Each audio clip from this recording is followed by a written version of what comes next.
Welcome everyone to the Napa County Board of Supervisors meeting. I'm calling this meeting of April 28th, 2026 to order.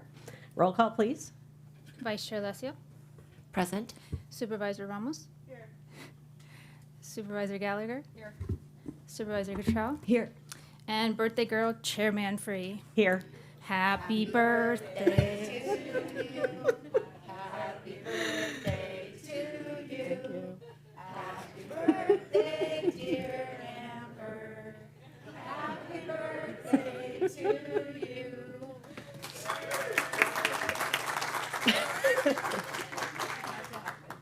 Thank you. That was a singular experience.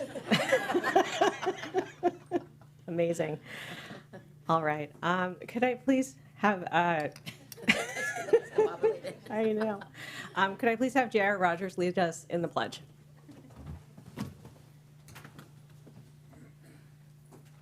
Pledge allegiance to the flag of the United States of America and to the republic for which it stands, one nation, under God, indivisible, with liberty and justice for all.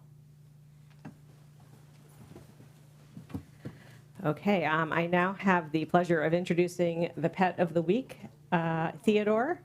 And Luis, would you please tell us about Theodore? I understand Belly is going to assist with the pet of the week presentation. Thank you.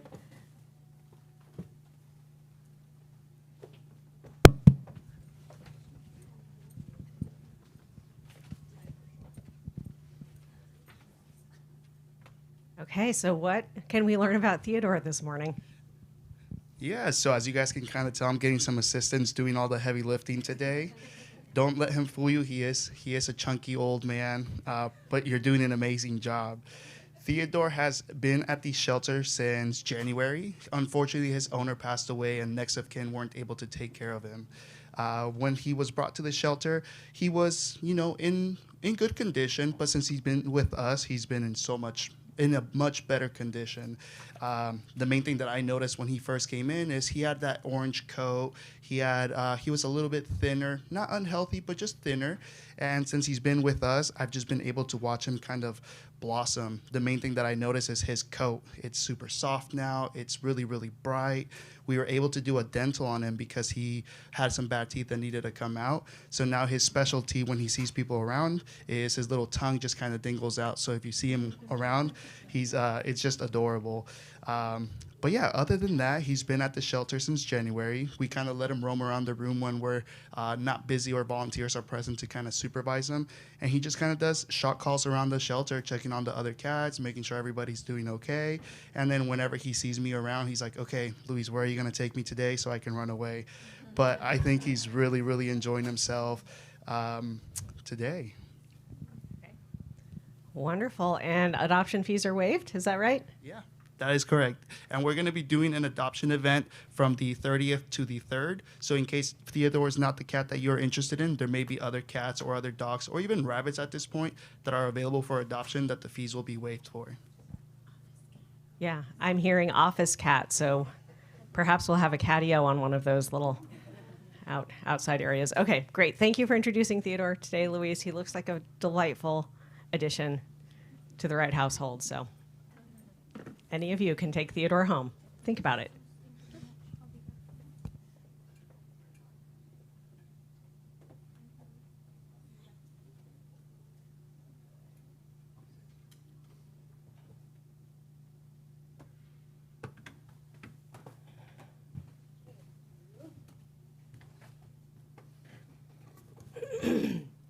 Okay, we're now moving on to item 4, approval of proclamations and commendations. We have 2 proclamations today.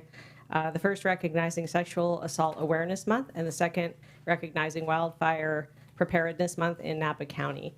Do I have any public comment on either of our proclamations? I'm not seeing anyone in the room. Is there anyone on the phones? No? Okay. May I please have a motion to approve the proclamations? Second. Okay, first by Supervisor Cottrell, second by Vice Chair Alessio. All those in favor? Aye. Any opposed? No? Okay, that passes unanimously. Executive Director Tracy Lamb will be accepting the Sexual Assault Awareness Month proclamation on behalf of News. So I invite you to the podium and Yeah.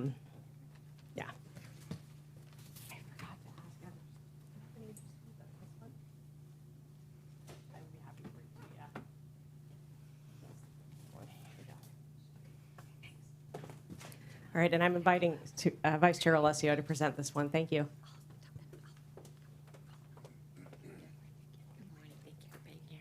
Thank you for this honor, Chair. This is a proclamation of Board of Supervisors, Napa County, California. Sexual Assault Awareness Month, April 2026.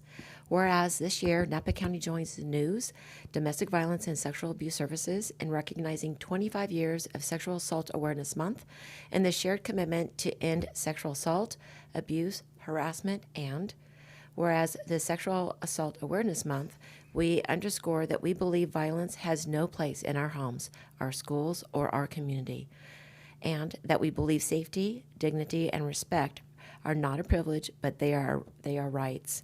And whereas according to the Center for Disease Control and Prevention, more than half of women and nearly 1 in every 3 men in the United States have experienced sexual violence involving physical contact during their lifetimes.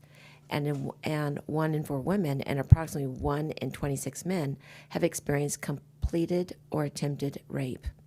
And whereas by observing April as Sexual Assault Awareness Month, we show that our community is committed to supporting survivors and working toward the prevention of sexual violence across generations.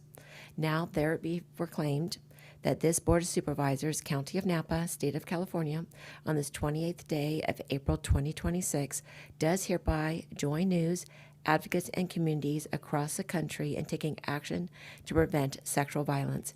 We recognize that April 2026 as Sexual Assault Awareness Month in Napa County, and we urge the community to join in the effort, not only in April, but all year long.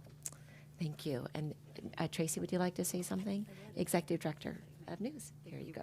Thank you. Thank you. Appreciate it very much. Of course. Thank you. Good morning to Chair Amber Manfrey and members of the council.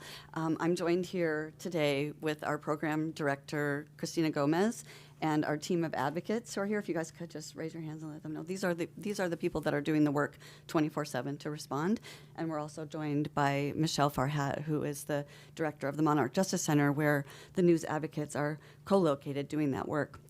So I wanted to recognize them because they are the ones that are really doing that work every day. When I was a child, we were taught about stranger danger, and nobody told me that it could be my coach or my teacher or somebody like my stepbrother or a neighbor could be the person who might abuse me. No one explained how hard it would be to tell someone if that ever happened to me, or how I would find the words. What if telling would mean that it would tear my family apart? Or if I have to talk to the police, how scary would that be? Or go to court? And what if I go to court and the jury doesn't believe me? None of us want to believe that this happens as often as it does, and I know this is a difficult topic to talk about, but it is happening every day in our community. This year's Sexual Assault Awareness Month theme is We Believe. Because of the overwhelming barriers, there are many, many more survivors who will remain silent and will never disclose their abuse and can carry it for a lifetime. And I think right now sexual assault is having a moment, and we're seeing, like in the issue of Dolores Huerta, what it is like to carry a burden of a silence for basically your whole life. Bringing attention to this issue and letting the community know that there is a safe place where survivors will be believed and healing can happen is why we ask for these proclamations to be read. I really want to invite everyone, if you want to take a stand, if you want to say something about this, or if this is meaningful to you, we're having the Walk a Mile event. This is our annual event that we have to recognize sexual assault survivors and stand with them. It's going to be on Sunday, May 3rd at 2 o'clock. It'll be at the Napa Oxbow Gardens, and this year we're planning to do the walk and then have a kind of a community gathering with entertainment and stuff afterwards. So we'd really love it if everyone could come and show up, and I think it will send a strong message to the community. If you want to register a team, come out. It's napanews.org, Walk a Mile event. You can look us up and register the event, and we'd love to see you out there. And I think Christina may have a couple of words too. Just wanted to especially thank you all for the continued support, and to the community here, because it's work that we can't do on our own. But I wanted to especially highlight Alma and Araceli, the advocates on the sexual assault awareness team, because they're the ones that put their hard work into this day in and day out, and they still show up with kindness and their smiles on their face. So thank you both for just being part of the team. Thank you all. Great. Thank you so much for your work. I'd like to invite my colleagues to the well for a photo, and anyone else on the team, come on up.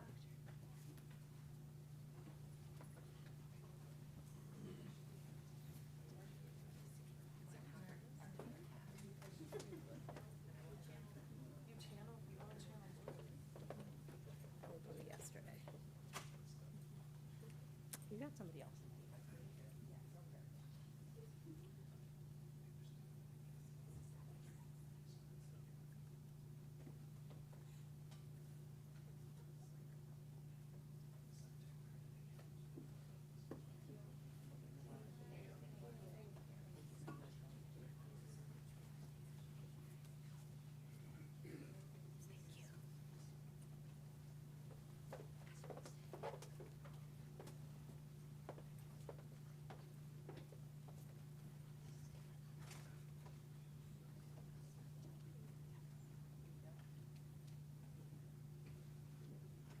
Okay, and we have a second proclamation recognizing Wildfire Awareness Month. I would like to invite Chiefs Ryan Greenberg and Ham, along with Fire Administrator Rogers, Fire Marshal Downs, and Deputy Fire Marshal Eric Hernandez to accept this with me at the podium.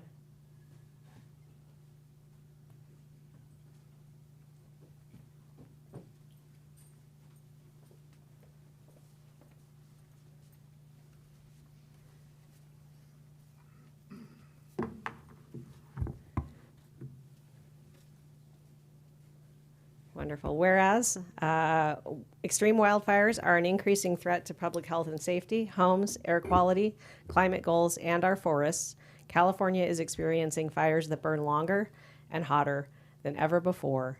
And since 2017, California has endured 72,456 wildfires, including the Tubbs Fire, which is the fourth deadliest in state history, as well as the Atlas, Nuns, Glass, LNU Lightning Complex, and Pickett incident. And with increasing vegetation from winter rains and hotter, drier weather approaching us today, fire danger is expected to be high in 2026. Public education and up-to-date regional emergency planning are critical to strengthening community resilience to wildfire and other extreme weather events. And wildfires are a natural periodic occurrence in California. Many native species depend on cyclical fires for survival. To continue to enjoy the economic and recreational benefits of our rural and wilderness lands, we must strive to achieve a balance between California's fire ecology and the need to protect human life and property. And here in Napa County, we know that fire prevention is everyone's responsibility. Every resident and property owner, especially those in high-risk areas, have a vital role to play in preventing the loss of life and property during wildfire events.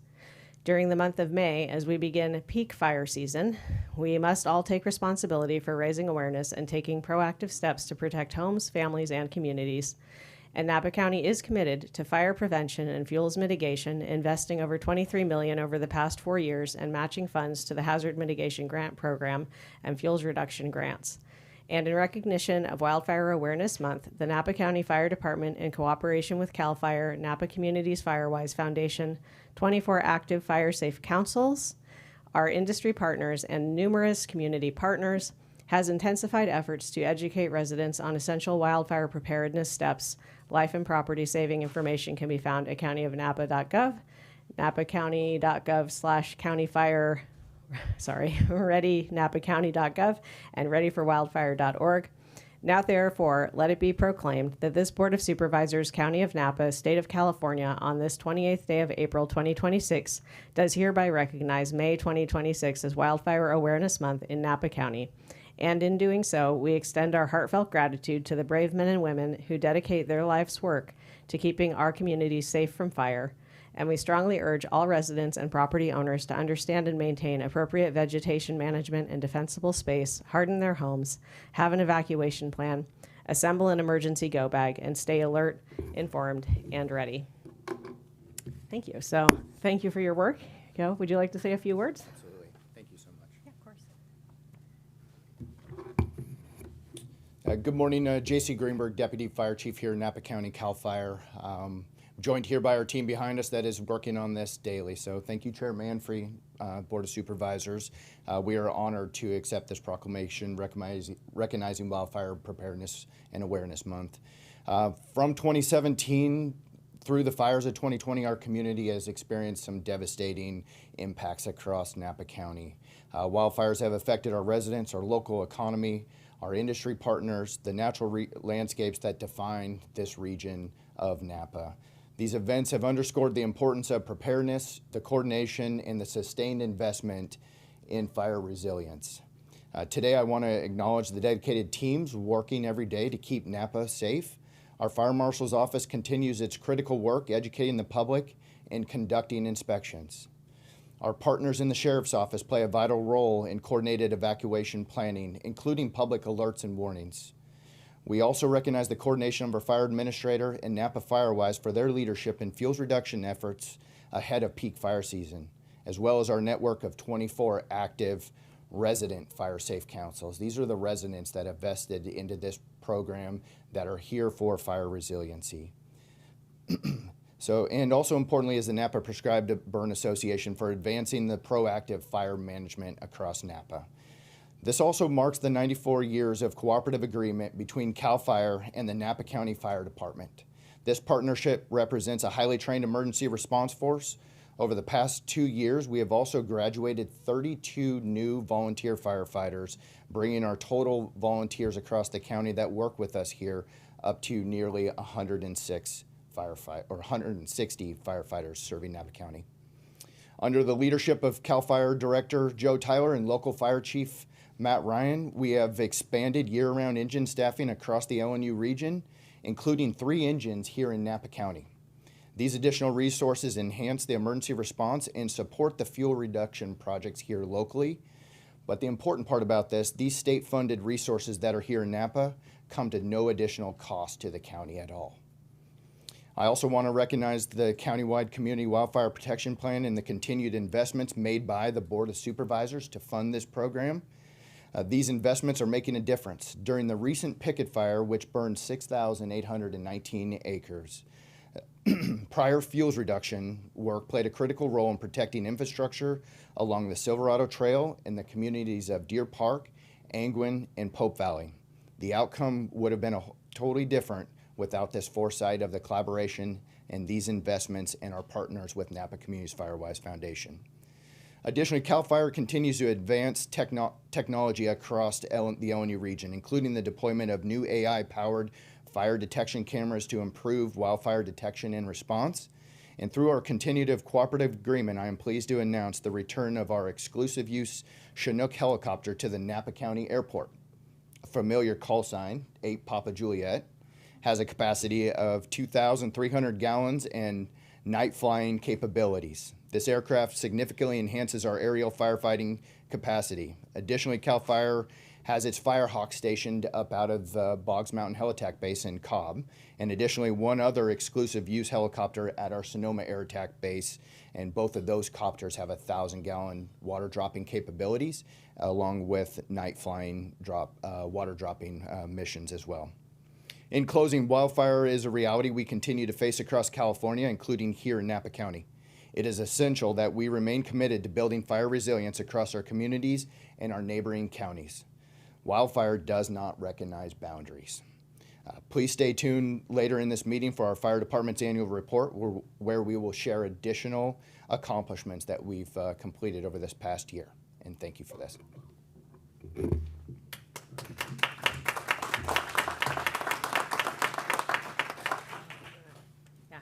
I invite my colleagues to join me in the well for a photo. You're in the middle.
Okay, thank you all.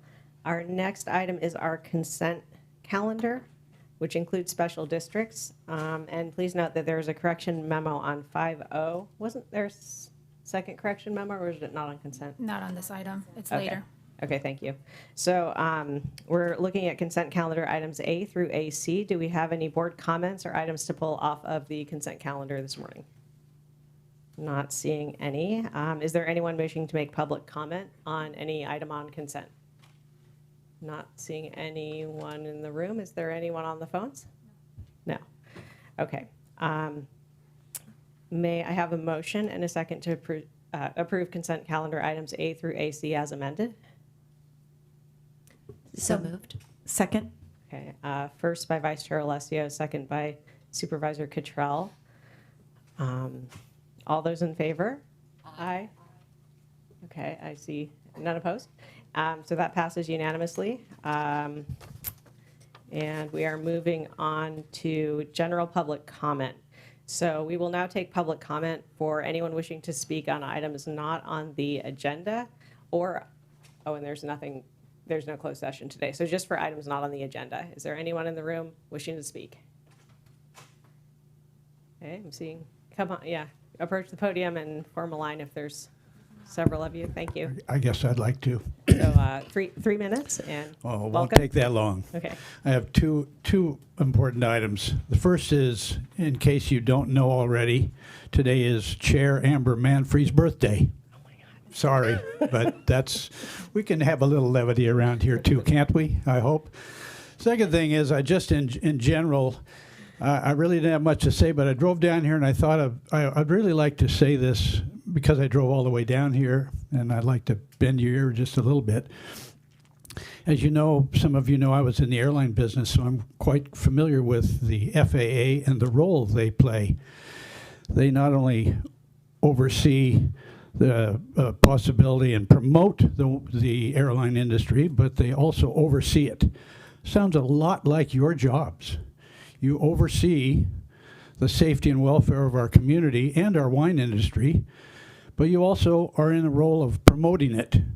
I think what we see here in the wine industry right now is exactly what happened in the airline industry when things got too busy and people started allowing the industry's individual manufacturers to not have enough oversight. Boeing is an example. We all read the newspaper, know what happened there. Many crashes because there was not enough FAA oversight. The analogy here for me is that we're never going to be able to deregulate ourselves out of this wine industry crisis. We're not going to grow our way out of it. We have too many wineries, and it will self-correct. But it is your job to also promote the wine industry, but also keep it regulated. Thank you very much for letting me spout off. Thank you. Oh. And I'm Mike Hackett from Angwin. Thank you. Thank you, Mr. Hackett. Welcome. If you could just start by stating your name. Good morning. I'm Maya Dallavalle, and I'm representing today as a board member of Napa Valley Grape Growers. So good morning, and thank you to Chairman Free and the supervisors for the opportunity to address you today. Last month, Cal Poly San Luis Obispo released the first study that put a precise number on what Napa growers pay annually just to comply with regulation. The findings are dramatic. Over $1,700 per acre for large growers, over $1,100 per acre for small growers. The CEO of Napa County Farm Bureau, which commissioned the study, called the results shocking. I would say the same. Critically, all of these costs reflect requirements already in place as of 2025. They do not include new compliance costs taking effect in 2026, such as groundwater fees. What the board is considering adding sits on top of an already documented crisis. The groundwater fee structure compounds that problem in a specific and correctable way. Fees assessed by acreage, not actual consumption, treat two vineyards identically, regardless of how efficiently they use water. An operation that has invested in conservation pays the same as one that hasn't. That is not water stewardship. It penalizes the right behavior and ignores the wrong one. The Cal Poly researchers note that regulatory costs now represent between 8 and 12% of total production costs, and that figure, as the study's authors explicitly state, does not yet account for what this board is contemplating. Growers are already deferring planting and investment decisions. The cumulative weight is affecting long-term viability, not in the abstract, but in real decisions being made right now. The grape growing community is here today as part of a joint industry proposal with 3 specific asks. Correct the fee structure to reflect actual consumption rather than assume acreage. Commit usage-based assessment as the governing principle. The study's authors warn explicitly that without change, viable agriculture as we know it in Napa may not survive, and with it, the agricultural preserve that has defined this county for over 50 years. But I want to end on this. Groundwater monitoring matters. And the work the county has done to take this stewardship seriously is something the grape growing community genuinely supports. Water is the lifeblood of this valley, and we want to see it protected. That is precisely why we are here, not to obstruct oversight, but to help make it work. A fee structure that is fair, proportionate, and grounded in real data will be more effective, more durable, and more worthy of this county's legacy than one that isn't. We are ready to do that work alongside you. Thank you. Thank you. Welcome. Good morning. Good morning. Lee Hudson, Carneros, Napa Valley, wine grower, grape grower. What was your name? Lee Hudson. Thank you. Supervisor Manfred, thank you for entertaining my comments. I would like to draw attention to the letter you received on April 10th in regards to the 4 trade organizations that came together, which is a really unique moment. They don't come together that often. And they came together to really speak to you about the regulatory atmosphere in Napa County.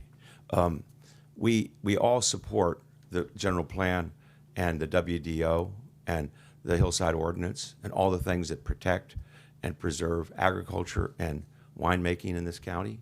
But the regulatory atmosphere is really unbearable. And it is really about an attitude. The applicant stands naked in front of you. And I think that you as leaders in the county need to be more supportive of the applicant.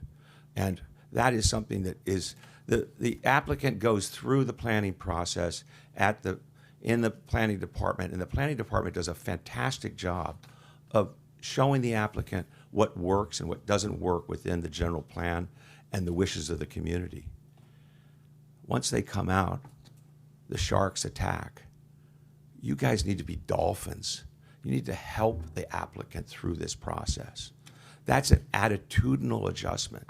There's regulatory adjustment that needs to be done, but there needs to be an attitudinal adjustment. The naysayers cannot be constantly listened to. We have a vital, dynamic community here that supports the incredible tax base here. And I'm concerned about the tax base in this county. And if we continue to say no to everything, then we're going to really damage that. And that's going to be a long-term environmental negative effect on the county. Thank you very much, and I hope you pay good attention to this letter on the 10th. This is a very important subject, and it's unusual that all 4 organizations would come together with such a specific stance on this regulatory process. Thank you very much for your hard work. Thank you, Mr. Hudson.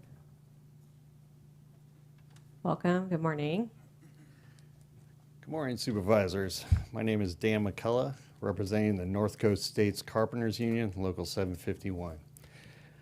Community workforce agreements' sole purpose is for labor harmony and to promote the efficiency of construction operations.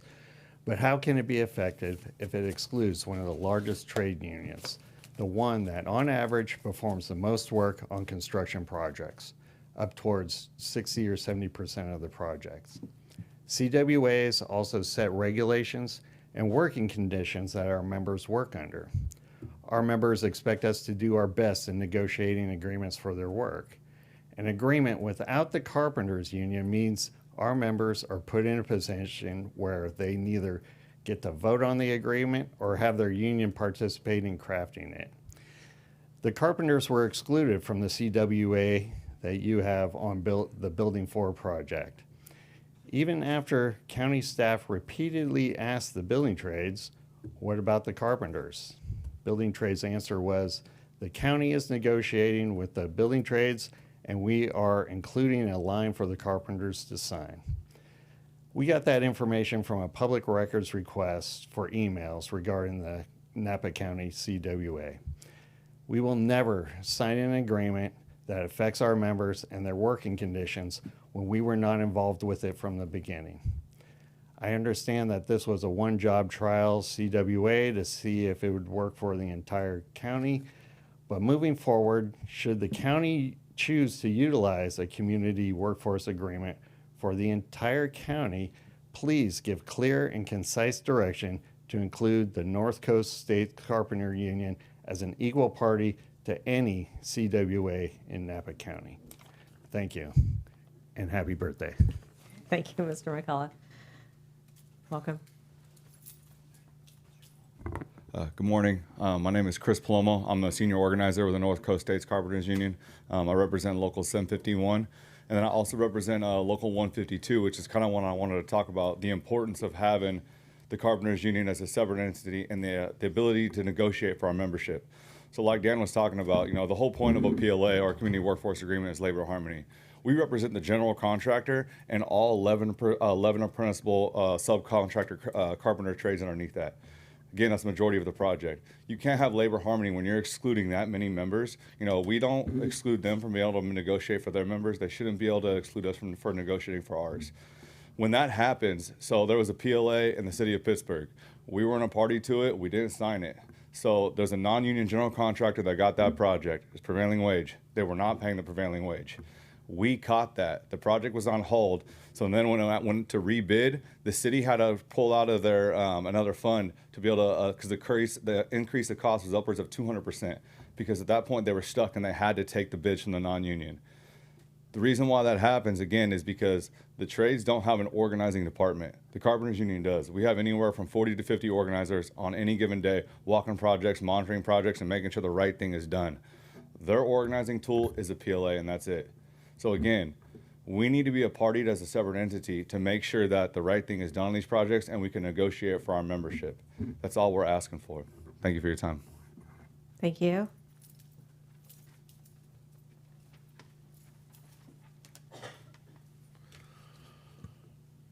Good morning, Board of Supervisors and Chair Manfree. My name is Tom Davies, President of Visa Tui Winery. Also, I'm on the board of the Napa Valley Grape Growers. Today, however, I'm putting my hat on as a former board chair of Visit Napa Valley. I served with Visit Napa Valley for 6 years on the board, and I want to speak about the regulations, the letter that was sent in by the four major groups. One of the things I learned in my role with the Visit Napa Valley is that we are in competition with all the other wine growing areas of California.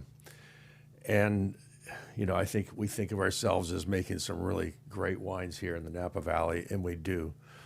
But the truth is that other wine growing regions here in California also make really great wines.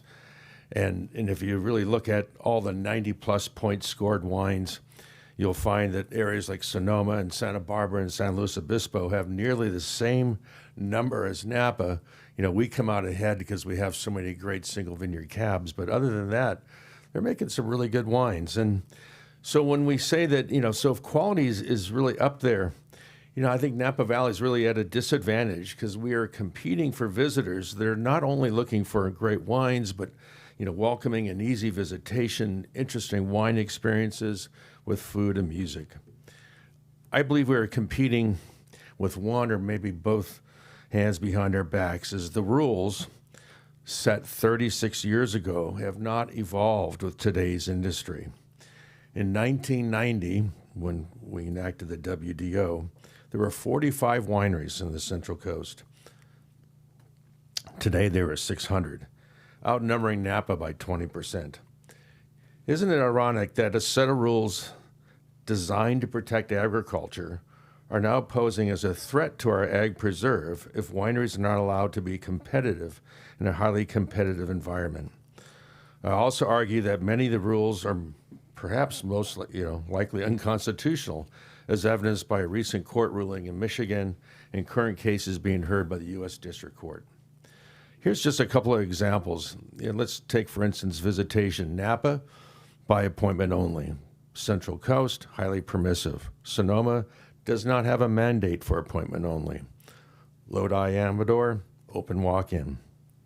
If we look at food, Napa, education only. Sonoma, some have full food, can sell prepackaged food on site. Central Coast have catering and small plates. If we look at Temecula, restaurants. In fact, many of the wineries around the world have restaurants. Music, Napa, indoor only. Sonoma, permitted. Central Coast, permitted. I could go on and on. We just really need your help to go through these set of regulations, and please don't kick this can down the road with the general plan. We need your help now. Thank you. Thank you for your comments, Mr. Davies. Sir. I'll take up some. Okay. Welcome. Hello. Good morning. Robin Baggett, Alpha Mega Winery, past chair and member of the board of Napa Vintners, and also chair of the Wine Institute currently, but I'm not speaking in that capacity. I'm speaking from my 40 years experience as a lawyer, and I think you all know the federal court, Ninth Circuit, basically reversed the stay, and there's an active case going now in the U.S. District Court, Northern District of California, where I clerked about 60 years ago. You got to take this seriously now, because I said this 2 years ago. You don't want a federal judge running your wine industry. And so I think time's of the essence. It's kind of fortuitous that the four groups got together at this time with ideas. And, you know we have a constitution, and there are big constitutional issues in these cases. And the Constitution was really drafted because they wanted limited government. They didn't want government to control our lives. And so the more regulation and limitations you impose on the wine industry, you're risking what happened in Michigan, where they got a $50 million judgment, and they bankrupt the county. So let's work together to try to resolve these issues before a federal judge does it for us. Thank you. Thank you. Welcome. Good morning. Good morning. Chairman Free, Board of Supervisors, and Napa County staff, thank you so much for the opportunity to speak. I'm Caleb Mosley with the Napa Valley Grape Growers. A lot of comments today about the work that the four organizations have done, and that's kind of what I'm here in support of speaking about. But I also wanted to ground us in something remarkable that's going on right now in our valley. Everyone remember the month of March? Record-breaking heat, unprecedented. Oh my God, it was nice to go to the beach in March. Well, our vines woke up, and in many situations, folks have had to expedite their growing practices by 2 to 3 months. Hearing reports from people, you're getting an off-the-cuff growing season update as we speak, but our vineyards have grown exponentially. We have some operators that are talking about 3 feet of canopy growth and hedging right now. Usually this time of the year, we're in the middle of suckering and shoot thinning, moving along. Everyone's starting to whisper about bloom. How's it going to look in May? There are reports of people that are completely done with bloom and looking at clusters. And we're in late April on your birthday. Happy birthday. It's remarkable in that when you drive around the valley, you notice 2 things. 1, there's more vineyards removed than we've seen in this county for a very, very long time. And 2, the vineyards that remain look outstanding. Our teams and our growers have met that challenge, expedited their practices, and have hit every metric you've needed. People have suckered, shoot thinned, pulled laterals, hedged, done with canopy management, the bulk of their budgets in the first 90 days of the growing season. When I sit back and I think about that, I go, wow, our teams were really well prepared. People that had started their budget process, their talks last year for this year, threw it out the window in the first 90 days and were able to basically adapt to this situation. Mother Nature throws us curveballs, and here we are.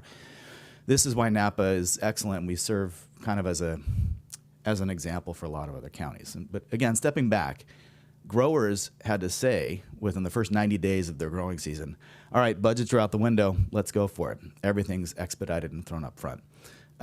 Teams had to be in place, phone call after phone call after phone call. I've always said that grape growing is not an individual sport; it's a team sport. So your fertilizer folks, your crew leaders, your FLCs, everyone had to be on the same page and going forward. I think it's interesting in that the four groups kind of had a similar mentality. Let's get on the same team and start moving forward. And I also want to say that a really important part of the success of any grape growing region or any growing season is the state, federal, and county governments that we work with to kind of facilitate what we can do, what we can't do, what's safe, what's not safe, how do we promote each other, and how do we move forward. So just wanted to ground you with a growing season update, kind of say that a lot of growers have already spent the majority of their grape growing budget this year, and in some cases they don't have a contract signed. It's a pretty scary place to be. So grounding a little bit of the reality of where we stand. But with that, I appreciate the opportunity to work as a team on making a landscape that better matches the challenges that we're seeing right now, and I thank you all for the opportunity again. Thank you, Mr. Mosley. Is there anyone else in the room wishing to speak? Yeah, go ahead and come up to the podium.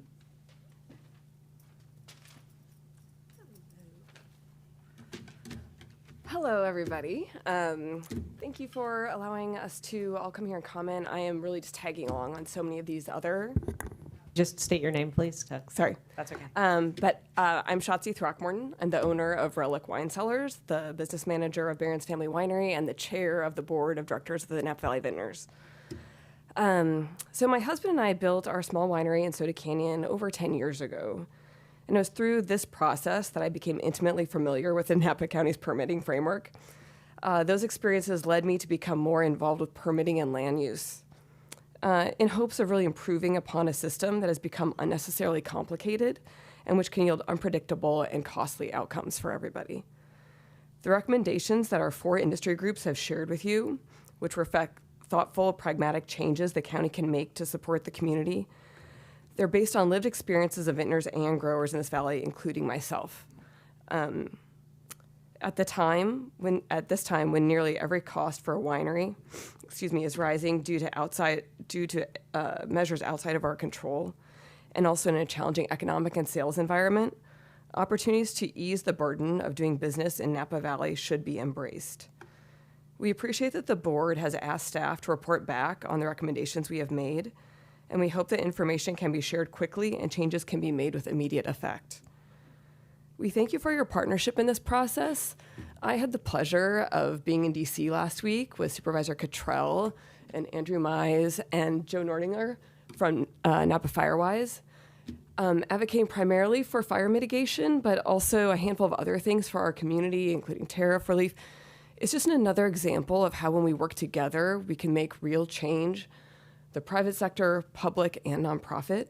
We've talked about this ad nauseum on Capitol Hill. And I'm just really looking forward to the support that you can give to Napa's agricultural future. I think this is really important for our entire community, and hope we can keep going forward together. Thank you. Is there anyone else in the room wishing to speak? I don't see anyone. Is there anyone on the phones? Yes, we have a call. Okay, go ahead when they're ready. Chris, are you there? I am here. All right, Chris, go ahead. You have 3 minutes.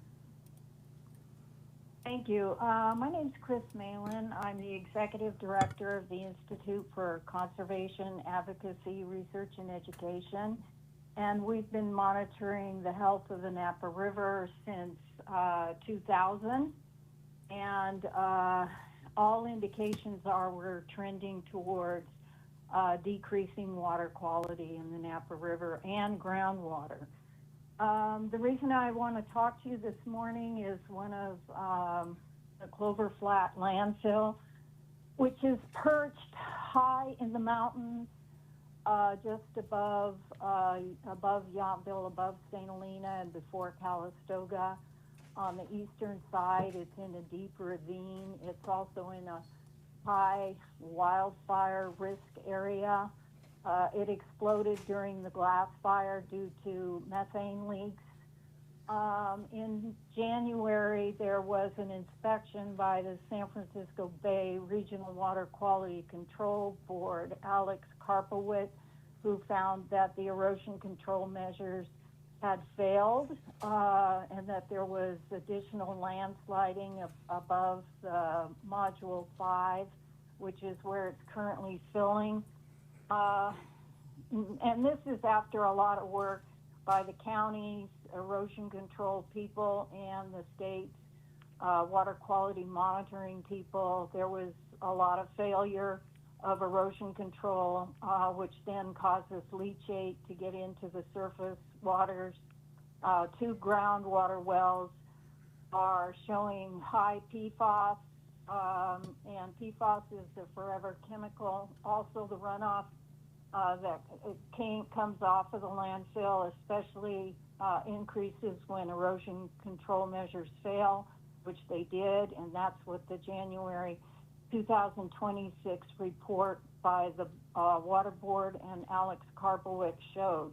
I've been trying to get that report to you, but you can view it at GeoTracker, and if you put in Clover Flat, it'll show you all the violations and all of the inspection reports. But that's a really hard trail to follow on water quality coming off Clover Flat. I asked that the county make it more accessible to the public, since this is a major pollutant to the Napa River and has been for many years. The owners of the landfill have failed to protect water quality for many years, including in 2018 and 2019, where the previous owner illegally graded a road, causing a chemical reaction when it hit the creek to form sulfuric acid, which completely nuked the creek, and the river had to be posted, not only because of that, but because of Chris, you're at 3 minutes. failures. Okay, so if you could please get accessibility to documentation from Clover Flat available to the public, because right now it's not transparent. Thank you. Thank you, Ms. Malin. Happy birthday, Amber. Oh, gosh. Thank you. Okay, is there anyone else? Is there anyone else on the phones? That concludes public comment. Okay, great. All right, thank you everyone for sharing your thoughts. Oh, is there one more person in the room? Yes. Go ahead. 3 minutes, and please start with your name. I'm Ricardo Gaudino. I'm the historian for the Napa Story with 2 Ps. Hi, how you guys doing? I came because I dropped off to start an enterprise initiative for our charity, for Ryan. The most definitive historical summary that was done in 1986. And basically, the way we're kind of organized in Napa, people don't know how to assess the civil geography, so that the facts are produced from county documents. Now, this is very important, because when you do a job, you want to do it right. And so I wanted to have this conversation with Ryan, and I never got a reply or my materials back. So we're at an interesting point here, so you understand where we're at in our preparedness, is that the history of Napa is the history of the United States. See, you don't think like that, and you don't know the fact. But we do have the granddaughter of Daniel Boone at Tulakay Cemetery, who raised 8 children at the Missouri Colony on Dry Creek Road. So for everybody in the room, except for me, that's a fact. And then that relates to other aspects for growing community education. So this is for Brian, because we don't have time to waste to chase around people, and especially because we're carrying the ball with our own money for celebrating the 250th. But Napa, as the leader for the 250th, we developed our own identity, which I have on, which is the spirit of 1776. So right here you got a lot of messaging power that will increase in our youth, our teens. Like, for example, this map. Okay, thank you. If you could conclude your comments, please. This map gives an historical perspective that nobody in the room has. Here you go. That's for you. Thank you. Yeah. Thank you for being here today. Thank you for your comments. Okay. Okay. I don't see anyone else approaching the podium. Okay, we're going to move on to item 9 on our agenda, public hearing for considering an appeal filed by Water Audit California. What's it? Oh, I'm sorry. That's Number 7. Oh, I'm sorry. Yeah, I'm getting ahead of myself. Board of Supervisors reports and announcement. My mistake. Supervisor Gallagher, would you like to start? Sure, thank you. So I'm going to attempt to keep my board reports concise. I'm going to be, from now on, focusing on the mandated reports from certain boards and subcommittees that I participate in, as well as just any pertinent updates from other committees or commissions.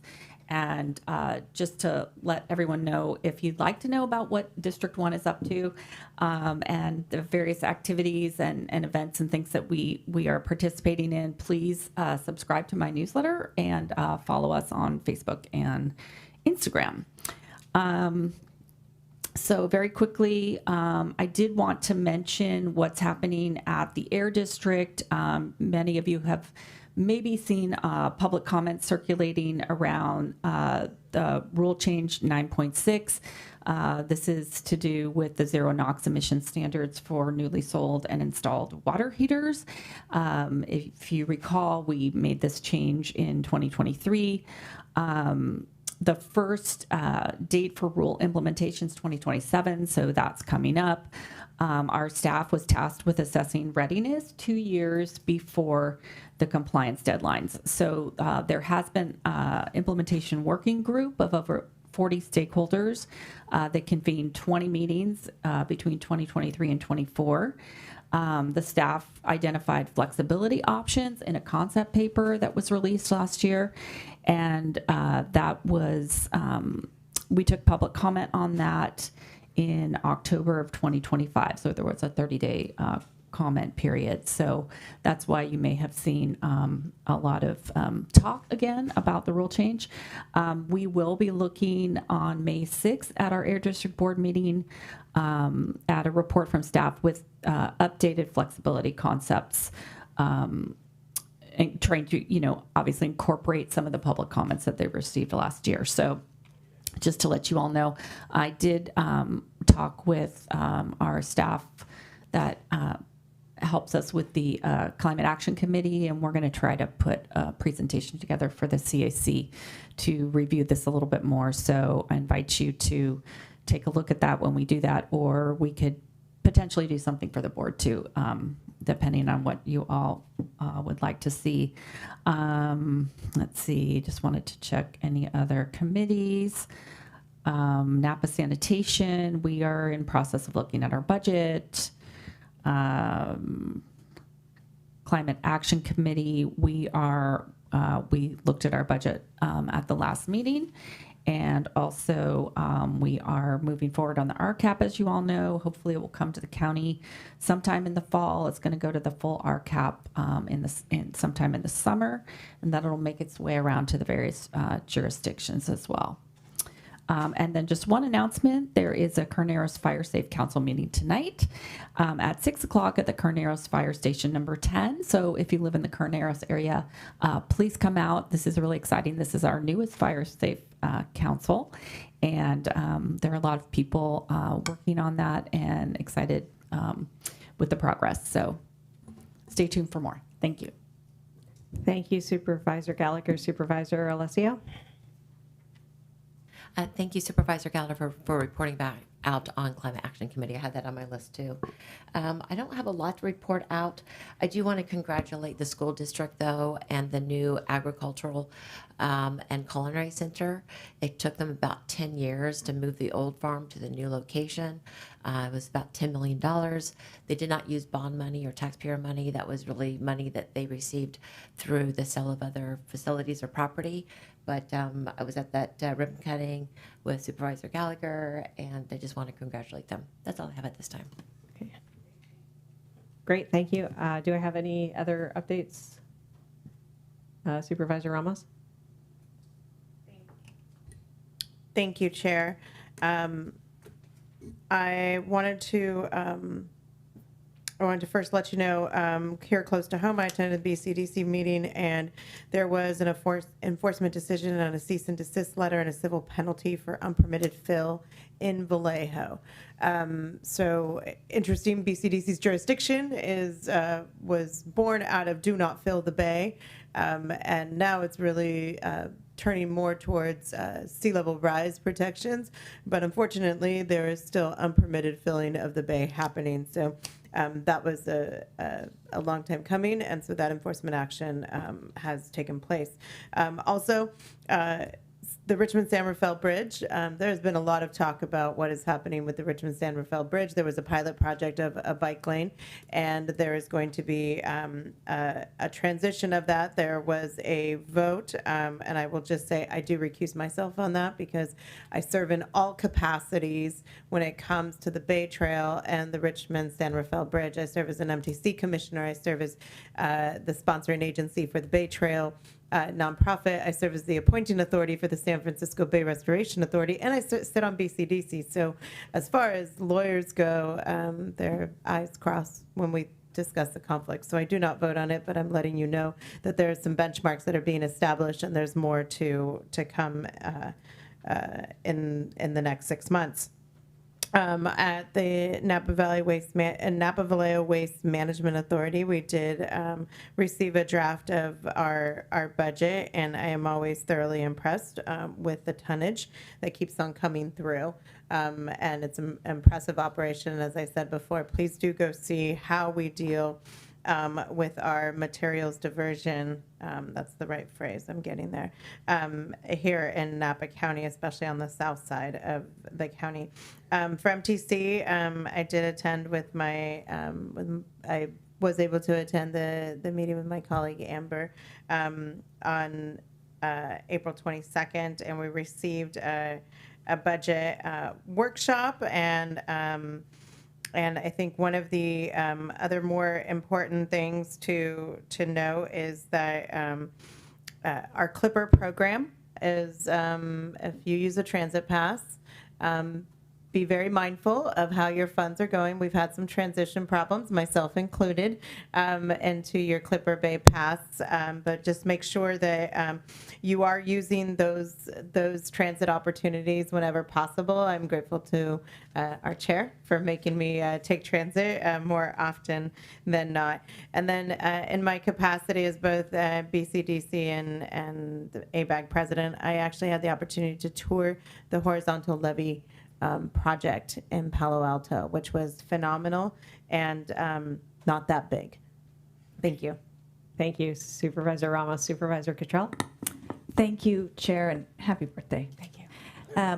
A couple of things. First of all, thank you, Supervisor Supervisor Gallagher, for giving us a frame on reporting out. I think that's really helpful, and I know everyone on the board does incredible newsletter, so it's a great direction to find out about other things there. I have two main things to report out about, and then two community events coming up. I've, through CSAC, have been engaged in some meetings about insurance for our communities, and had a recent meeting with Lake County Supervisor Jessica Peiska, who is seeing a rebuilding home hardening project in her community, and also Jen Goodlin, who lived in the community of Paradise and has been leading the Rebuild Paradise effort for several years now. And they're really working on bringing insurers back into that community. And so the conversation is about how we can help our residents here in Napa County make some of those same changes. And so it very much slots in with what we're talking about, the wildfire preparation. And then the second thing I wanted to report out about, Shotzi already sort of gave you a preview, was the past week spent 4 days in Washington, D.C. advocating for county interests. We probably had 20 meetings over 4 days. 2 days we were advocating in partnership with the Napa Valley Vintners and Napa Firewise, telling about the strong public-private partnership and nonprofit partnership that we have, and really making the case that we have done so much in the county thanks to prevention and also the response. So appreciate having so many first responders here today, but also that we still need federal action and support. So we spoke with California congressional representatives, but also representatives from Arkansas and Colorado, because we're really seeing wildfire hit across the country in various places. And we were also able to do some education about the damage that smoke can do to grapes. And that was, we saw a lot of light bulbs go on. People did not understand that. So, and then the Napa County team had 2 days of advocacy also on wildfire topics and insurance, also about impacts of HR1, and finally advocating for support for local road projects. So it was a busy trip, but I think it was, we really are able to, those face-to-face meetings make a difference. To be able to walk in there with our local residents and local businesses is impactful. And then finally, 2 upcoming community events. There will be the Angwin Flea Market on Sunday and the Napa Bike Fest on Sunday as well. Thank you, Chair. Okay, thank you. Thank you so much, Supervisor Cottrell. So a lot of what I had to say has been covered, but I do want to thank everyone remaining in the room for the best birthday party ever. It's a really amazing situation here. Thank you. Other than that, thank you, Supervisor Ramos, for covering MTC updates, which I'll just ditto that. I think everyone here has met with Flood and Water Conservation District since our last meeting too, and they're basically, the big news there is that they're moving forward with the connecting trail from Oxbow bypass up to Lincoln. So that's, we're going to start seeing that work in the next few weeks is what I hear on the street. And I also met with Upper Valley Waste Management Agency and Napa Valley Transportation Authority. There is a Coombsville Wild Horse Fire Safe community meeting on Thursday, the 30th of April at 5 p.m. So if you're in that community, look out for that event. It's a great way to connect with your neighbors and also make sure you're getting the most up-to-date information on staying fire safe in the community. And if you're anywhere else in this community, I hope you join the Fire Safe Council closest to you, because again, great way to connect and keep everyone safe. And also sign up for newsletters. I have a very good one, and so does everyone else here. So with that, we'll move it on. We have quite a few things to go through still today. Next item is item 9 on the agenda, a public hearing considering an appeal filed by Water Audit California concerning the Arrow and Branch Winery Use Permit Major Modification and the decisions made by the Napa County Planning Commission on December 3rd, 2025 to approve the use permit Major Modification Application Number P23-00057 MOD and adopt the initial study, Mitigated Negative Declaration and Mitigation Monitoring and Reporting Program. Applicant, and staff request that the board consider and adopt the revised conditions of approval to resolve the appeal. Board members, I would like at this time to ask if you have any disclosures regarding any ex parte communications or new Living Act disclosures, if any. Vice Chair Alessio? Some of these are going to be obvious, but received emails in regards to this this hearing that support and opposition. I did meet with the applicant's attorney and project manager via Zoom to discuss this. I went to Darms Lane and I didn't speak to any of the neighbors, but I really looked at the scope and the space of that. And I also had a site visit of the winery and the creek. Thank you. Is there anyone else wishing to make disclosures? No. I will say that I have received communications from Water Audit California, from John Murphy, from David Ewell, Nancy Ewell, Antonia Allegra, Dave Wignall. Oh, really? Okay. Oh, I see. Sorry. Okay.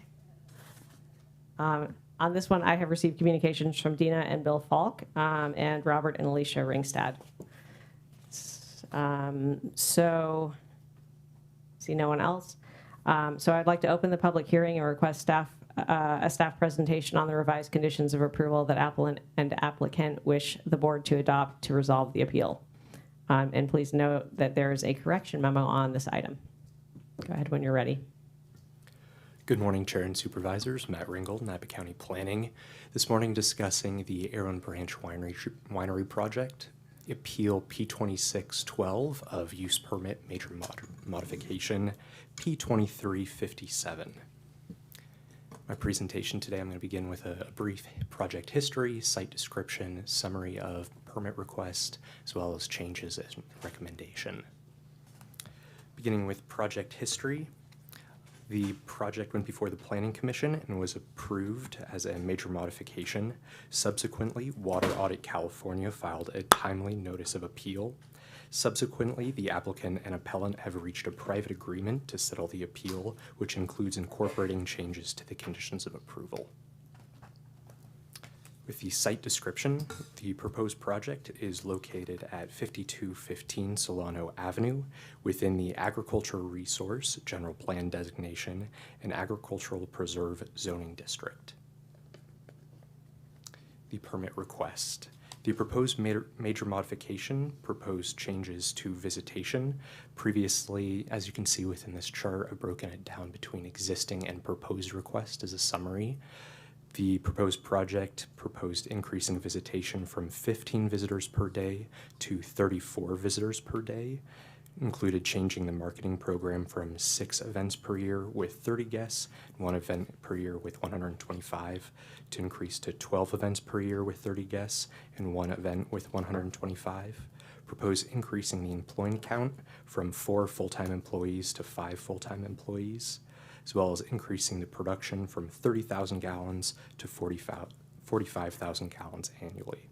The proposed project also includes physical improvements with changing outdoor on-site consumption, as well as the increase of physical development, which I'll show on the next slide.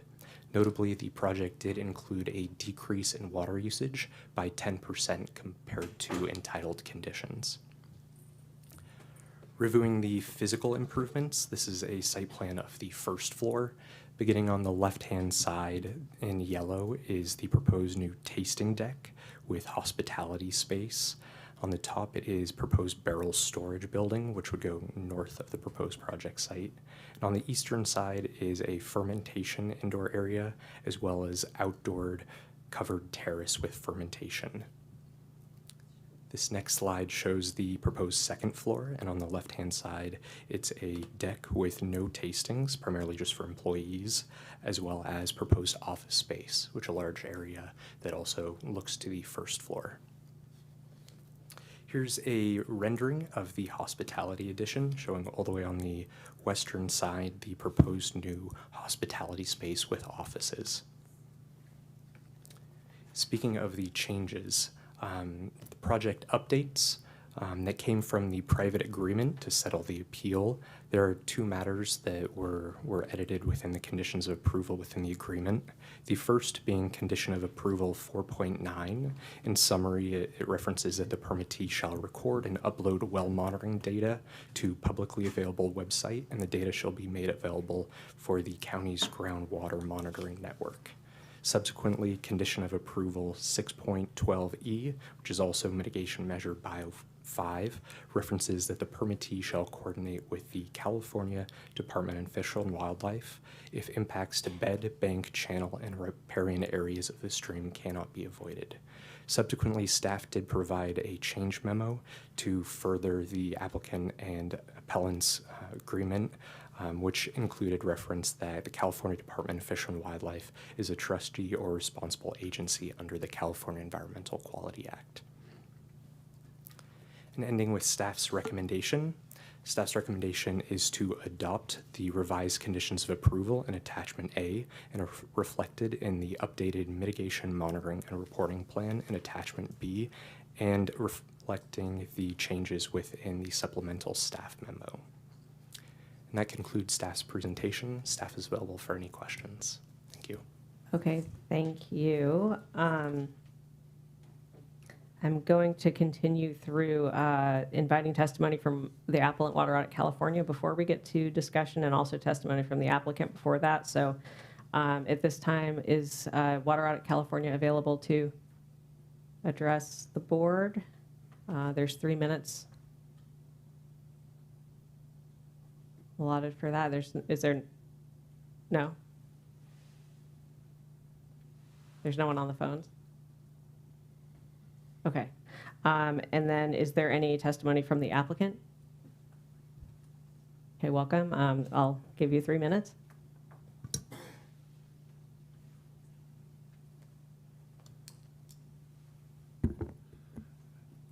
Good morning, Chair Manfree, Vice Chair Alessio, Supervisors Gallagher, Cottrell, and Ramos. My name is Brian McMahon. I'm the attorney for the applicant. And with me today in the room are the principals and the owners of the winery, the Catersi family, Steve, Sion, and their son, Steve, as well as Donna Oldford, the project planner, with whom I know most of you are familiar. On the phone, we have Tony Hickey of Slade and Associates, who conducted the Phase 3 water availability analysis, as well as Mike Muhlrath of Applied Engineering, who is the civil engineer for the project.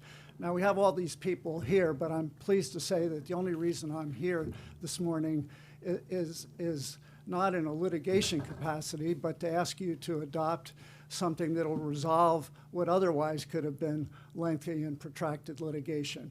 While we certainly felt that there were sufficient grounds to deny the appeal, I engaged in negotiations with the attorney for the appellant, and we were able to come to an acceptable agreement to my clients that resulted in only these modest additional supplementary conditions that just further supplemented and amplified the water monitoring area, that made it clear that this data that's going to be recorded through metering would be uploaded to a public website.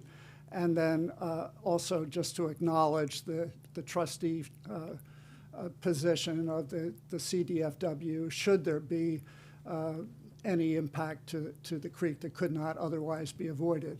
But other than that, we've resolved everything. Of course, it's conditional upon your approval and adoption of these revised conditions, and hopefully to avoid litigation. And that's about it. And I'm certainly happy to answer any questions you might have, as are any of the other members of the applicant's team. Thank you. Thank you very much. Let's see. So are there any members of the public wishing to speak on this subject today? I don't see anyone. Oh, okay. Yeah, go ahead and form a queue at the, and work your way up to the podium. Thank you. And I'll give you 3 minutes. Welcome. Good morning. Hi. Happy birthday. Michelle Benvenuto, Wine Growers of Napa County. Wine Growers supports responsible groundwater management, but we are concerned that the conditions being adopted today exceed what the county's own WAA requires of any applicant. Monthly reporting and public posting of well data are not WAA standards. They are being added to satisfy a third-party appellant. This sets a concerning precedent for future permit applicants. If Water Audit California wants this information, Arrow and Branch can report it to them directly. The county should not be committing additional staff time and ongoing administrative obligations above and beyond what its own adopted standards simply to satisfy an activist group. We'd also note that this has been characterized as a private agreement between parties, but conditions of approval are adopted at a public hearing, recorded against a property, and administered by the county. These are all public obligations. We'd appreciate clarity from the board on what exactly is private and what is an ongoing county responsibility. We'd also encourage the board to state on the record that these conditions are project-specific and do not constitute a new standard applicable to future WAA applicants, and to consider whether public postings belong in a use permit given the ongoing county obligation it creates, with no basis in adopted policy. Thank you. Thank you for your comments. Welcome. Thank you. Good morning, Chair and members of the Napa County Board of Supervisors. My name is Bill Falk, and I'm here on behalf of 12 neighboring property owners along Darms Lane. We recognize that a settlement has been reached addressing a subset of the items in the appeal, those having to do with the water and stream-related issues. We acknowledge the forward progress. However, the agreement does not address the core concerns of the surrounding neighborhood, concerns that were all included in the appeal. After reviewing more than a decade of county records and approvals, the central question remains, is the winery built located where it was ever actually approved to be built? The record suggests it is not. Earlier approvals placed the structure significantly farther from neighboring properties and outside more sensitive areas. The current structure appears materially closer, affecting privacy, sightlines, noise, and overall compatibility. And importantly, we cannot find a clear approval that authorized that relocation. As reflected in the appeal materials, prior siting placed the building substantially farther from the neighbors and outside the floodplain. This is not a minor detail. Building location is fundamental to the original approval and environmental review. Multiple efforts to engage earlier in the process, years and years ago, were disregarded. In particular, my wife Dina and I asked many questions over email and phone calls. We sought clarity. We requested the opportunity to participate in public hearings. Based on public records included in the appeal, a public hearing was not held when it should have been. Notifications were inconsistent or not received, and decisions appear to have been made assuming the project matched prior approvals. That assumption now appears questionable. Before considering any expansion or intensification, the county should answer a simple question. Does the project as built comply with prior approvals? Yes or no? We have requested in writing, signed by approximately 20 people from our neighborhood, a code compliance investigation, an identification of the governing approved plans, and a comparison to the as-built condition. Without that clarity, approving further modifications will compound this already egregious situation. Our position is practical. We are not here to stop a lawful winery, but if the structure remains where it is today, then there should be no expansion, no increase in events or visitation, and no further operational intensification. Denying the major modification is a reasonable and balanced outcome that prevents additional impact while preserving current operations. This comes down to process, fairness, accountability, and compliance. Approvals should match what is built. Neighbors should have a voice, and decisions should be based on accurate facts. Thank you for your time. Thank you, Mr. Falk. Welcome. Good morning. Good morning. If you could start with your name, please. Robert Ringstead. Thank you. Some of my comments are going to be a little bit redundant to Bill's, but I'm going to go ahead because I think they're pretty important. My comments today are not dependent on the appeal being discussed here. They relate to the issues now in the public record that the county must address regardless of the appeal status, specifically the project siting and the permit compliance. Earlier county approvals located the winery building outside the floodplain and a substantial distance from Dry Creek and the neighboring properties. Materials submitted in the current proceeding indicate that the winery, as constructed, may be located differently, raising a question as to whether the project is in compliance with its prior approvals. It is also not clear that relocation of the building was fully disclosed, publicly noticed, or environmentally analyzed in compliance with CEQA. Under CEQA, environmental review must be based on an accurate project description. If the location of the winery differs from what was analyzed, then the environmental review may not reflect actual conditions.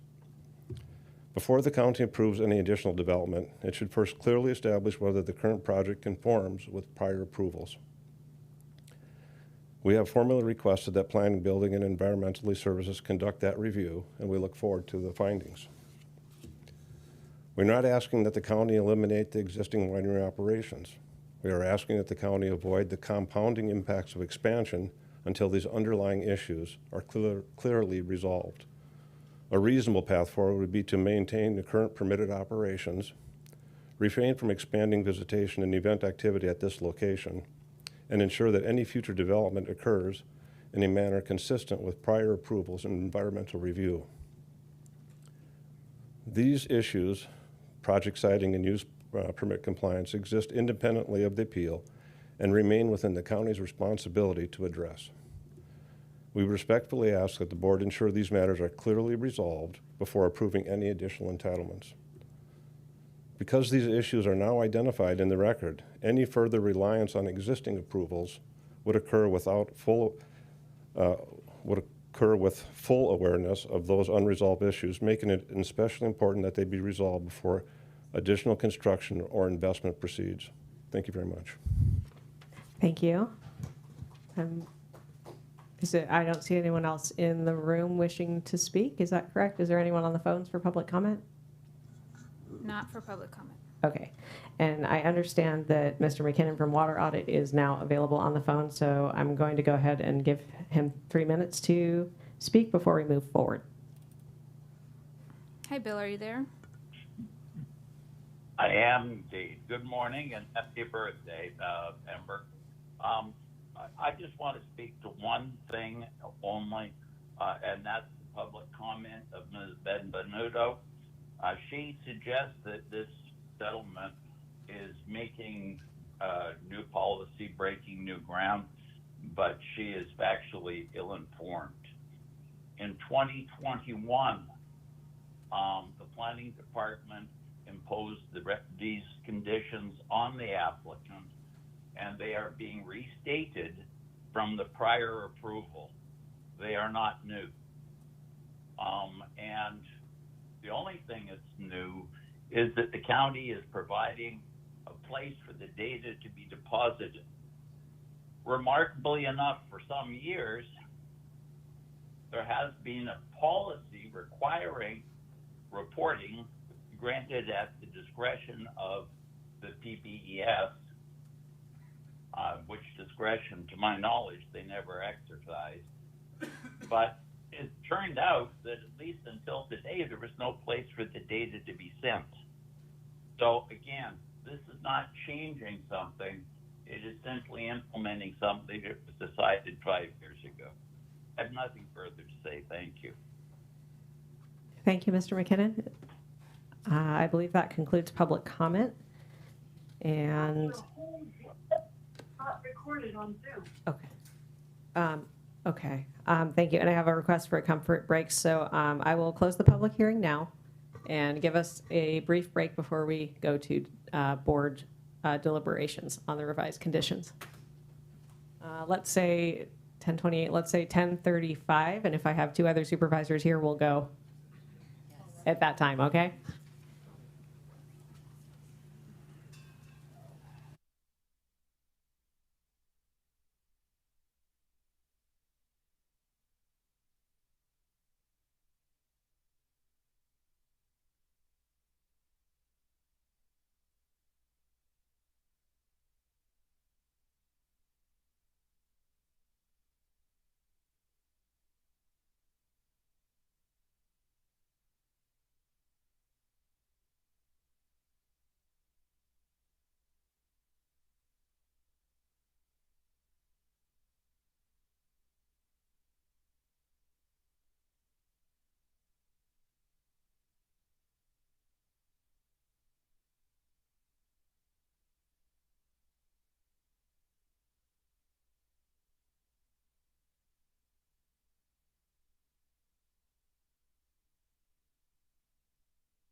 public hearing has been closed, and the board will now discuss and deliberate on the revised conditions. Before we go ahead with that, could I please have council just frame the parameters for the discussion, just for everyone's clarity?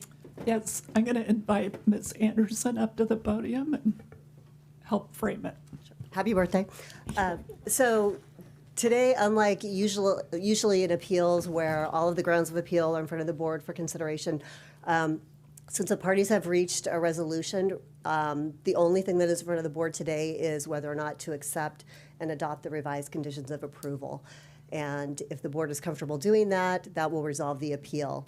If for some reason the board does not want to adopt the conditions of approval, then we would need to continue the item and go back to the parties and figure out, what the next steps are. Yeah, go ahead. If you have a question, Yes, I have a quick question. I'm confused because I thought that the county was included in this settlement, though I know the settlement was discussed between the winery owner and water audit, but somehow the county is looped in this time. Is that correct? So the county is not a party to the settlement. That's Okay. a private agreement. The only thing the county is being asked to do is to adopt revised conditions of approval. And the conditions that we're being asked to adopt, we reviewed. There's something that we would generally adopt. The parties have asked for us to adopt it. It doesn't have any precedential value. It's not establishing new policy. We're just adopting conditions that the parties have requested. Thank you. Okay. Yeah, that's that question. I'll have more when. Okay. Yeah, so I'll go ahead and open it up to deliberations now. Okay. Vice Chair Alessio? Okay, I might as well just go from there. Oh, is that? I have questions if I can. I'm not sure if my button, which way? Just go ahead. Okay. Perfect. Birthday girl. So I guess my question, I want to start with staff and a few questions. Can you tell me who reviewed this application and what departments, county, state, federal? Can you kind of go through the litany of how the thoroughness, or if we missed anything? Absolutely. With this project, this is a winery major modification, and through that process, the applicant provides an initial submittal, and that initial submittal is then routed through other departments within Napa County as well as other agencies. So in this case, the initial submittal went to Planning Division, Building Division, Environmental Health, Code Enforcement, Engineering, as well as Napa County Fire and Public Works. So that's the initial review.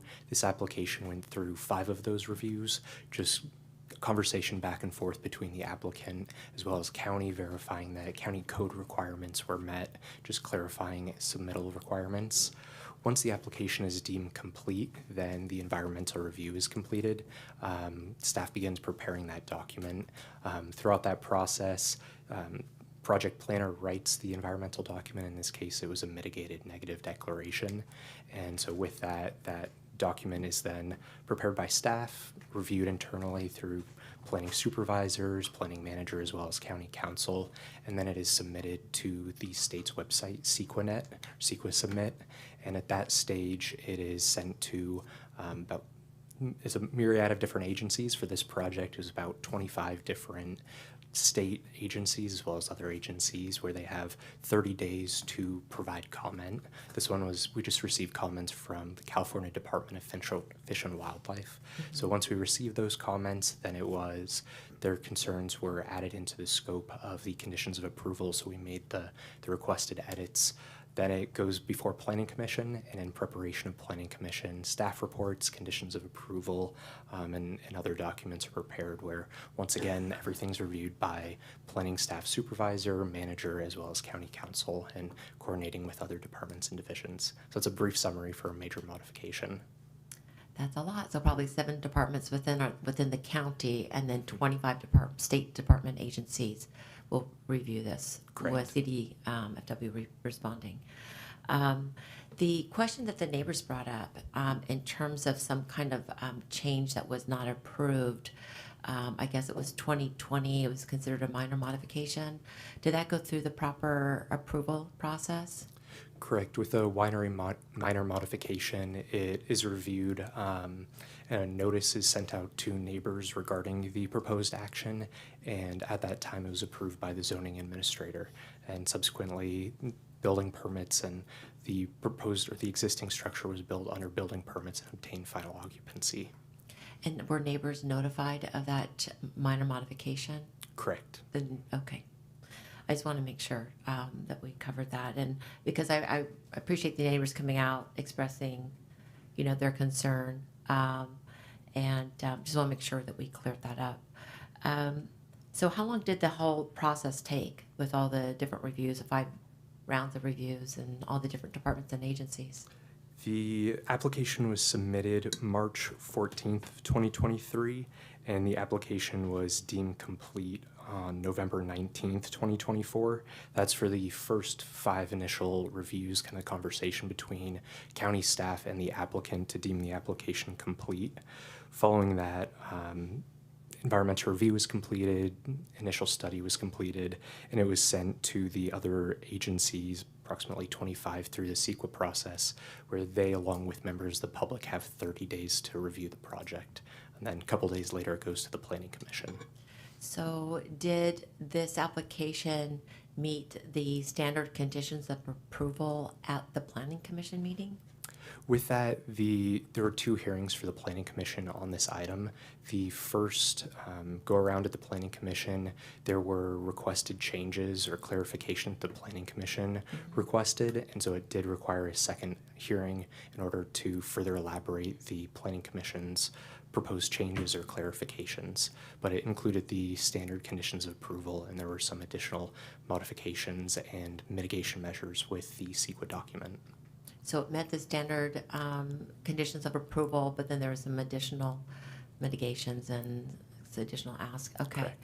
And that includes the water monitoring? Correct. There initially was well monitoring. The proposed settlement of the appeal does include additional measures.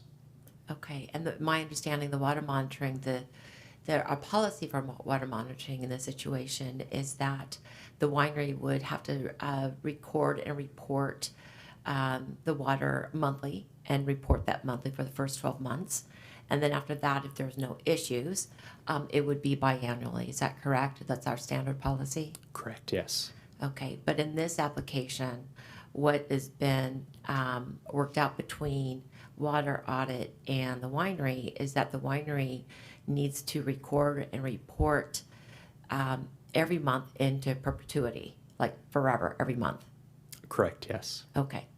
Seems excessive to me. And that now it's being put on us as an agency, we do keep those, the water reports are accessible. They're available, accessible through like PRAs, correct? We don't have like a portal at this point.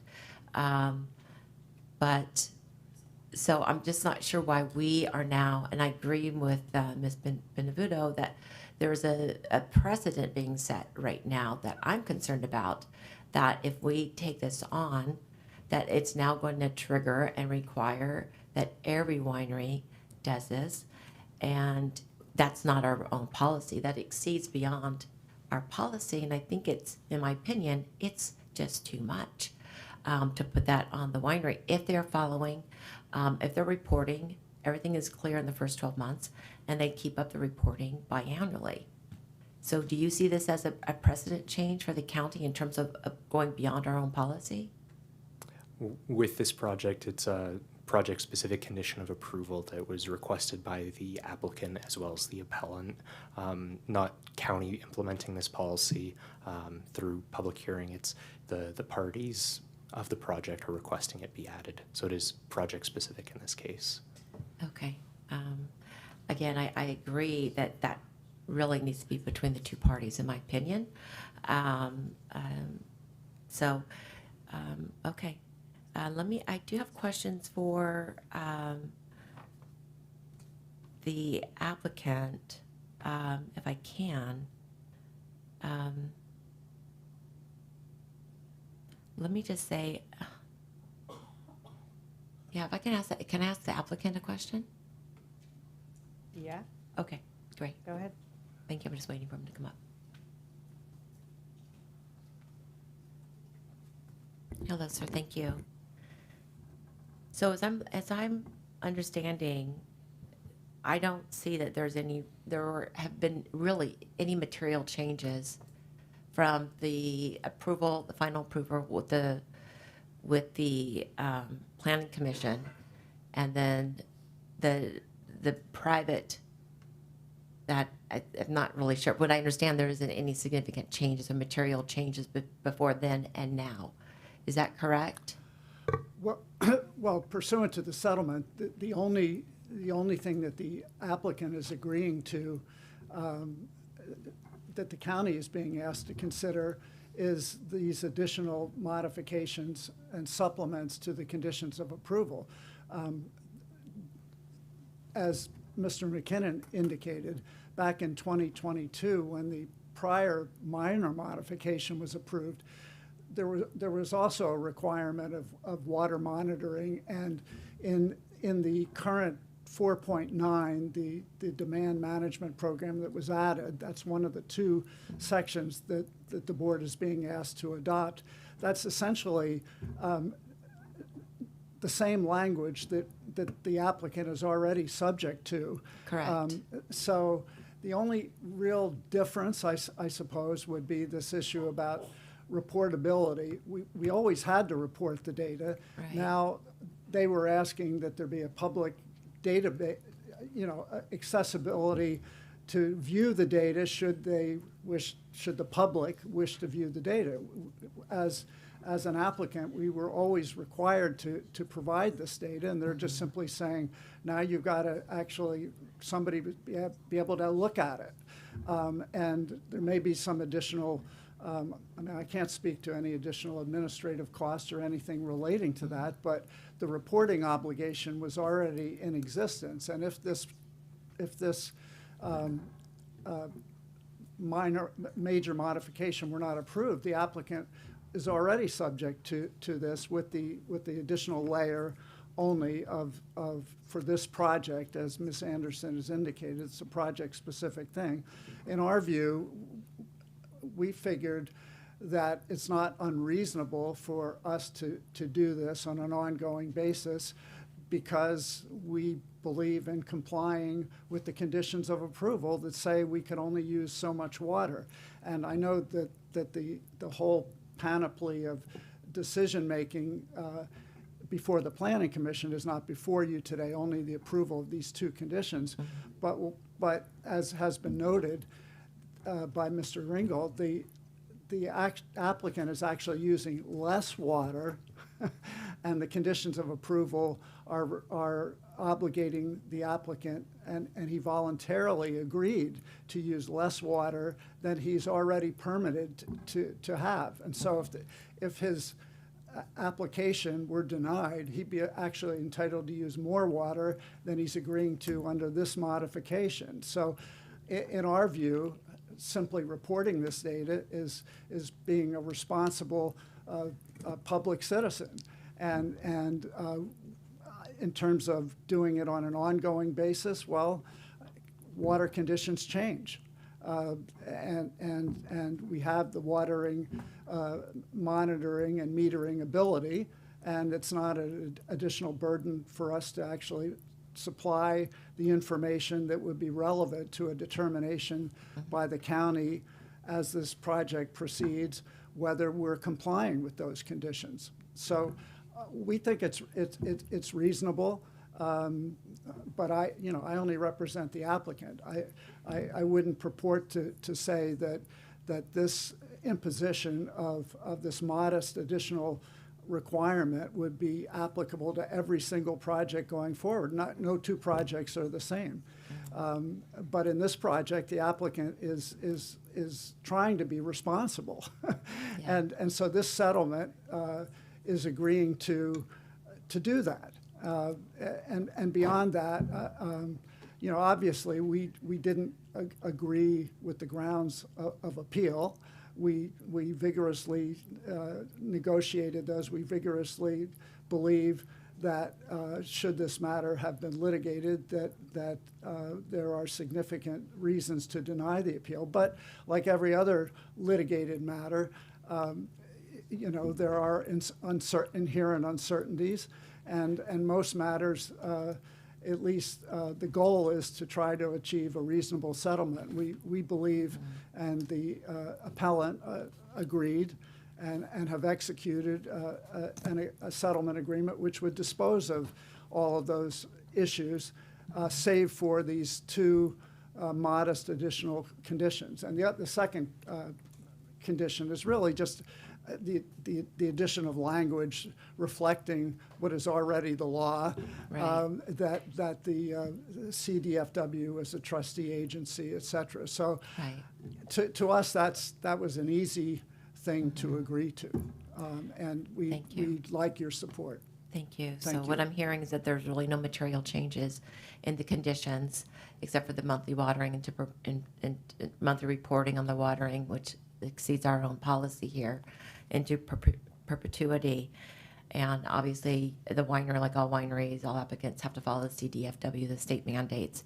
That's the regulations there.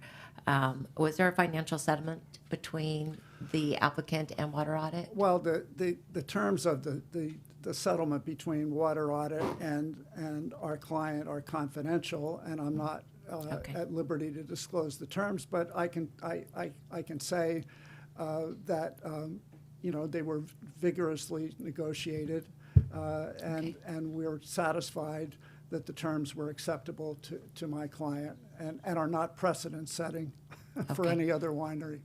All right, thank you. That's all I have for now. Okay, thank you. Could I understand that we have now heard from you at length, and we also have the Water Audit California representative on the line. So could we give Bill 1 minute to respond? Just 1 minute, though, to try to conclude this. Yes, I can do it in 60 seconds. I agree with counsel for the applicant that the matter was vigorously negotiated, and I agree that we were persuaded by the fact that when they offered to measure and monitor and show what they were saying they were going to do was true, that we were most impressed with their candor and thought that a wonderful idea. I think that, though, I would like to take 15 seconds to say that the technological manifestation of this reporting is a piece of hardware that is very, very modest by today's terms, which sits on the wellhead and once a month sends a Wi-Fi or a cellular signal to the database that is now being operated by the county. I was shocked that there wasn't such a database as part of the GSA groundwater inquiry, and quite honestly, I think there is one. But we managed to get someplace for the data to go. Up until now, all of the conditions of asking people to monitor their water, et cetera, have been pointless because apparently there's been no place for the data Mr. to McKinnon, go. excuse me, that was a minute, so we're gonna move on. Thank I'm you. done. Okay, thank you. Okay, so I have Supervisor Gallagher, and then after that, Supervisor Cottrell. Thank you. Yeah, some of my questions, I guess, have been answered. I'm just wondering if we need to hear a little bit more from staff on the precedent versus project specificness of these COAs around groundwater monitoring, because I do want to make sure that it's clear that if this is project-based, that it's project-based. I don't want everybody walking out here thinking we're setting policy on the fly. So if someone can, Mr. Bordona. The way I view this, this is a private agreement between two parties. Simply put, this is a self-imposed condition, if you will, no different if somebody came in with an application that said they voluntarily wanted to preserve a bunch of trees or do something that's, you know, to an environmental benefit. And as such, it's not precedent setting. If it's helpful for the board, we can include some language in the documentation that speaks to that if precedent setting is a concern. And I'll defer to council on what that language may look like if that is the pleasure of the board. Thank you, Mr. Bordona. Anything else, Supervisor Gallagher? No? Okay, Supervisor Cottrell, and then Ramos. Thank you, Chair, and thanks to my colleagues for the questions. I had similar ones. I want to just make the comment that I think, first of all, it's important that when we have a situation where we have two parties who are agreeing and basically, contracting here, that the terms between the two of them, unless they're, I don't want to get in the middle of what the parties have agreed to. I appreciate Ms. Benvenuto's point that we don't want to be setting precedent, and Supervisor Gallagher, you just said it too, we don't want to be creating new policy on the fly, but I don't think that's the situation we're facing here. And it also doesn't sound like the lift to the county is anything other than modest. It's more like a spot where data could be held. So I'm in support of that. And I also think that I appreciate the applicant acknowledging that they will be using less water and being able to share that information with the appellant is important, and also making it available for the public. So I think we're actually going to experience an upside there to the public. So I'm appreciative of that. I do want to go back to a question that we heard from the neighbors, which was, I think we're really talking about the project site. Does it comply with approvals? So prior approvals. So can you help us understand? I know that's not the issue we're deciding on today. We're deciding whether we're going to support this this settlement. But as backstory, can you help us understand the answer to that question? Absolutely. With that, the applicant, they had an original winery use permit and subsequently have modified it. Everything that is constructed has been approved under building permits as well as entitled for the winery. So the winery, as it is configured now, has obtained final occupancy, and it has all been approved through the Napa County. We've given authorization for everything that has been present. Okay, thank you. That's all I have. Okay, thank you, Supervisor Cottrell. Supervisor Ramos? Thank you. So my questions, and there'll be no surprise, I've asked them to council before, in terms of the private agreement, and my concerns really come from, and my questions come from, if there is not compliance with the additional terms of the private agreement, what is the county's responsibility?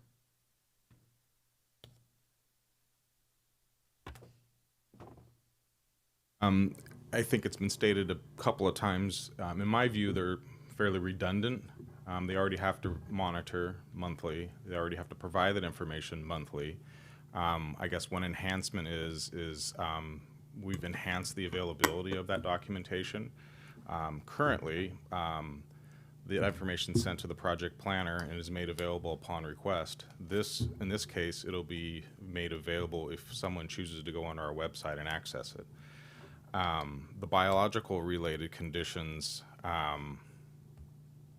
redundant as well, in that there isn't any work proposed within the county's creek setback. We have a standard condition of approval that if your project happens to trigger state or federal regulations, go get those permits as you see fit. We don't dictate that, we don't regulate that, and we certainly wouldn't want to. Furthermore, it's worth pointing out that the conservation regulations in our stream setbacks prohibit any work in the creek without first obtaining a use permit exception to the conservation regulations approved by the Planning Commission. So I think we're pretty good on the stream setback thing, but I guess this is belt and suspenders for the applicant and the appellant.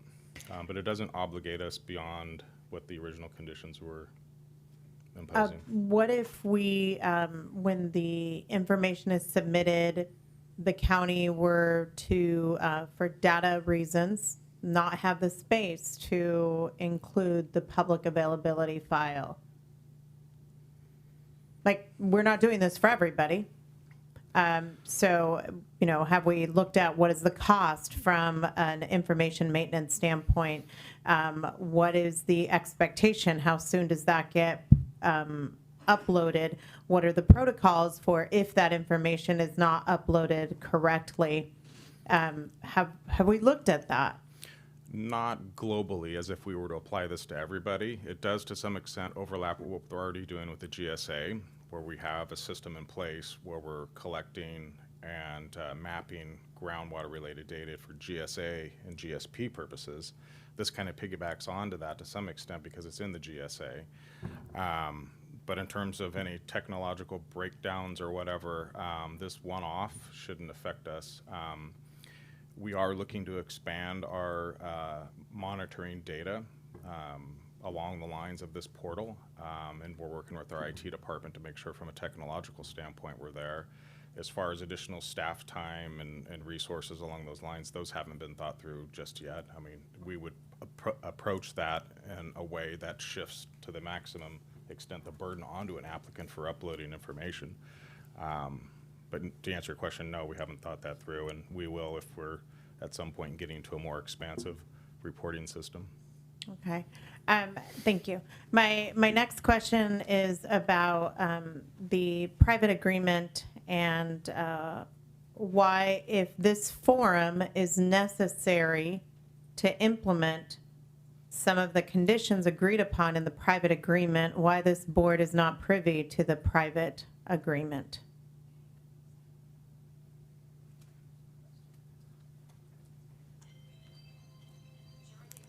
The only thing I can say is we're not a party to the agreement. We weren't provided a copy of it.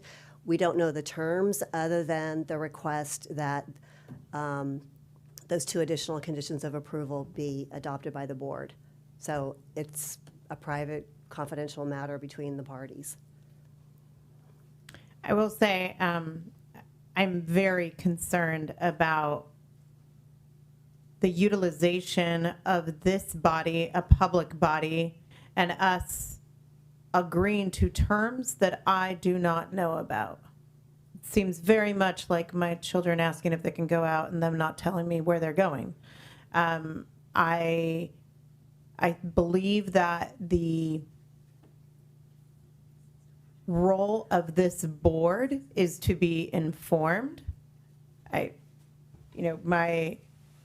We have to, when we conduct public hearings, we have to sign a document that says we've read everything. And I haven't read everything in this case because I'm not being given everything in this case. I've expressed my concerns before to some of these parties and the fact that settlements are being used in an exchange of funds. I know of prior appeals in which applications have been dropped because the payment of funds being requested through the lens of a negotiated agreement was simply too much. I do not have a problem with the terms that have been arrived at through this agreement. What I do have a problem with is that apparently all parties decided that this board and our staff were not competent at arriving at a reasonable and open public forum choice. And so I would then ask, and I will say, in other circumstances, we have had the opportunity, and prior board, you all haven't had the opportunity, I've had the opportunity to confidentially review documents so that we could be informed. I'm very concerned as to if all you arrived at was a transfer of money And these, I think it's 4 red lines in one document and 3 red lines in another document, then why can't I see the settlement? So I guess I would ask that to council. What else is in the nature of the settlement that this board is not privy to seeing, and yet you require the approval of this board for your agreement to be fully executed?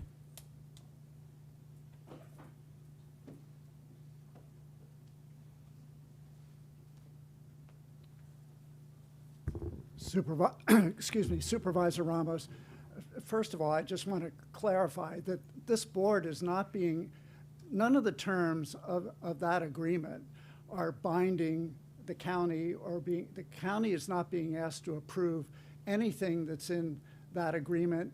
It's not being subject to any obligations but for the 2 conditions that are before you today, that are basically conditions precedent to the effectiveness and the dismissal of the appeal. Otherwise, the agreement is simply between the applicant and the appellant, or as you I don't know to what extent you've reviewed the appeal packet, but it was 64 pages.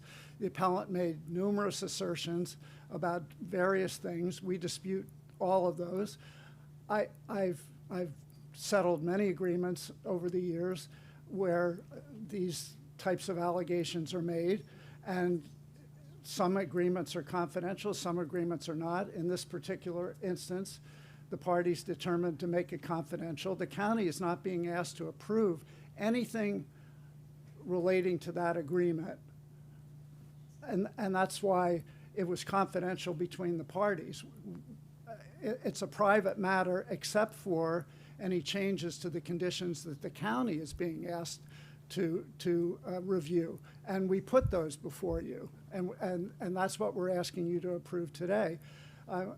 It's not that we don't feel, I mean, I understand, I know you're a lawyer, attorney, and you're very capable of understanding the terms of an agreement, but it's also not uncommon for parties in this situation to have the terms be confidential, and they are. So I'm not at liberty to disclose them. That was part of the negotiation between the parties. My client is satisfied with those. I mean, if you were to have a concern about that, all I can say is there's nothing in that agreement that binds the county and even refers to the county, other than the fact that this appeal was made. The appeal is being dismissed.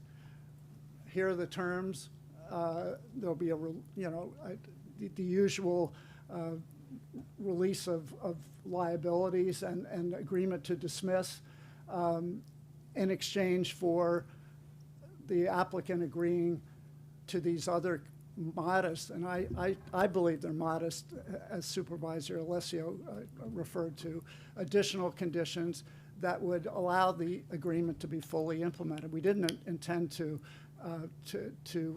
disrespect you or to imply anything regarding the capability of the board in reviewing these things, but we didn't see the need to take up the board's time to review private terms that have absolutely nothing to do with any change in the approvals, except for those that are specifically before you today. Thank you. So I find that an interesting last statement that you said, that the agreement has things that don't have anything to do with this land use approval, but here we are in a public setting.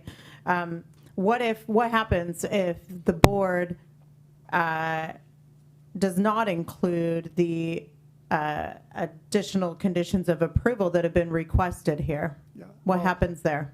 As Deputy County Counsel Anderson indicated, the effectiveness of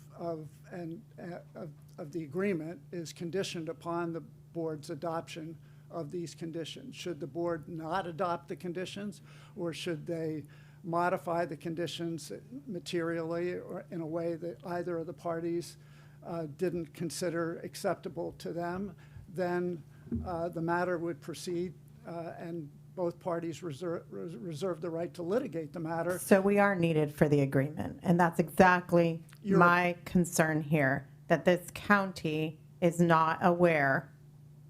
It wouldn't even need to be this board. I have concerns that our lawyers have not seen what is in here. I have concerns that a land use process, a land use appeal process is being utilized, by your words, for matters that are not pertaining to this land use hearing, and that we are a condition precedent to the execution of your agreement for this appeal to go away. Well, maybe my words were not as elegant as they could have been, or articulated as well as they could have been, but obviously everything relates to the fact that an appeal was filed and that my client is the applicant, and that the end game is to resolve the matter in a way that would resolve the appeal without further litigation. And that is what was agreed to between my client. When I say some of this has nothing to do with the county, I simply mean there is no additional obligations imposed or being requested to be imposed upon the county in connection with this agreement, except for these two conditions that are before you. I don't know what to say beyond that. I mean, if the board should condition the adoption upon the disclosure confidentially to council, we have an agreement that says these things are confidential, but if the parties were otherwise to agree to disclose them, I suppose they could do that, but that would take both the applicant and the appellant at this point, because the agreement has been executed. And frankly, I mean, while I understand it may be troubling, I don't see anything in the concept of a private agreement that has as one component the adoption of modest changes to conditions of approval that are being disclosed as unusual or inappropriate. Thank you. My next question to staff being, if you could refresh my recollection, when I watched the Planning Commission hearing, when it came to the water, to the monitoring data, not the actual monitoring, but the monitoring data, was there any indication by the Planning Commission that monthly reporting in perpetuity was something that they would be entertaining? To my recollection, the primary topic was regarding reduction of water use, and there was a lot of discussion regarding processed wastewater reuse. The topic of reporting in perpetuity wasn't as much of a topic. Okay, thank you, that's all. Thank you. All right, so I guess following on that a little bit with the groundwater component of this, this is probably a question for planning, but I'm wondering about workflow-wise, how similar is this to what might be contemplated for the Groundwater Sustainability Agency and for planning staff as a workflow that could be, how I'm trying to say, like just parallel to, if we start collecting more data, is this agreement going to be basically the same workflow so that, we're not creating a unique situation that somebody has to comply with indefinitely? And, would it, what am I trying to say? Like, I don't want to get into a situation where we have one project that's just doing one thing and the county, I mean, as I think Supervisor Ramos has pointed out, is just facilitating that for decades until the project changes radically, I guess, or is readjusted, versus, is there a way to put in wiggle room to it, or to just make sure that it's aligned as much as possible with the kind of reporting we would expect to be doing under the groundwater sustainability work that we're also doing?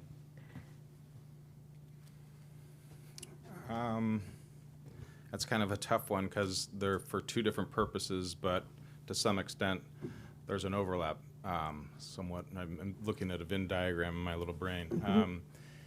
So the reporting for the GSA is for GSP implementation purposes. It informs on the health of the aquifer, both near and away from creeks, among a whole host of other things. This is for regulatory purposes.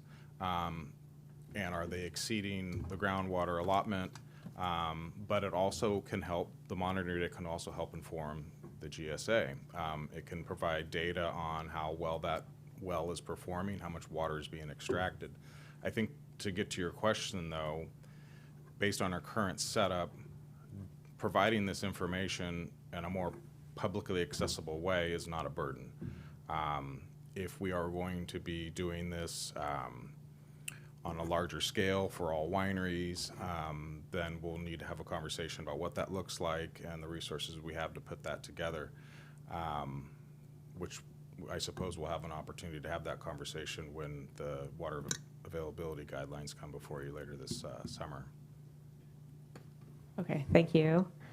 And then I guess I'll just add that in looking through the red line conditions of approval, I appreciate that this project is immediately adjacent to a creek and that extra effort has been put in to think through how groundwater monitoring could be useful. And also, I just happened to notice that there's an exterior lighting to be turned off no later than 10 p.m., which I think is also a good neighbor kind of concept, and I appreciate that too. So, I don't see any other comments from my colleagues. Oh, Vice Chair Alessio? Thank you. I do have comments. I just asked all my questions. Oh, okay. And I wanted to listen to everybody, and I think everybody, especially Supervisor Ramos, for her question. It's, in terms of this is an entangled situation we're in, because we've got a private parties agreement that directly impacts the county into perpetuity. So I don't understand. It's very complicated, and I do see that it is going to impact the county. This is unique. I do believe that this is going to set a precedent. Water audit will start approaching every winery, every new winery with this. It may not be our policy, but they're going to use it as, you know. And again, I'm not against groundwater monitoring. I think it's very important. Our groundwater is a precious resource. We have a very vigorous process already, and reporting and fees that are all attached to groundwater. And to add monthly reporting into perpetuity that the county is liable to receive and to post is county resources, cost, time, taxpayer dollars that goes beyond a private agreement, a private settlement, in my opinion. You know, it kind of goes down to, and I'm just going to call it out, it comes down to the cost of business. Anybody can file an appeal for anything, just like anybody can file a lawsuit, and it's $2,000 to file that appeal. It automatically triggers the person that's being appealed to fork over $10,000 or whatever amount once that happens. And then if they don't come to some kind of agreement, such as AKA a check being written, it could cost 2 to 3 years and hundreds of thousands of dollars. That's what this is about. And I'm not about it.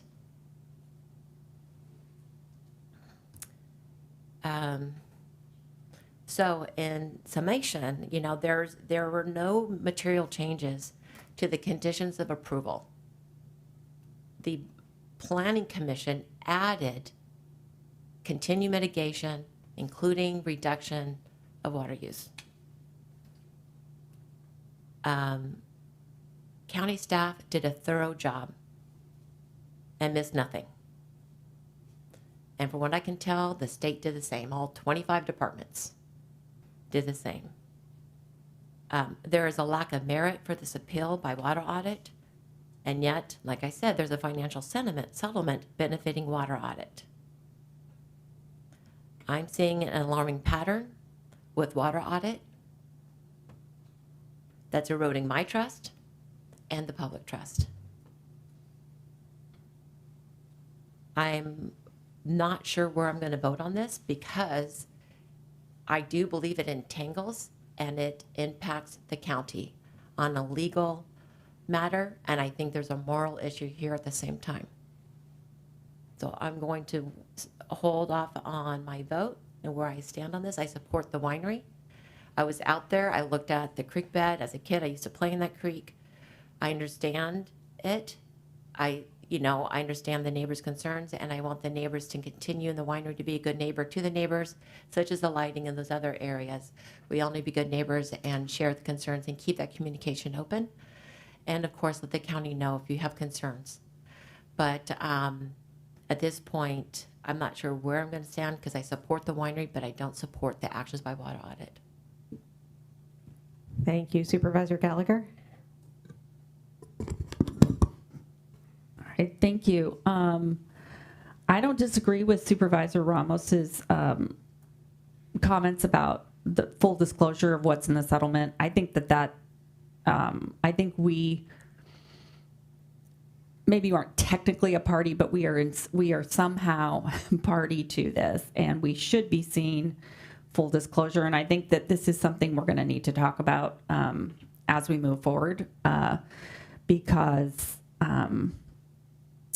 I think, as she said too, it doesn't matter if it comes all the way to the board, but our staff should know what these settlements entail.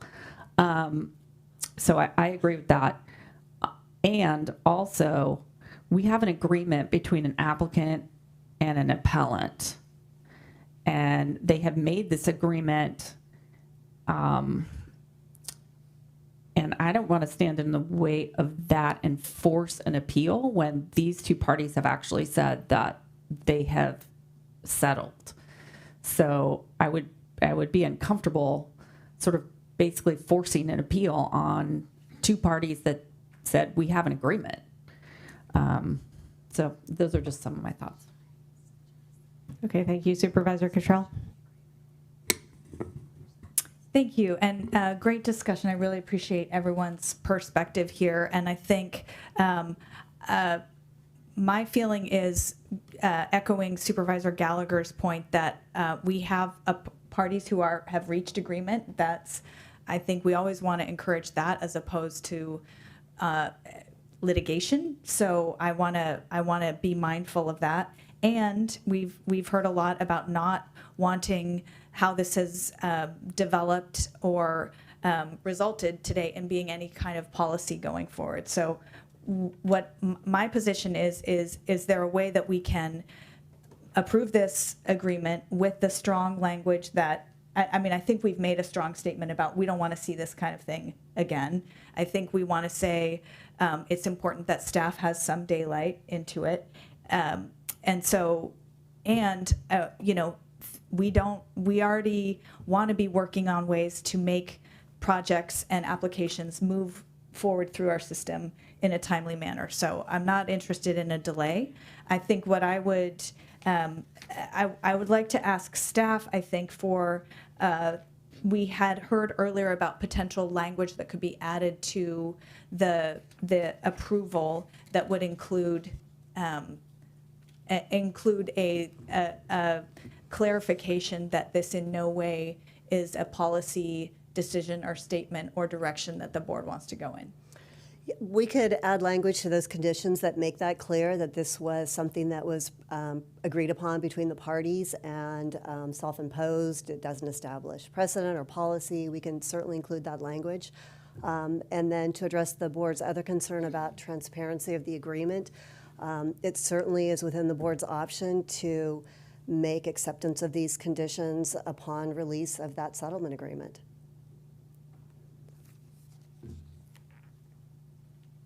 Thank you for clarifying. Is that it? Do you have more? Sure. So I'm just going to put a motion on the table then, which is to, let me see here, to approve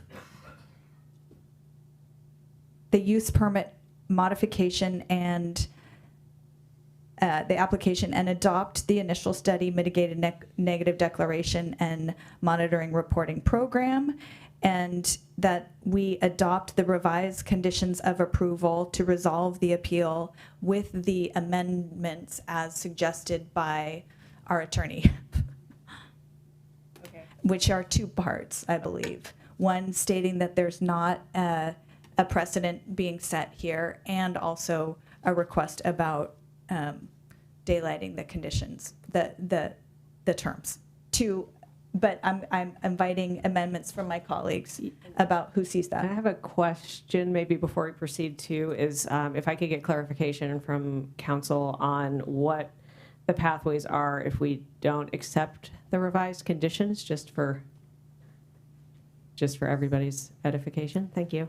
So if the board declines to accept the revised conditions, then we would need to continue the matter indefinitely, because most likely then we'll be gearing up for an appeal hearing. So that's where we would stand. Okay, thank you. Supervisor Ramos? Thank you.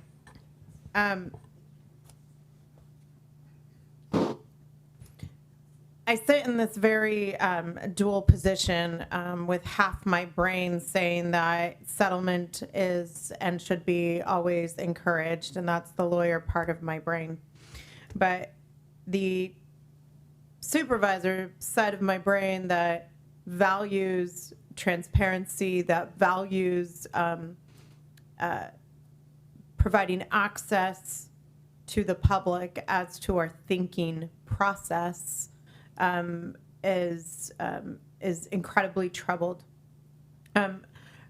We heard earlier today in public comment that there was concerns about the cost of running vineyards and at the federal, state, and local level. This is not our cost. We didn't do this. Yet when the tally of time that applicants tell us that it takes to get through an appeal comes up, this is it. We didn't do this. This is an appellant. This is the appellant of water audit creating this situation and then not fully disclosing to this board and creating, I'm sure you really wanted a swift matter here, but here we are at well over an hour of addressing this because it simply does not meet the standards that I'm used to, that this county strives for in terms of full disclosure and transparency. The cost of an appeal, the cost of an approval, these settlements are now part of that cost of approval. I'm going to reflect back to my colleagues. 3 different appeals by water audit, 3 different results, and our involvement in 3 different ways. The first one, Bonnie Vineyards. Bonnie Vineyards, there was no settlement with water audit, and this board denied the appeal by water audit, and that approval went forward. Staglin Vineyards had a land use matter. It was appealed by water audit. They could not reach a settlement. There was a request for payment of funds associated with the settlement and minor modifications. That payment was not made, and that modification was dropped by the applicant. So changed behavior by the applicants, and guaranteed the county gets blamed for this, that it's so hard to go through the process when there's a third party involved in this process, that we are not privy to those conversations. Now this third one with Arrow and Branch now coming before this board and utilizing this board to make a business decision of what you believe is the best and most cost-effective path forward. I don't disagree with that. Like I said, with my lawyer side of the brain, absolutely, you're going to make the best decision for you. But I'll tell you, I don't think you would have ended up at a different result, truly, that if you had gone through this process through the actual appeal. I am incredibly concerned with it. It's been characterized as de minimis of what we need to do of maintaining a data system. Sure, it's project based, but every time this county does something, and I'm just as much to blame, someone will get at the podium and say, "Can you do what they did in that case?" And what I am incredibly concerned about, even if I accept council's representations that what's in the agreement is insignificant and not needed, and only these red lines here are needed. The exchange of money is not insignificant for what this public process is, because on the county website, we have fees, we have hourly rates, and you as an applicant should know how much. There should be some predictability into how much this process is going to cost you. And then you have your consultants. And now apparently there is a payment amount to make your appeal go away that is invisible on that fee structure. And so I'm troubled with that, because if it was, I'm not going to throw out and prejudge on numbers, but if it's a small amount that can truly be seen as, nuisance value and cost of doing business, okay. But what if it reaches an extraordinary level amount that I, as someone who was elected by my constituents to make these decisions, finds unconscionable as part of a public process that makes then appeals out of reach for other people? That is the troubling part for me. I have no problem with the conditions that have been put forward, but the amount of money and our lack of knowledge of the amount of money. How would you feel if you found out that there's an exchange of $200,000 going on? Would you still be okay with this? I wouldn't. As the five of us have to sit in closed session and we have to make these judgment calls on how we settle out these matters that come before the county on liability matters. And we go through that process, and we sit there and we say, what's too much, what's too little, and we have to pass judgment on it. We are passing judgment on an agreement that we know nothing about. And so, and because of the way in which it is coming to us, it does not even appear on our form that requires us to read and understand everything. And that, to me, is incredibly troubling, because if it was here on the line, I couldn't sign and I couldn't vote. Again, I'm not opposed to the terms that have been negotiated openly and disclosed to this county. I am incredibly concerned and frankly disturbed by everything that is happening behind closed doors, that we are told, trust us, it's fine, you're not needed, and then you're adding to the cost of doing business as a legitimate, approved winery in Napa County. Okay, thank you for your comment, Supervisor Romer. Supervisor Cottrell? Thank you, Chair. So again, I would welcome a modification to the motion. Perhaps what I'm hearing from my colleague is that actually having the board understand what that, if there is a number, would be important, rather than having that go to staff. Could we take a recess, like a 5-minute recess for that disclosure to occur, or is that not happen on the fly? Okay. Can I go ahead and say maybe we take a recess for the chair to talk with council? How about I propose a recess for the chair to talk to council, and the motion still pending does not have a second? That's great. Okay, we're going to take a 5-minute recess, work on the language, and come back and continue.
When you're ready, Chair, we're ready for you. Okay, thank you. We are reconvening here from our brief hiatus, and I just want to announce for anyone waiting for item 11A in at the Abbey that given that we still have presentations from our fire partners after this, before we look at in at the Abbey, we expect to reconvene at 1:30 to hear that. So we'll be taking up item 11A in at the Abbey around 1:30 or at 1:30. And you can decide what you're going to do about lunch and planning your afternoon. So, okay, we have returned. We are still on discussion. And before, I just have one clarifying question from staff, and this is, I don't think, going to be complicated at all. But I'm wondering, it was mentioned in the presentation that this plan, proposed plan, reduces water use relative to the entitlement for the parcel. And I'm wondering if that reduction is then, does it replace the entitlement or does the entitlement stay higher? It's really just like a technical question. It would replace the entitlement. Okay, thank you. Okay, then I'm going to, let's see, I see Supervisor Cottrell, if you want to bring us back. Thanks. Thank you, Chair. I am going to restate modify my motion so that the motion is now to adopt the revised conditions of approval to resolve the appeal with 2 additions. First, to add language, as our county council has described, that these additional, additional conditions in the settlement agreement are privately negotiated and not precedent setting or binding on the county. That's part 1. And then part 2, that the board's action today is subject to disclosure to Napa County of the entire settlement agreement. Thank you. Thank you. So I have a motion on the floor by Supervisor Cottrell. Do I have a second or any friendly amendments? Nope. I'll second that. Okay, second from Supervisor. Yes. Clarification question, Chair. So your motion and second are requiring the county to maintain monitoring data on its county website monthly in perpetuity. Yes. Okay, so I have a motion by Cottrell. I have a second by Alessio. All those in, do we need a roll call on this one or no? Okay, all those in favor? Aye. Aye. Any opposed? No? What's that? Unanimous. Yes, it's a unanimous vote. Thank you. Okay. That concludes item 9. Thank you for your time.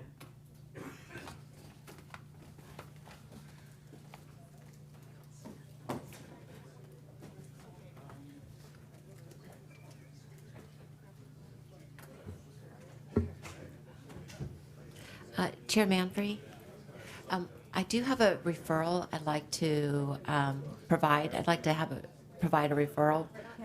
We're not there. Okay, we'll just wait till the end of the day then. Okay.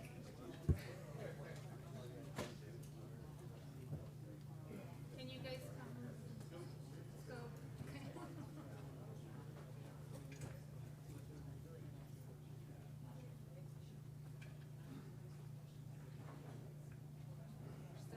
Yeah, we're still, okay, sorting things out here. Okay, so we're going to go ahead and move into item 10, administrative items with presentations from Napa County Fire on their 2025 annual report. First up as item 10A, I welcome J.R. Rogers, Fire Administrator, to, I see we have Jason Downs and Brian Ham, Chief Ham here to present. Go ahead when you're ready.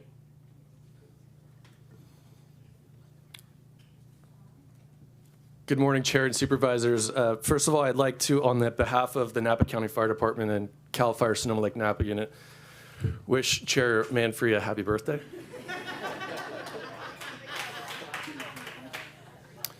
So I'll go ahead and give you the annual report for the year of 2025. So Starting off at 2025 was sending resources to the Eaton and Palisades fire in Southern California. Resources included engines from CAL FIRE, Sonoma Lake Napa unit, and Engine 10 staffed by 8 volunteer firefighters. So Engine 10 had actually swapped personnel midstream of the incident because we were committed for so long. We also had several personnel respond as overhead positions, including myself. Next, going to training, our training bureau hosted the Napa County and South Lake County Volunteer Academy. After 5 months of training, we will have 20 volunteer firefighters graduate from the county, with 15 being a part of Napa County Fire Department. We have enhanced our service levels by adding a surface water rescue program to Lake Berryessa, while in strong communications with the Napa County Sheriff's Department. We added a rapid extrication module support team, also known as a REMS team. There is an 11-member rotation with a 7-day-a-week coverage. The REMS team, through our interagency rescue team, that provides crucial rescue activities assigned to extended to major incidents. Next, I want to talk about our investments to Tablet Command. So the local investments into the technology Tablet Command, which puts vital information into our firefighters' hands, includes live call information with notes from the Emergency Command Center communications operators. And I know we began this project in 2023. This includes life safety information, customized mapping layers, automated vehicle locations, call sharing with neighboring jurisdictions, call routing, incident command ability, shared live with all users. It includes a mobile data terminal, which will give us the exact information for response times and accountability to meet our obligations of NFPA 1710 and 1720. This investment has come back to Napa County Fire by not only all local agencies adopting this technology in Napa County, but CAL FIRE, as of 2025, has adopted this platform statewide. This gives us and all other local agencies visibility on where all state and local fire resources, including our aircraft, are statewide, giving our resources the upper hand to place vital resources to priority locations of our incidents. Okay, next we have prescribed fire. More than 115 acres of prescribed fire were completed in PUC, Las Posadas, Wild Horse, and the Pope Valley area. Next we have pile burning. More than 4,000 piles burned supporting Napa Firewise, the Picket Fire Cleanup, Land Trust, as well as other portions of the county. Next, we have our call incident information. In 2025, Napa County Fire Department responded to 4,921 calls for service. And now we have the breakdown of the call type information at scene. So there's a diverse amount of calls that we went to. Usually what's highest is our emergency medical aids. Next, within the 4,921 calls for service, I would like to mention the response to the Picket incident. As the extended attack incident commander, would like to recognize our preparations and partnerships that positively affected the outcome of that incident. In addition to the paid county and CAL FIRE response, we had 11 volunteer engines that responded to the incident from the time of dispatch. We utilized the California Mutual Aid System and went into unified command with the Napa County Sheriff's Office, with Sheriff Ortiz being the unified incident commander through the duration of the incident, which served as a vital link to our communities. Evacuation measures were done in a surgical manner, having Kyle Edelman fully engaged in all evacuation operational conversations. This allowed fire and law enforcement to choose who needs to be evacuated while not over or under emphasizing the seriousness of the need. The fuels treatment additionally proved it gave us the upper hand in minimizing damages. This is a monumental amount of work that has been and continues to be done with partnerships from our industry groups, Napa Firewise, and County of Napa. And I'd specifically like to thank the supervisors and chair for engaging every single day on the incident and giving us what we needed to get our job done. Next, I would like to highlight the resources from 2025.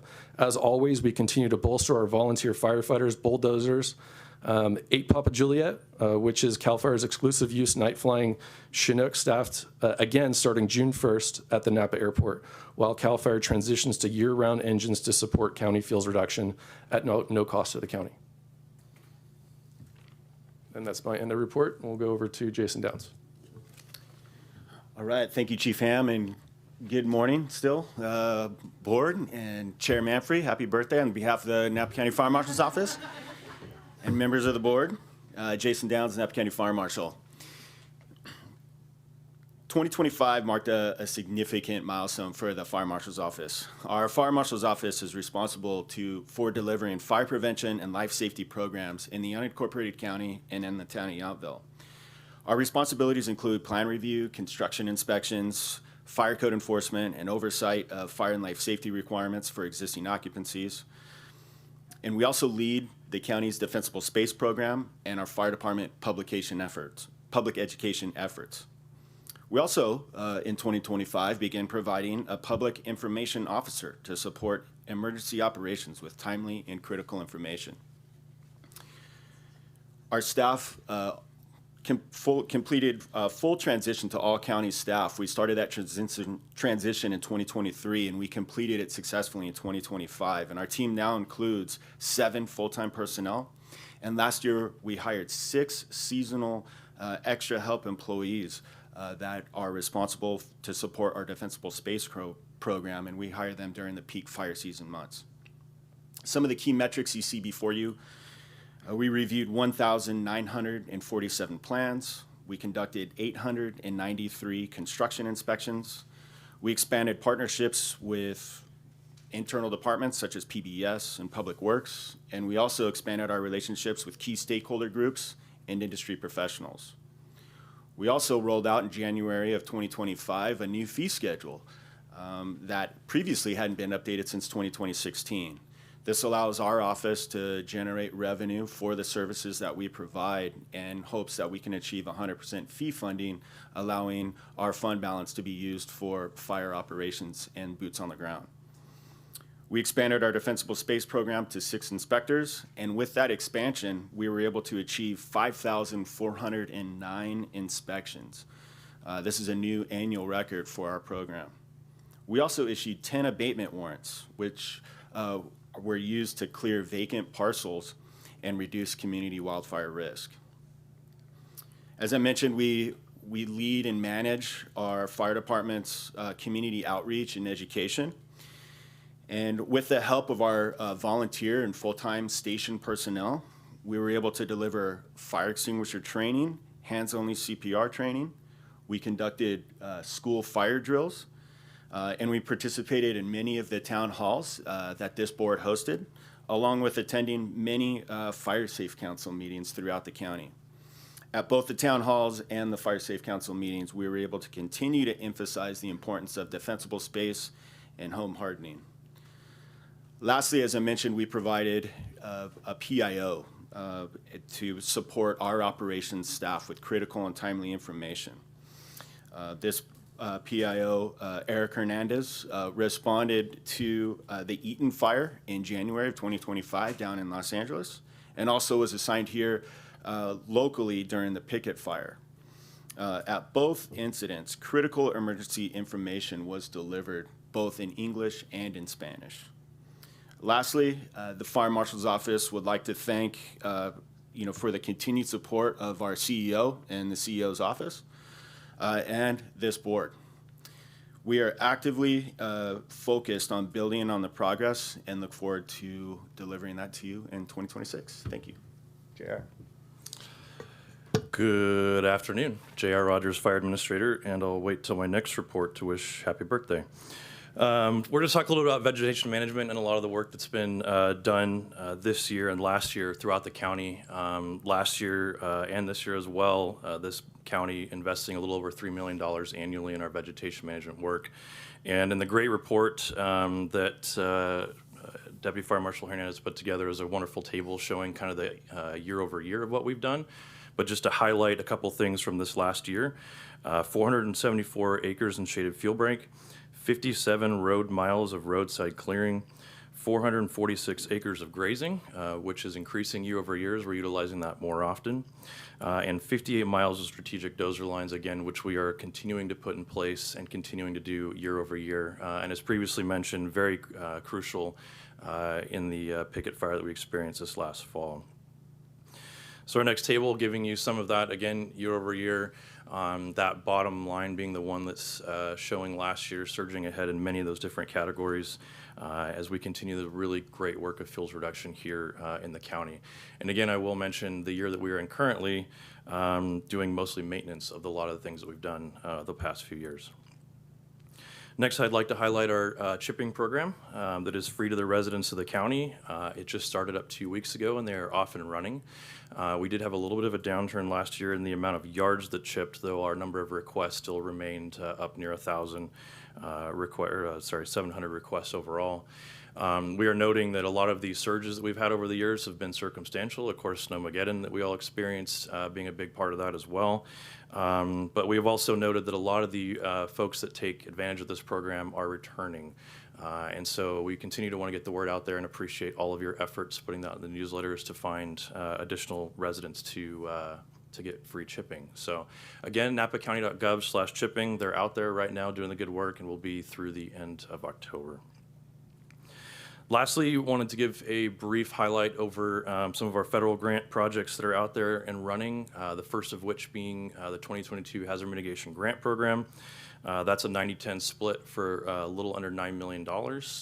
That is currently in phase 1 planning. Our submission deadline is July 11. I'm happy to report we are very much on track to make that go, where we will enter a review phase waiting for phase 2, which is actually getting the work done. And fingers crossed, maybe this fall. The second being the 24 Local Pre-Disaster Mitigation Grant. That has been completely submitted for review to Cal OES and FEMA, waiting final award there. That is an earmark from Congressman Thompson's office in the 2024 budget, which is working to harden around Lake Hennessy and the pump stations out there and reduce fuels on Glass Mountain.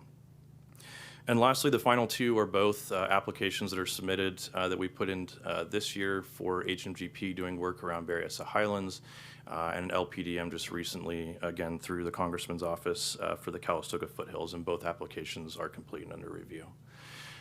So all that to say, we have a lot of work, a lot of different funding sources, and a lot that all of you have committed to really reducing the fuels here in Napa County, making it more fire resilient, and we really thank you for your time. That is the end of our report. Again, refer you back to the beautiful program that's been put together for you all to look, and welcome any questions. Okay, thank you so much. I look to my colleagues for questions or comments. Vice Chair Alessio? I'm just going to keep this short. I'm just so grateful. And really, on behalf of our community, I get all kind of shook up here, emotional, because my family's been impacted by multiple fires, losing everything they had. But we are so fortunate to have all our fire agencies working so tightly, working together, just demonstrating the excellence and service to this community. We're in really good hands. And we need to continue that. We can't take that ever for granted. We need to continue that investment and continue what we can do to support you in your work. So thank you. Thank you. Supervisor Cottrell? Thank you, and really well said, Supervisor Alessio. And I just wanted to add my compliments to the entire team, and it is such a well-run team. So thank you for that. And I think the other thing that is worth calling out is just the amount of communication that is ongoing between all of the teams and the community. I think the community understands more now, not just about the importance of the work, but where it's actually happening. And giving people more security is a wonderful thing. And it's also motivating people to do the work they need to do. And I will just call out, I think, where I'd like us to see moving forward, figuring out how we help people with these individual home hardening projects, because that is just a tough nut to crack. And it's amazing to see how far we're moving with defensible space, and we don't want to let up on any of those things. But I look forward to working with you all on the home hardening challenge. And then the other thing I just wanted to call out on the Glass Mountain fuels break, that not only is reducing fuels for the neighborhood there, it's reducing fuels around the hospital. So it's a really important public safety asset to keep safe. So great to hear about that one too. Thank you. Supervisor Gallagher? Yeah, just wanted to add my thanks and to Fire Marshal Downs. Setting records is always great, so thank you for mentioning that our inspections are at an all-time high. Very, very helpful. And I did want to say that Eric's fingerprints are all over this because it's got a lot of drama and color. And yeah, just I was like, Eric must, oh yeah, Eric. So, but great communication, and just to, echo the other, my colleagues, we have come a long, long way in terms of having a really well organized and sort of seamless, at least to the public, seamless delivery of services. And I really, really appreciate all the work you've all put in. Thank you. Okay, not seeing anyone else right now, but I had a question about the full report, which I think it was this one and not the second one. If it was the other one, you can just redirect me. But there was a total hotspot for responses around Station 12 in Yountville, and I'm just wondering if that's because why? It's the vet's home specifically. Okay, yeah, it was really noticeable. So thank you for responding for that community too. And I'll just add that, as someone who lives in a rural part of the landscape, I can really see the change as I move through the parts of the county that are farther out, and also representing the southern part of Berryessa and getting up to Knoxville last weekend. I just see the change all over the place. It's really apparent. It's really visible. And my neighbors and my own family participate in the chipping program regularly. It's superior. It's fantastic, and we appreciate it so much. And I also want to say that I appreciate that the fire personnel are showing up at the Fire Safe Council meetings, at community events, and at town halls. You're also very visible in the community, and I think that helps a lot too. If I could add, as I had my foot on the gas, I split right past just giving thanks to our partners, Napa Community Firewise, for all the work they've been doing. Truthfully, they've been the boots on the ground for this, and also CAL FIRE with a lot of efforts that they put in as well. Frankly, if we didn't have this great working relationship between them and other partners, that the list is very long, we wouldn't be doing this. So I wanted to back up the bus and make sure I slid that in there. So thank you. Great. Speaking of, Supervisor Cottrell. I did also just want to take the opportunity again to say where our fire department is as an organization, including our volunteer firefighters, is a different country than we were several years ago. And so I'm really grateful for all the volunteers that we have, and getting them built into the system is terrific. And what would be great is, as just to echo what you're saying, we see so many of you team members out at our public community events, which is great. And so let's get some of those volunteers to drop in too. Thanks. Okay, great. I think we're there. And so if we want to move on to item 10B, a presentation on the fire organizational structure study. And this is an item where the board can provide directions. So I welcome J.R. Rogers, Fire Administrator, and Rob Finn, Vice President, Matrix Consulting Group, for a presentation. Good afternoon, J.R. Rogers, Fire Administrator, and Madam Chair, happy birthday. We are pleased to present the final report out of a fire organizational study that was set by the board to review the service provider of the fire department. With me, as mentioned, Rob Finn from Matrix Consulting, who was a part of the team to review this. And I'll have him present those findings in a minute, but I want to briefly set the stage and walk us down memory lane back to June of 2023, when the fire department completed their AP Trident Long Range Master Plan. That plan delivered 30 recommendations, 19 short-term, 9 mid-term, and 2 long-term, that ultimately saw things like some of the volunteer reorganization of its core, development of the county-owned fire marshal's office, and improvement of apparatus response times. Now, 2.5 years later, this fire department has completed over 70% of those recommendations. Of course, the 3 I mentioned above. And frankly, that's a big thanks to you as a board, Supervisor Ramos for sitting on FSAC, Supervisor Cottrell for a lot of political navigation, CEO Alsop for his support, Assistant CEO Craig for her leadership. We will miss you. All fire department personnel, Fire Marshal Downs, Chiefs Ryan Greenberg, and Chief Ham for a lot of the initiatives that he's put forward that has truly changed this fire department and how we do business. In November 7, the county came back and awarded Matrix Consulting the award for this particular grant to review. I was sitting in the back row, not far from where Holly Dawson's sitting in my very first board meeting as a program manager, and was surprised to learn that we got to administrate the report. So we set right to work, and over the next year met with many, many people in this room, all the fire departments, all the municipalities in the county to really do this study.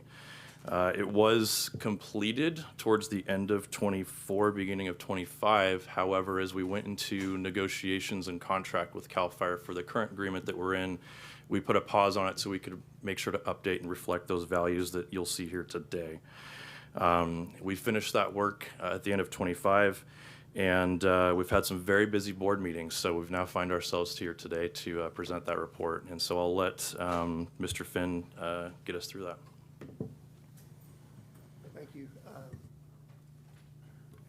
Thank you, Chair, members of the Board of Supervisors. At this point, Chair Manfrey, I would be remiss if I didn't wish you a very happy birthday. From myself and the entire staff of Matrix Consulting Group, we wish you the most joyous day ever. So I'm here to report on the organizational study. I'm Robert Finn, Vice President with Matrix Consulting Group, and I was the project manager. I'm going to fast forward my presentation past some of the formalities that talk about us, the firm, and everything else, and just get to the heart of the matter, which is what you guys are interested in today, to let you get to your birthday luncheon. So the project took several phases. It started with data collection and interviews. Met with most of you, county staff, personnel from all the fire departments, CAL FIRE and the departments, touring all the stations, touring the critical community risks present in the county. JR was nice enough to be my tour guide, and we spent most of 2 days driving all around the county. And then we took data provided from the municipalities, volunteer fire departments, CAL FIRE, the county, analyzed that, and ultimately arrived at our findings and recommendations. So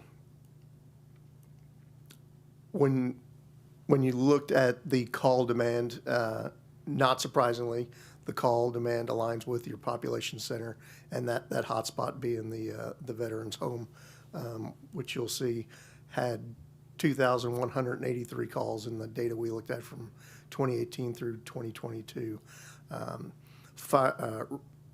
Emergency medical calls represented about 67% of the workload, so by far the highest call demand, and the veterans home being the hotspot that showed up most prevalent on the map.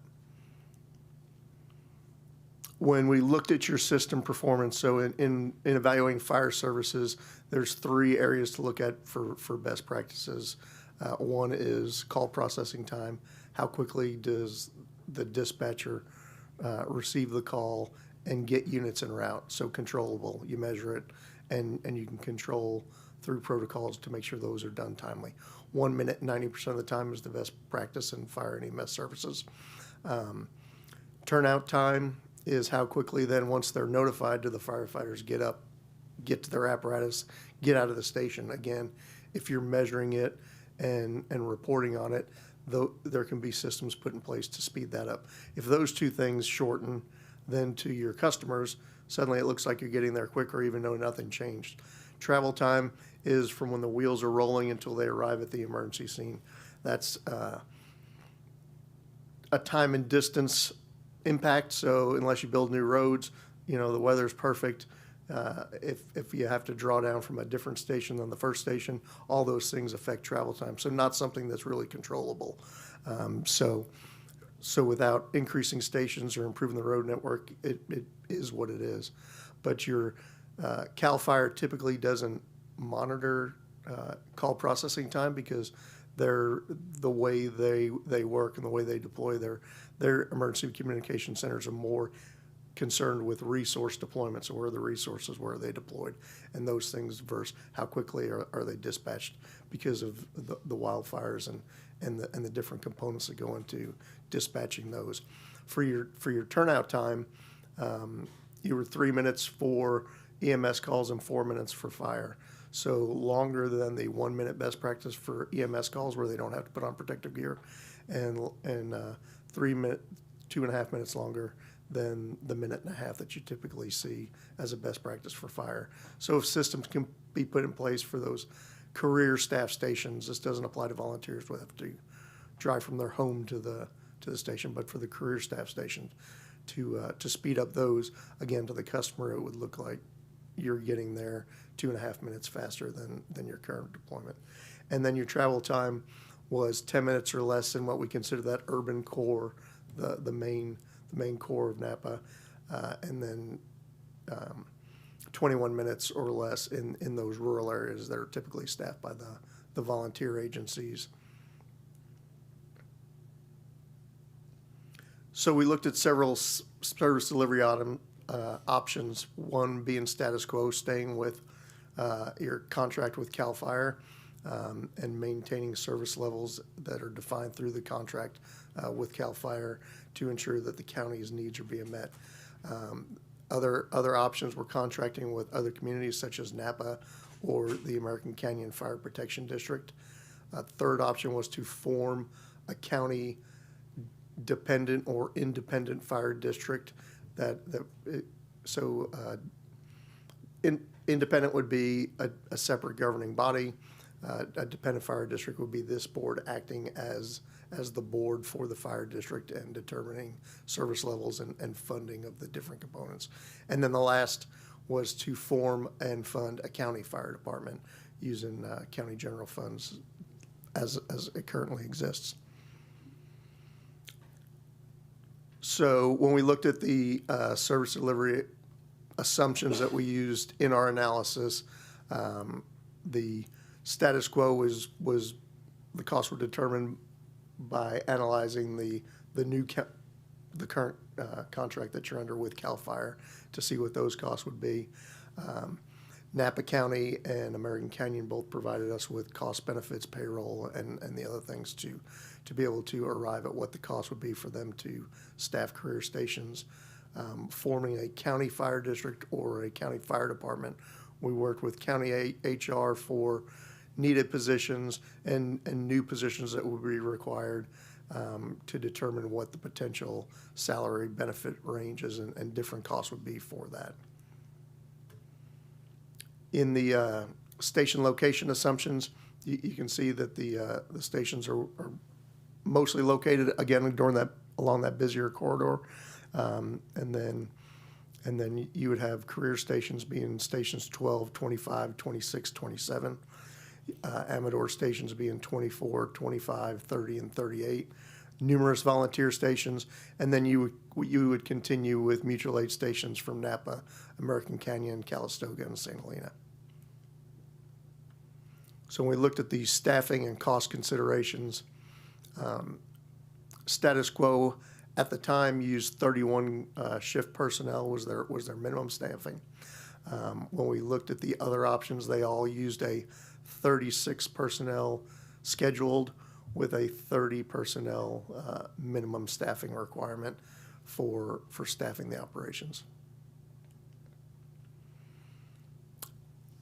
So in this, you can see the cost breakdown of 27.8 million ranging to 31 million under the status quo. Contracting with the city of Napa would significantly increase your cost to 45 million to 53 million over the years studied. American Canyon also would be more expensive. An independent fire district would be slightly more expensive, mostly due to the personnel estimates, the additional personnel that would be required to be added for support functions and other things that the county is currently provided. And then a county-funded independent fire department, again, would be several $1 million more than the cost of the current contract with CAL FIRE. So some other items that we considered were those ancillary benefits of the CAL FIRE provides. So the surge capacity, the fact that they keep aircraft at your airport and are immediately available for wildland incidents and others. In speaking with CAL FIRE leadership, if CAL FIRE were to go away as the county provider of fire services, typically those types of assets that are then redeployed to where Schedule A services are provided so that they're immediately available to the agencies that are utilizing their services and are in most demand of supporting that CAL FIRE mission that's going on in that service area. The other agencies, when we met with them, there were little to no interest in them participating in a fire district. So while you could form a fire district and others could opt in later, there was little interest in them from the outset, so there was no economies of scale gained because of having partner agencies. And then looking at the formation of a fire district, it would take about 3 years, require LEFCO approval, and a vote by the voters to get that in as a new funding mechanism for fire. So that said, our recommendation was to continue with CAL FIRE as your service provider and further study the consideration of a dependent fire district if you were to choose to use a parcel tax or some other method to fund fire services in the county moving forward. But the board would retain control of how operations are handled, staffed, and funded even under that district formation. So with that, I'm happy to answer any questions you may have. Okay, thank you for that informative presentation. Are there any questions or comments from my colleagues? I see Supervisor Cottrell. Thank you, Chair. And thank you very much for the report. And feels like a long time ago when we first started the commissioning of it. And again, you know, I said in the previous item that we are in a very different place in terms of our volunteer teams as part of our fire department now, which I think is an important change that I think some of the challenges that we were having in past years led to more interest in this question that was being asked today about what is the right path. And so it's great to have this result. And also, sorry, a little too. Okay, I'll sit back.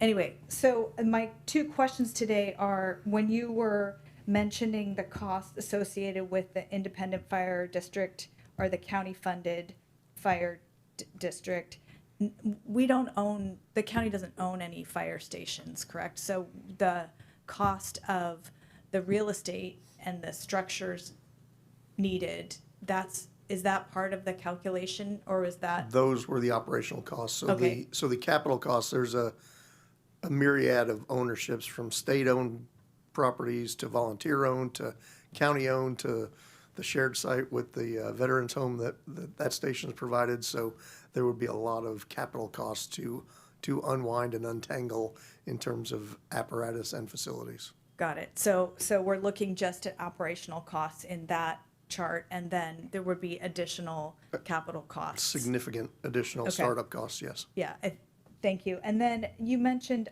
there was not interest in other agencies, little to no interest in forming a fire district. So were you talking to Napa and American Canyon and Calistoga and St. Helena, all those communities? Yes, and so Napa and American Canyon had interest in if we're the service provider, that would interest us if we had full control of the system, but not interest in joining a county-wide system where then they lose local control. Okay, and then smaller communities? They had no interest. Okay, great. Thank you. Yep. Okay, good questions. Supervisor Gallagher and then Vice Chair Alessio.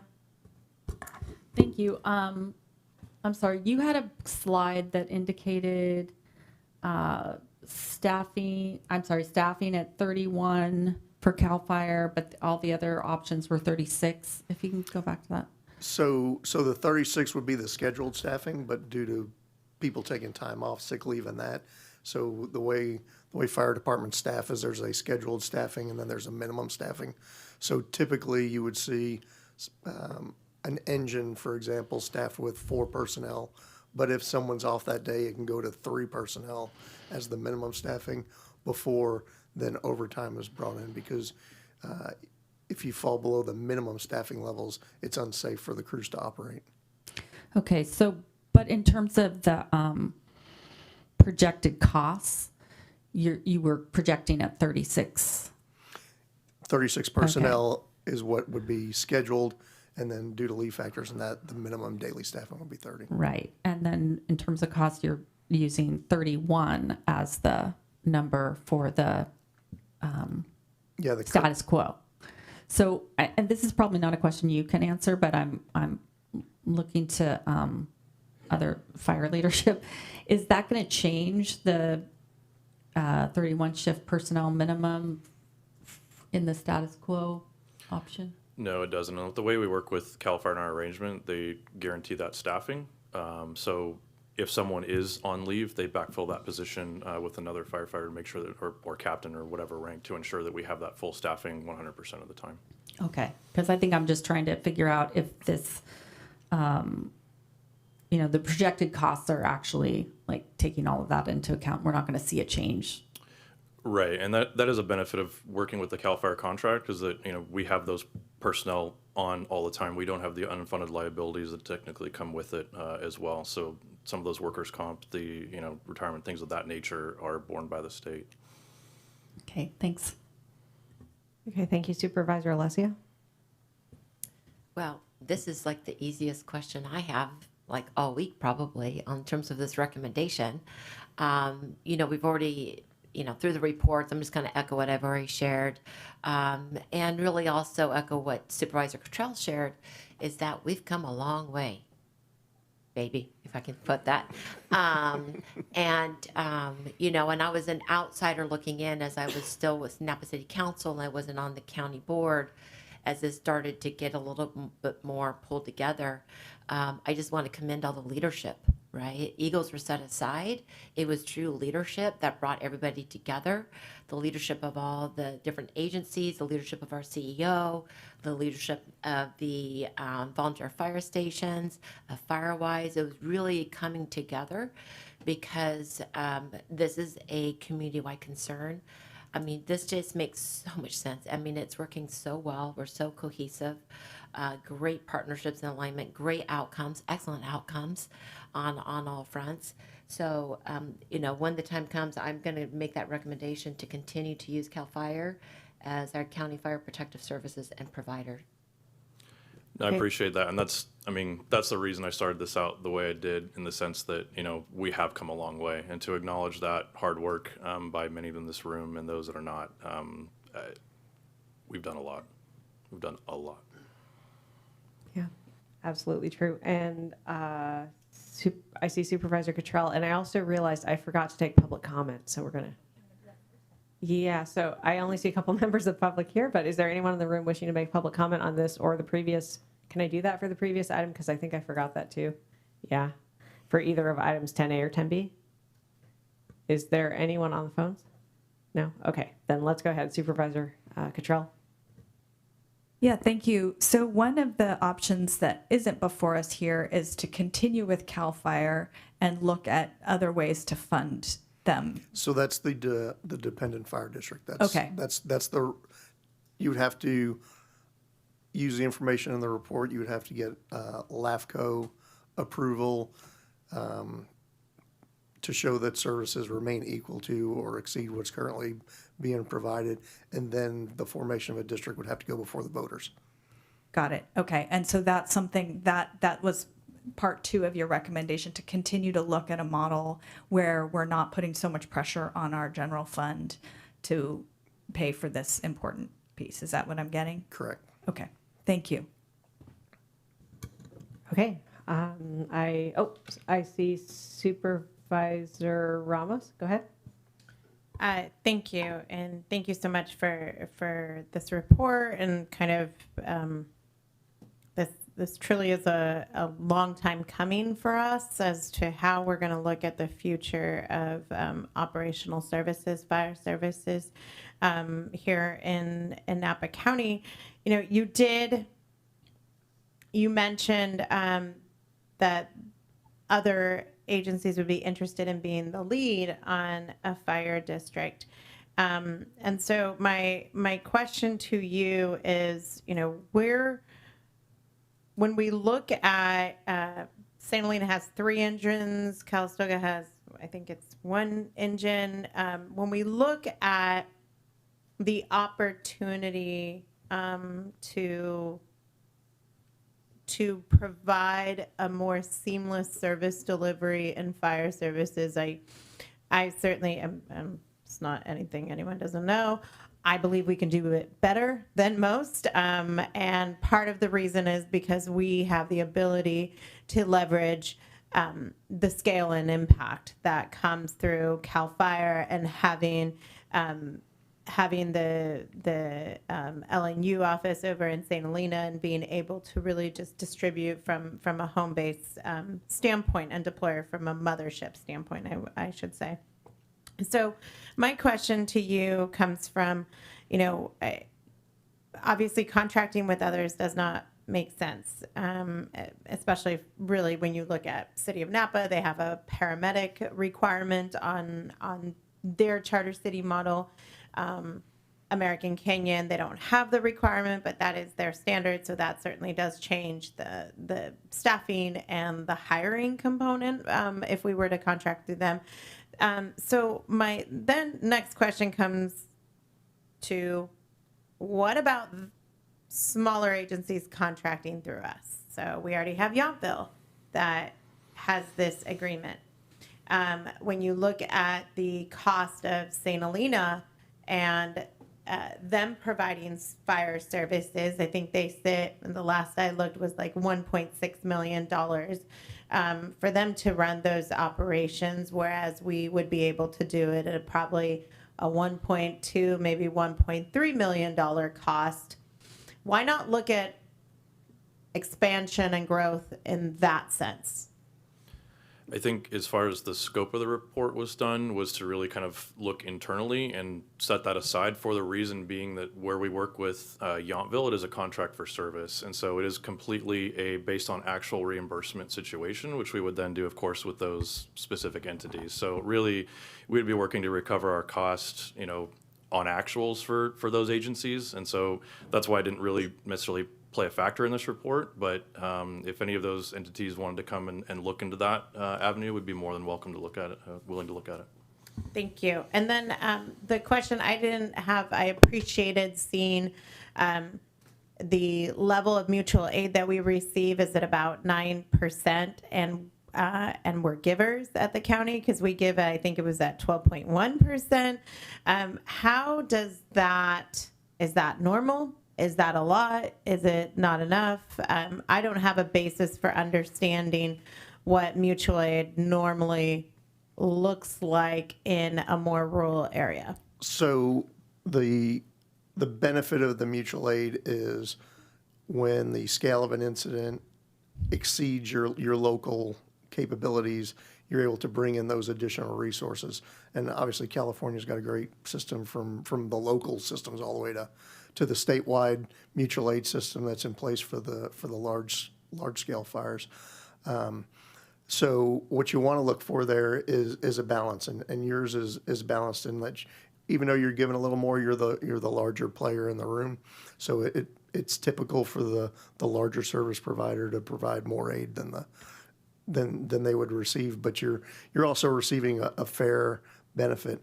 A next step that works well in agencies is to do more of an automatic aid where boundary drops exist and it becomes more of a closest unit response.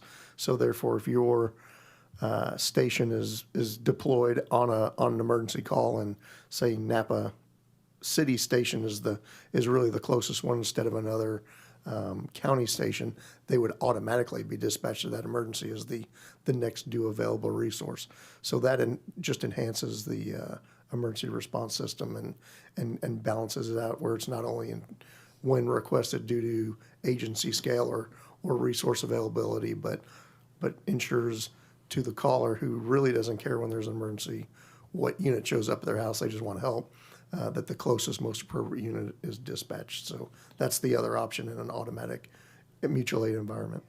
Well, I'll piggyback onto that to say that we do have a lot of those with Napa and Marin Canyon currently in flight with Calistoga. And so a lot of that automatic aid does exist. And I would say some of that percentage tick increase for us, again, being the bigger entity, is also some of those specialty calls, right? So we operate the interagency hazmat team in cooperation with a number of the cities. Obviously, we have technical rescue teams and things of that nature that a smaller one-station agency might not necessarily have. Thank you. And then in terms of you looking at the staffing, the $5 million differential of having a fire district versus maintaining the status quo. And for my colleagues, I'm on page 81 of the report that kind of goes through and talks about the positions that are needed, and HR generalist and logistics and manager and technician and all of that.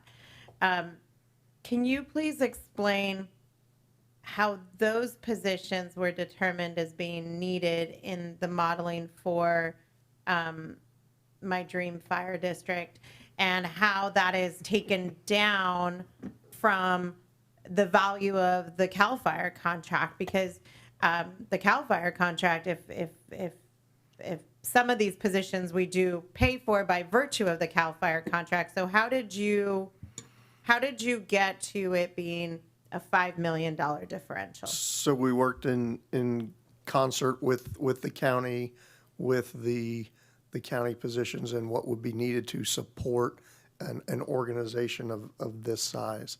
So when you move into being an independent or dependent fire district, now suddenly you're responsible for all those administrative functions that happen magically from Sacramento in the CAL FIRE system, that, payroll, HR, hiring, all the things that go into running that fire business.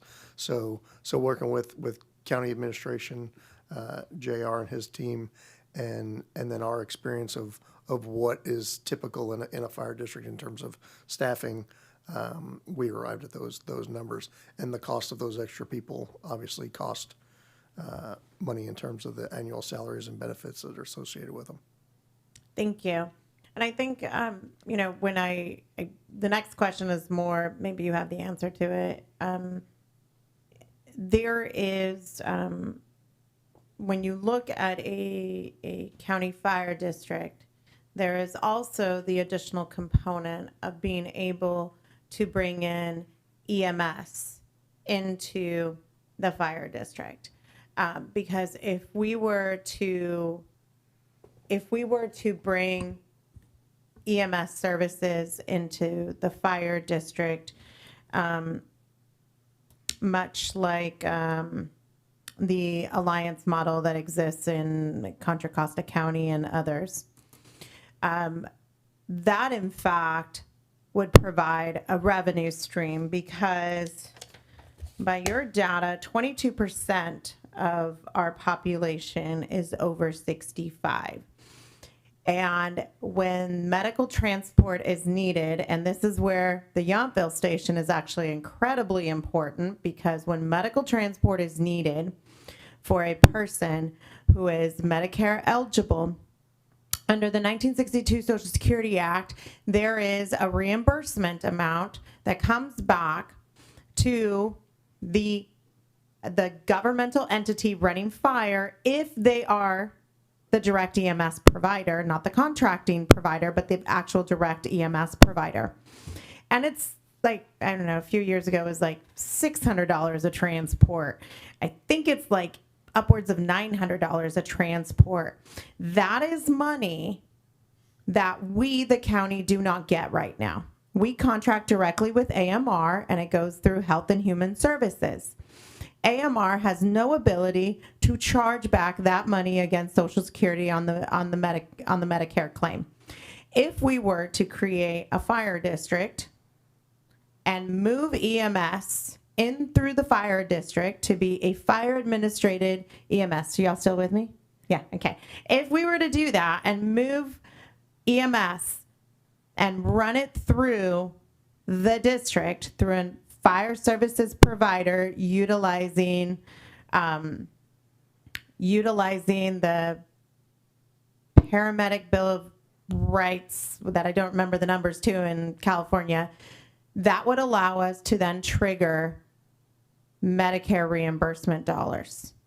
And we, in fact, could still contract with AMR to provide the ambulance servicing, but they would just have to be nicely badged like Napa County Fire. And then that would provide a revenue stream. So my question, that was my preamble. My question is, where do we go to next? Because by my back of the napkin, really back of the post-it calculations, we can more than make up that $5 million on transport if we were to move fire EMS in and utilizing an alliance model of emergency services. What would we need to do next to, I would imagine, a supplemental report and looking at a district model more specifically that includes EMS services? Yeah, that would require a completely different study that was beyond the scope of this project. And the financial components are really the key to that, because AMR is likely billing for those Medicare, because that's considered your full reimbursement for transporting that. So they, not knowing how your contract status with them is, they typically come in, they charge you a fee for operating EMS in the county, and then they collect the revenues. So as part of that billing, they likely are billing for Medicare, Medicaid, self-insured, the direct pay, as well as insurance agencies that pay for their service. So, you know, I don't know the payer mix in the county. I don't know what the revenue stream versus costs would look like for that. So that would be what would have to be studied to see if that makes financial sense for the county. Okay, thank you. I don't see any other buttons on here. So I'm going to thank you for your report today. And we have some good food for thought there. Thank you for bringing all that up. Yeah, and I think we're going to break for lunch. We'll be back at 1:30. Thank you. Yeah, thank you. Thank you so much for your report and for all your work. What's that? Did we need a second recommendation? I don't think this was informational. Okay. I thought it was. Yeah. Okay. So we're concluding this item, breaking for lunch, and we'll be back at 1:30.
Welcome back.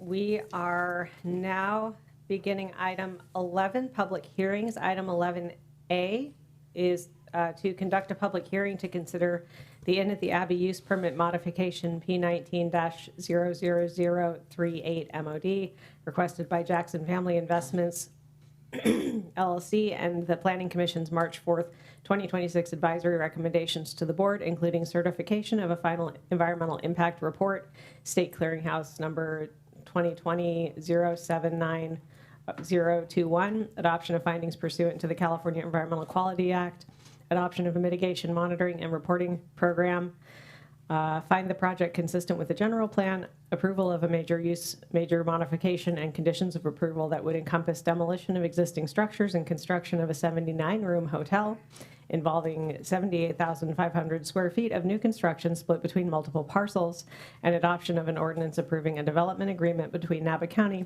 and Jackson Family Investments 3 LLC. So I'll start by asking board members if they have any disclosures regarding any ex parte communications or new Levine Act disclosures. I did, if I, want me to go ahead and start? How do you want to start this? Sorry. I think Supervisor Cottrell made it to the buttons first. Go ahead. Thank you, Chair, and good afternoon. I had several phone conversations with both the neighbors and also the applicants to the project. Okay, thank you. Anyone else? Supervisor Alessio, Vice Chair Alessio. Thank you. I had a site tour with the applicant and received emails from the neighbors. And I was out on the site yesterday. Okay. Thank you. I previously, prior to the Planning Commission meeting, had visited the site with neighbors. And I've also met with the applicant, and this was prior to it going to the Planning Commission. Okay. Not seeing any more. So I have met with the applicant prior to it going to the Planning Commission and visited the site, and also met with the representative Rob Anglin to discuss the project recently. And we've also received quite a few comments from the public, which I believe are public record and which everyone here has probably seen. So, okay. Let's see. So I will open the public hearing and request staff to present on the project. Go ahead when you're ready. Thank you. Good afternoon, Chair and Supervisors. Matt Ringel again with Napa County Planning Division, and today's hearing is in regards to Inn at the Abbey. This is a use permit major modification request along with a development agreement, use permit number P1938. My presentation today, I'll begin with a site description, move to the permit request, and end with a recommendation. Beginning with the site description. The proposed project is located across 6 parcels. The environmental reports, along with the staff reports, primarily reference the north parcel, of which is an aggregate of 4 parcels on the north side of Lodi Lane and Highway 29, and the south parcel, which is an aggregate of 2 parcels on the southern portion of Highway 29. The general plan designation for the site is agriculture, watershed, and open space. The project site is located within 2 zoning districts, the commercial limited zoning district as well as agriculture watershed. This existing site has a multitude of existing uses, including a winery, vineyard, 6 residences, restaurant, 5-room motel, commercial building, accessory structures, 3 groundwater wells, and an existing service to the City of St. Helena's Water Services. Permit request. The proposed project, as referenced, is broken apart on the northern portion of Lodi Lane and the southern portion. So beginning on the north portion, the project considers construction of 55,500 square foot hotel structure, including 50 guest rooms with additional space for a spa, retail, and a rooftop terrace with public space. Additionally, it includes renovation of a 12,900 square foot region or area of an existing stone building, including a hotel lobby, retail space, and cafe, along with conference, meeting room, and wine uses. It additionally includes unconditioned areas, including approximately 17,800 square feet for an arrival and valet courtyard, approximately 13,100 square feet of outdoor pool area, and an outdoor lounge area with landscaping, and an underground parking garage with 54 parking spaces. It includes 141 surface parking spaces with ADA parking, 14 bicycle parking stalls, along with modifications to an existing public water system and wastewater improvements.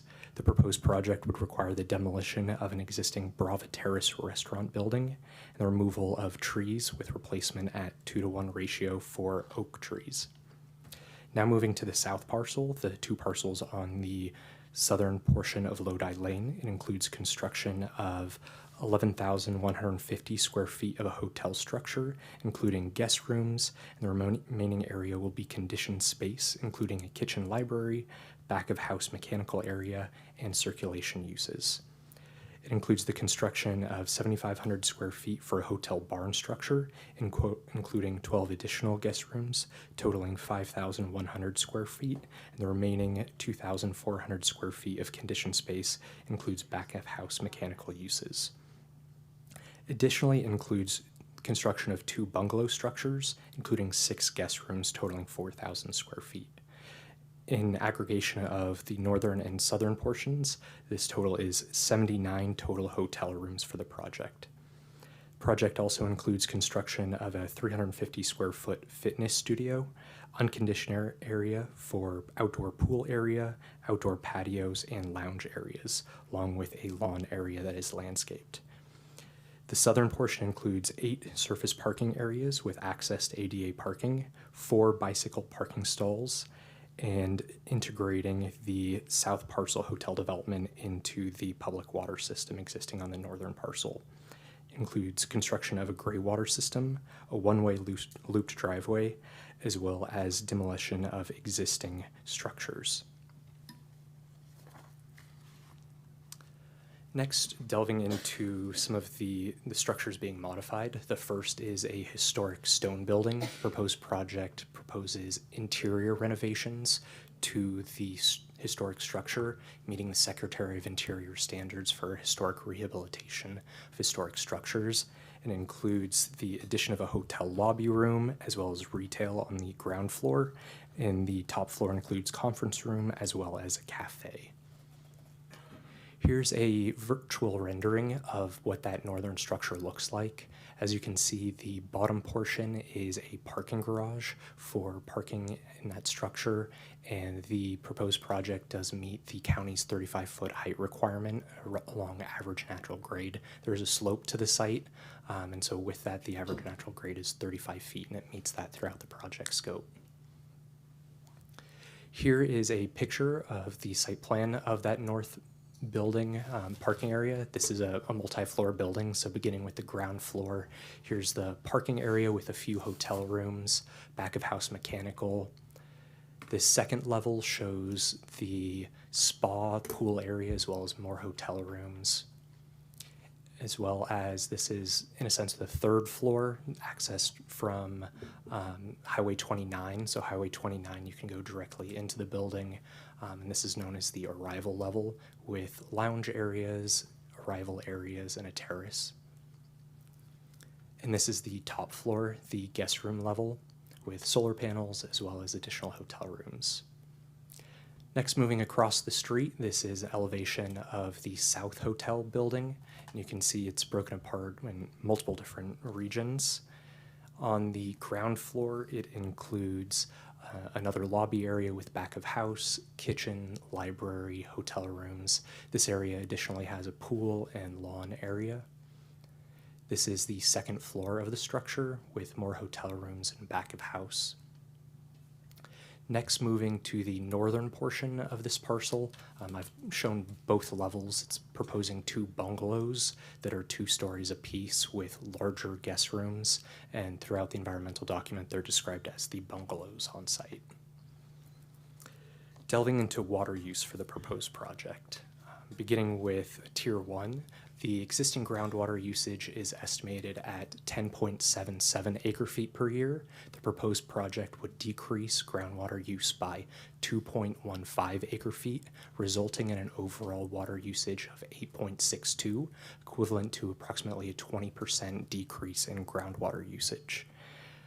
While we're on the topic of water and water usage, the proposed project proposes groundwater use as well as it has an existing agreement with the City of St. Helena for additional water use to their city hookups.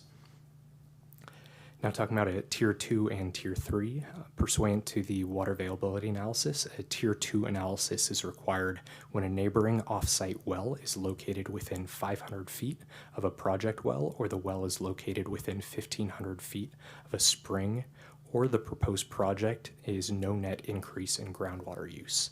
The project proposes an approximately 20% decrease in groundwater use, therefore the county's Tier 2 requirements have been met. Similarly, a Tier 3 review is the county's adopted method for complying with its duties under the Public Trust Doctrine. The project proposes a 20% decrease in groundwater usage.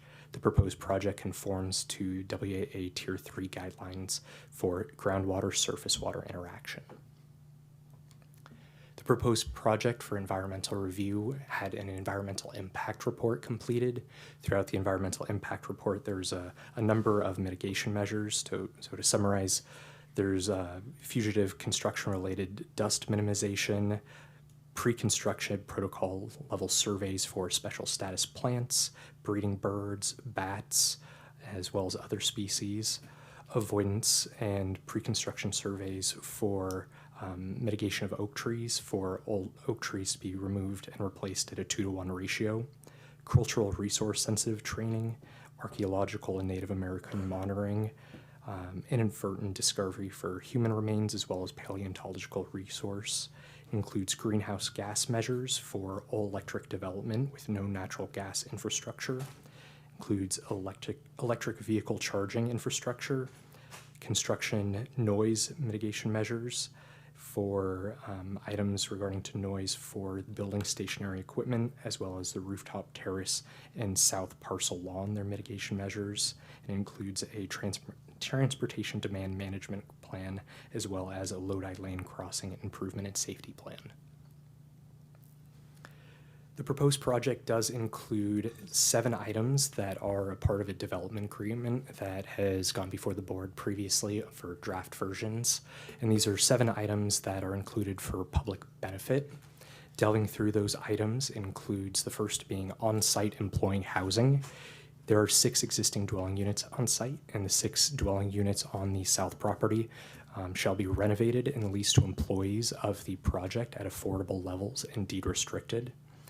For additional off-site housing, the owner shall cause and construct and/or commit to deliver 5 new residential units in Napa County that may be occupied by employees of the project, employees of owners' affiliated companies, or outside tenants. The off-site units shall be subject to a deed restriction or equivalent restriction requiring any rental to outside tenants be within the rent's affordable and moderate income levels as defined by the California Department of Housing and Community Development. This restriction shall be in the form of a mutual agreeable form and have a term of 40 years. Next is the applicant shall pay transient occupancy tax for the hotel and commercial ventures on the property. It includes Lodi Lane crossing improvements. The project shall include at-grade street crossings, enhancements to existing vine trail to increase pedestrian, bicycle, and on-site operational safety, and may include traffic calming measures such as rumble strips, speed strips, or signage along Lodi Lane to reduce traffic speeds and increase driver awareness. Additionally, fire prevention contribution. The owner will contribute a total of $250,000 to Napa County for fuel reduction and management. The payment shall be made across 5 years in $50,000 sums based off of final issuance of the certification of occupancy for the building permits on the structures. Next, the last two items of the development agreement include a GSA pilot program. Prior to issuance of final certificate of occupancy for the project, the owner shall install 2 tool sensors or similar evapotranspiration centers on the owner's land within the Napa River Sudbasin. Data from these sensors shall be shared with Napa County Groundwater Sustainability Agency. And the final is in regards to sustainability measures. The project shall include gray water recycling and reuse as described within the project approvals. The owner will offer excess treated gray water to adjacent property owners for future irrigation. Conveyance of reclaimed water to adjacent properties shall be subject to county approval and willingness of nearby property owners to connect to the property's water system, conveying the reclaimed water. Additionally, the project will be designed and constructed to a minimum LEED Gold standard, but the owner is not required to obtain the official LEED Gold certification for the project. The project will provide 150% of the number of EV charging stations required by construction codes. The project will include e-bike charging stations that will be available for both hotel guests and public users of the Vine Trail. The project will not remove or convert existing vineyard on the property to another use. The owner's management and farming of the existing vineyard remains within the owner's sole discretion. And finally, prior to occupancy, the owner shall install an air quality monitoring sensor to provide data on an online platform that communicates air quality information to the public. And that concludes the project scope. It's staff's recommendation to adopt the proposed resolution with an attachment 1, certifying the final environmental impact report, adopting findings in accordance with CEQA, adopt the mitigation monitoring reporting plan, find the project consistent with the general plan, and approve use permit major modification number P1938, subject to the recommended conditions of approval as set forth in attachment A through D, and adopt an ordinance, attachment 6, approving a development agreement between Napa County and Jackson Family Investments 3 LLC as set forth in attachment 1. That concludes staff's presentation. Staff's available for any questions, along with our EIR consultant with ESA, Jillian, who's available via Zoom. Thank you. Thank you for that presentation. I would like to follow this by inviting testimony from the applicant. Let's go with 15 minutes. Good afternoon, Chair Manfrey, Supervisors. We're very excited to be here today, not least of which to celebrate Supervisor Manfrey's birthday. I will say, you know, a joke is fun and celebrating birthdays is fun. If your birthdays fall on a Tuesday, watch out, because I think Supervisor Manfrey's coming for you. But I'll happily wish you a happy birthday then, too. So first let me introduce our team that's here today from the Jackson family. R.A. Jackson is with us. We also have Leanne Edwards and Jeff Scott, who I think people are familiar with from being involved in the project. We also have Daleen Whitlock, our traffic engineer from W-Trans, as well as Paul Warnock of RSA Plus, a civil engineer on the project. I'm going to have some remarks. I'm going to have Daleen make some remarks too, because I feel like you should hear about traffic from a traffic engineer. First, I'd like to also thank staff for not only just being here, but for just working hard on this project. Jillian from ESA obviously did a lot of work, even though she's with us virtually. And it's a lot of work, and it's taken a while. This is a P19. I think Mr. Hawks has had 2 children in the time that this application has gone forward. But it's worth it, is my opinion. This is the 6th public hearing on it, and we're hopeful that this is the last one. We're hoping for an approval today, but I'll explain why I think that it's a project worth approving. This is a very unique site. The Napa County General Plan lists all of the commercial zone properties by APN number. There's not a lot of them. There's very few. This site also, it has a winery dating back to 1886. It has, starting in the 60s, a lot of use permits approved there. 2 restaurants, a cocktail lounge, ice cream parlor, the Herd Candle Factory. It's got a lot of activity approved there, and that's just the north side of the parcel because it also has a 5-unit hotel, and then I don't want to call it a strip mall, but that's kind of a small strip commercial center. How about that? So it's got some retail there. So a lot of activity approved on the site historically. The parking lot is there. It's got, I think right now it has 222 spaces, surface parking to serve all of those different uses that have been occurring there. It used to all be zoned PD, and when I say all of it, like the 16 acres on the north side of Lodi Lane was all planned development, which was a kind of a hybrid zoning district that mushed together residential and commercial uses. In the 1980s, the county went through a rezoning process and really pulled back the zoning to just the CL zoned areas that are zoned commercial now, and then changed those PD areas to AW, agricultural watershed. And then, so we have a lot of activity. We have the two restaurants. My wife grew up here. She's been to the Bravo Terrace restaurant, I think, for prom. So, it's just had a lot of activity over the years. It is not what it once was today, and that's true, but I think people forget how much activity has gone on there and how much the entitlements are there. So when we looked at this site, this is a great case for adaptive reuse of a historic commercial site. What can we make here? And when we put together that proposal, we knew that the county would want to be able to work with us to provide benefits to the public that made the county feel like it was approving a quality project. And so that's why we applied for a development agreement, because that gives the county the ability to negotiate with us. What we get out of it, we get a 20-year term on the entitlements. And what the county gets out of it are the public benefits that Matt very well articulated. Some of the, and I won't list them again, that'd be repetitive, but some of them I will note are things that other projects have not provided. In the DA term negotiations, we were challenged to provide housing in terms of units built, and we're doing that. I don't think any other project has done that in the county. The gray use recycling and reuse is something that no other project that I've ever worked on has, and I don't think any other project in the county has. And so we worked really hard on those DA terms. We brought them at 2 hearings before you. And I think at the second hearing, Supervisor Cottrell said, well, you're going to work with fire on this, right? Because the terms were a little different back then. And I think Supervisor Cottrell asked us a couple of times, so you're going to work with fire, right? And we said, yes, we're absolutely going to work with fire. And we did.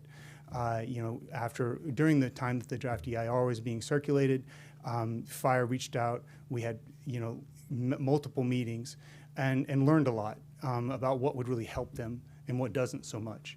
And so we revised those terms in collaboration and coordination with Fire Marshal Downs, Deputy Chief J.C. Greenberg, and we put forth the monetary payment because, I think as things stand today in the kind of the fire prevention landscape that we're in, that's what would help them. So that is a change from the DA terms that were listed previously. We feel like it's a good change. We're glad to have fire support for it, and we would love for you to accept that change in the DA terms. We did a study on how much other benefits, so those are public benefits that are added in. We had CBRE, which is a real estate firm, calculate how much TOT, sales tax, and property tax would flow to the county. They estimate that it would be $39.4 million in the first 10 years of the project. So in addition, and those are taxes we have to pay, right? I mean, I'm not saying that those are like voluntary taxes. Those are taxes we have to pay. But it is a positive of this project that those taxes would be paid and would go to the county. So all of that, and I should say additionally, rather than trying to do this project on a mitigated negative declaration, we decided at a very early stage we wanted an EIR. We just wanted that thorough analysis. Even if the initial study showed that the impacts could be mitigated to less than significance with mitigation, which is what the EIR did end up saying. So from a technical legal perspective, we could have tried a mitigated negative declaration, but the board and the county has the comfort of knowing that a full environmental impact report was prepared. We went through a 45-day comment period last summer. The final EIR has responses to each and every comment that was made during that comment period. And so there's a very thorough analysis backing up the county's decision here today. So, you know, in doing so, we earned some support from some neighbors. We know that not all neighbors are happy with it, but the Wignalls wrote in a letter of support, and Colgan wrote a letter of support. The Napa Valley Vine Trail has previously written in a letter of support, as has most recently the Napa Valley Community Housing Organization. They operate Vista Valle, the 14-unit affordable housing project that exists across the street. And we've worked with them as good neighbors, which is reflected in the letter of support. Ms. Sklar was actually here. Their executive director was here earlier. She was going to speak in support, but couldn't stick around. You had a longer day than I think anyone expected. So she had to split, but I asked her if I could mention her name, and she said yes. So, you know, we have worked with those neighbors, and they've supported the project.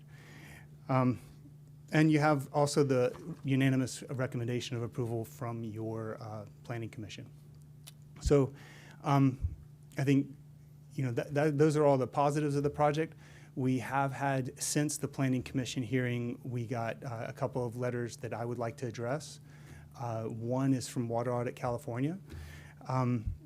I was a little surprised, I guess, in some ways, because Mr. McKinnon had wrote an email in December of 2023, you know, asking that the project look at whether or not it could connect to a municipal water supply. So, you know, he was aware of the project, so I thought, well, okay, during the EIR comment period, we'll see a comment from Water Audit. They'll be engaged in the process like other commentators have been. And we didn't get a comment letter, nor did we get a comment letter at the Planning Commission on March 4 of this year. Instead, you know, he called me last week and said that he was going to comment, and then sent the comment letter on Sunday at 5:05. But that's fine. I mean, I think he would have gotten a more thorough written response in the final EIR if he had included those comments a little earlier during the public comment period. But I'll address a couple of things that I feel like are yeah, I probably can't hit everything that Bill puts in his letter, but I can talk about a couple of things that I think are highlights for me. One, he doesn't like the water use calculations and the use of the water use assumptions from the county's adopted policy document as opposed to metered data. We don't have metered data, so instead we use the water use assumptions that are in the county's adopted policy document. Those are not our numbers, they're the county's numbers. They're used every day in this county. I don't think that they're proposed to change in the update to the water availability analysis, but nevertheless, they're the county's policy, not ours. He also, despite his remarks earlier about the arrow and branch condition not being precedent, he does ask for that condition of approval in this project, and we don't think it's necessary. We have a reporting requirement that's monthly. It's in our conditions of approval. It actually requires monitoring and reporting not only on an aggregate basis but on a per well basis, and so we feel like that covers the impacts adequately. The other thing that he mentioned is the Wilson well. He says that the Wilson well is not disclosed and not addressed. That's actually not correct. It's not mentioned in the water availability analysis document because it's not a project well. It's not part of that analysis. It is mentioned, or actually is discussed, on pages 4.8-26. No, sorry. 4.8-3 and 4.15-2. The Wilson well is discussed as being, it's connected to the fire tank, which has 300,000 gallons of fire suppression water in it now. It's connected to it. It's also connected to vineyards. It's not connected to the potable public water system that would supply this project. So it's not a part of the project, so it's not in those WAA water use calculations.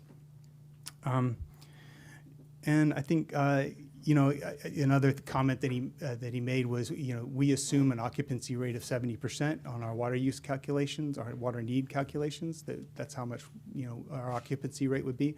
And he said, what if it's higher?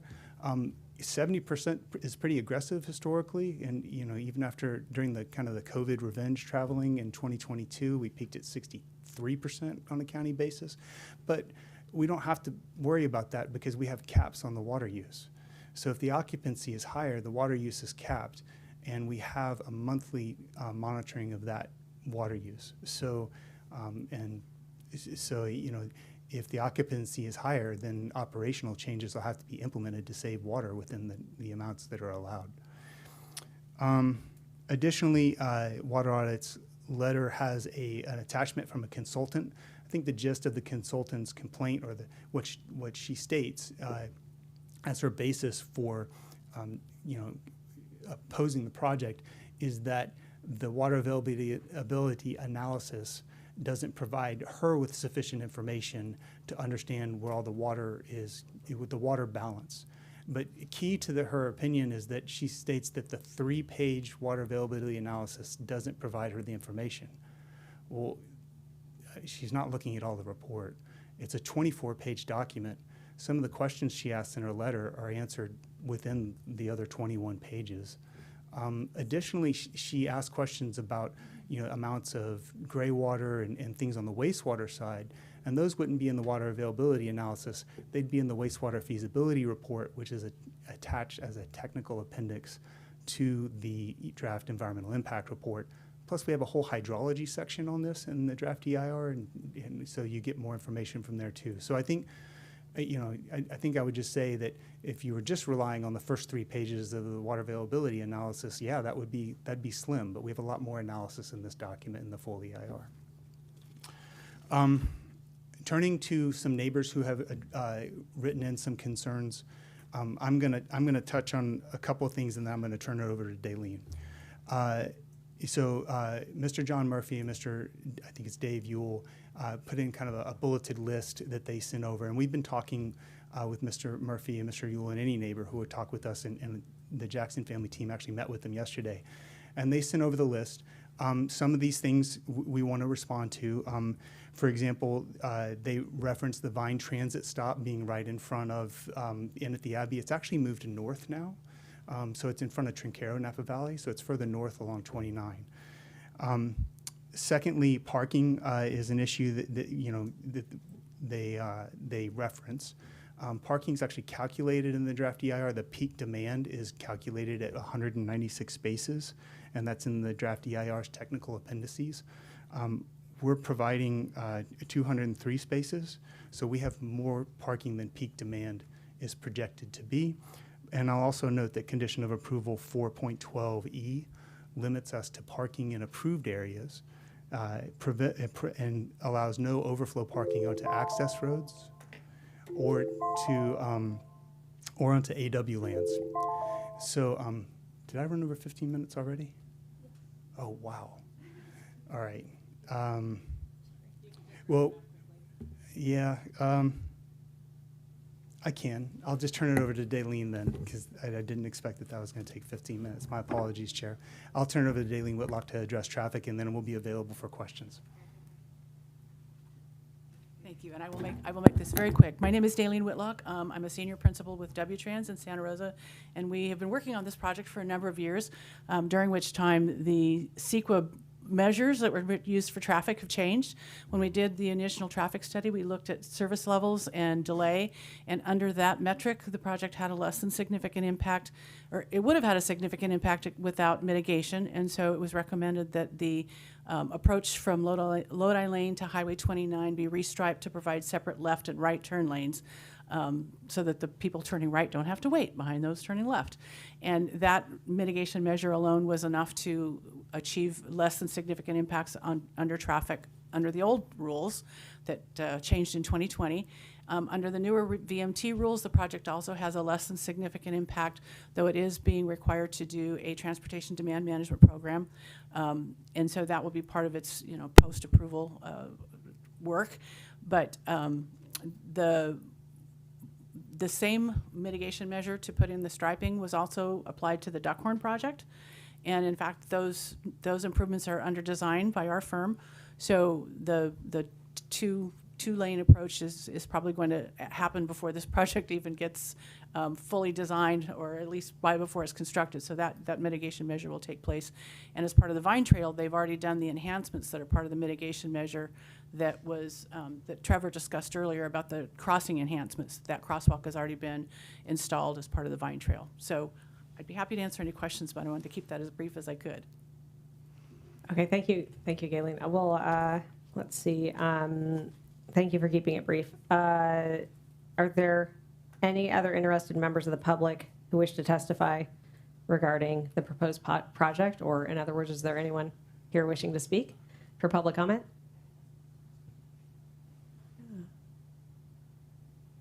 Welcome. If you could just start with your name, and we'll give you 3 minutes. Good afternoon, Madam Supervisors. David Ramus, 2999 St. Helena Highway North. As explained by staff, the project site consists of several parcels. I've seen numerous commercial uses over the years, but their use has been sporadic, and only a few have operated at the same time. Even if every prior commercial use was operating at the same time spread across the project site, their cumulative impact would be dwarfed by the scope and impact of the current project. There's nothing like it in St. Helena. There's nothing like it along the entire stretch of Highway 29 from St. Helena to Calistoga. The scale of this project is completely out of character with the immediate environment, and it should be rejected. I live directly across the Highway 29 from the project. Lived there for over 25 years. I'm concerned about the noise from the project. It's a quiet area, but sound carries through the valley. When Krug Winery, which is over a mile away, has an outdoor music event, we hear it. Barriers to redirect the sound, as proposed by mitigation measures NOI 3 and 4 of the EIR, are inadequate to address the noise. Outdoor amplified sound should be banned outright for this project. I'm also concerned about the traffic impact. Again, mitigation measures proposed in mitigation measure TRA2 of the EIR is inadequate. Posting speed limit and turn signs and an enhanced crosswalk will not address the access and safety issues created by this project. My primary concern, however, is the impact this project will have on the groundwater. My only source of water is a well which was not recognized or considered in the EIR despite being across the street from the project. I raised some of my concerns in my May 26, 2025 email response to the draft EIR. My email questioned the determination of available groundwater and groundwater usage for the project, and questioned the inadequate analysis in the draft EIR. The EIR relied on not on measured available groundwater, but rather on estimates and unsupported projections, and in some places was internally inconsistent. My concerns were elaborated and expanded upon by the April 26, 2026 memorandum submitted by Water Audit of California. I'm not familiar with this group and hadn't heard about them until I saw their submission, but I gather from the earlier hearing that you have some familiarity with them. But I would urge you, I've read their report. It's for the most part, it's substantive and accurate, and I would urge you to consider it without prejudice. I won't repeat their statements and recommendations, but support and adopt it in its entirety. Tier 2 and Tier 3 groundwater analysis were not performed. That was 3 minutes, so if you I'm could- just wrapping it okay. up. Groundwater analysis were not performed based on supposition and guesstimates. Accordingly, the EIR should not be certified, and the studies required by law should be completed. Thank you. Thank you. Apologize for going over. It's okay. Anyone else in the room wishing to speak? Not seeing anyone. Is there anyone on the phones? No? Okay. All right, so I will close the public hearing, and I will bring this back to the board for discussion and deliberations. Do we have any questions or comments?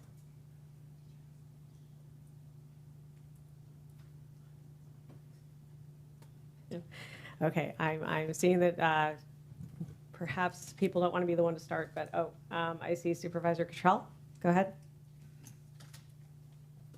Thank you, Chair, and thank you to the applicant and the members of the public who have weighed in on this project. And it has been gone through many meetings, many different phases of review, and so I appreciate everyone's patience and deliberation and careful consideration. So one of the things that I want to communicate and ask some questions about, understanding, this is in my district, and I've had conversations with neighbors there with some concerns, and so I want to share those and ask for, we've heard a lot about the responsiveness thus far of the applicant, but I think it's worth taking this opportunity to really understand some of the operational considerations. I also want to just point out a couple of notes that I have taken going over the documents and the EIR. Caltrans notes that the project this is from Caltrans, would not generate net new trips, and so it results in a less than significant increase in vehicle miles traveled. And also, I think the thing that I hear from neighbors is the concern about, there was a large project approved at the east end of Lodi Lane in Duckhorn, and now this project is coming forward, and so what happens to that street? And so and I think the other thing in speaking with neighbors is just the concern about safety. So I'd love to, I don't know if we can bring up a slide of the overall project. One of the things I would love to know, and this is not necessarily something in the document so much as if someone could kind of walk us through how someone enters the property, how a guest would enter, how they would park, how they would leave. I just think that would be helpful for folks to see. Again, I think something that I had an initial concern about was the number of rooms, and one of the things that I've learned in the document is that the applicant could have come in with a request for up to 100 rooms. And so for me, seeing that the request came in under that is worth noting. And so I think those are a couple of the questions I have at this point. And so if someone can if we could look at a map and do a little walkthrough of traffic flow, I think that would be helpful. Absolutely, I'd be happy to. I can pull up the PowerPoint with a few of those slides. And I was anticipating a couple of questions, so I threw in extra slides at the end. We knew you'd plan ahead, Matt. Let's see here.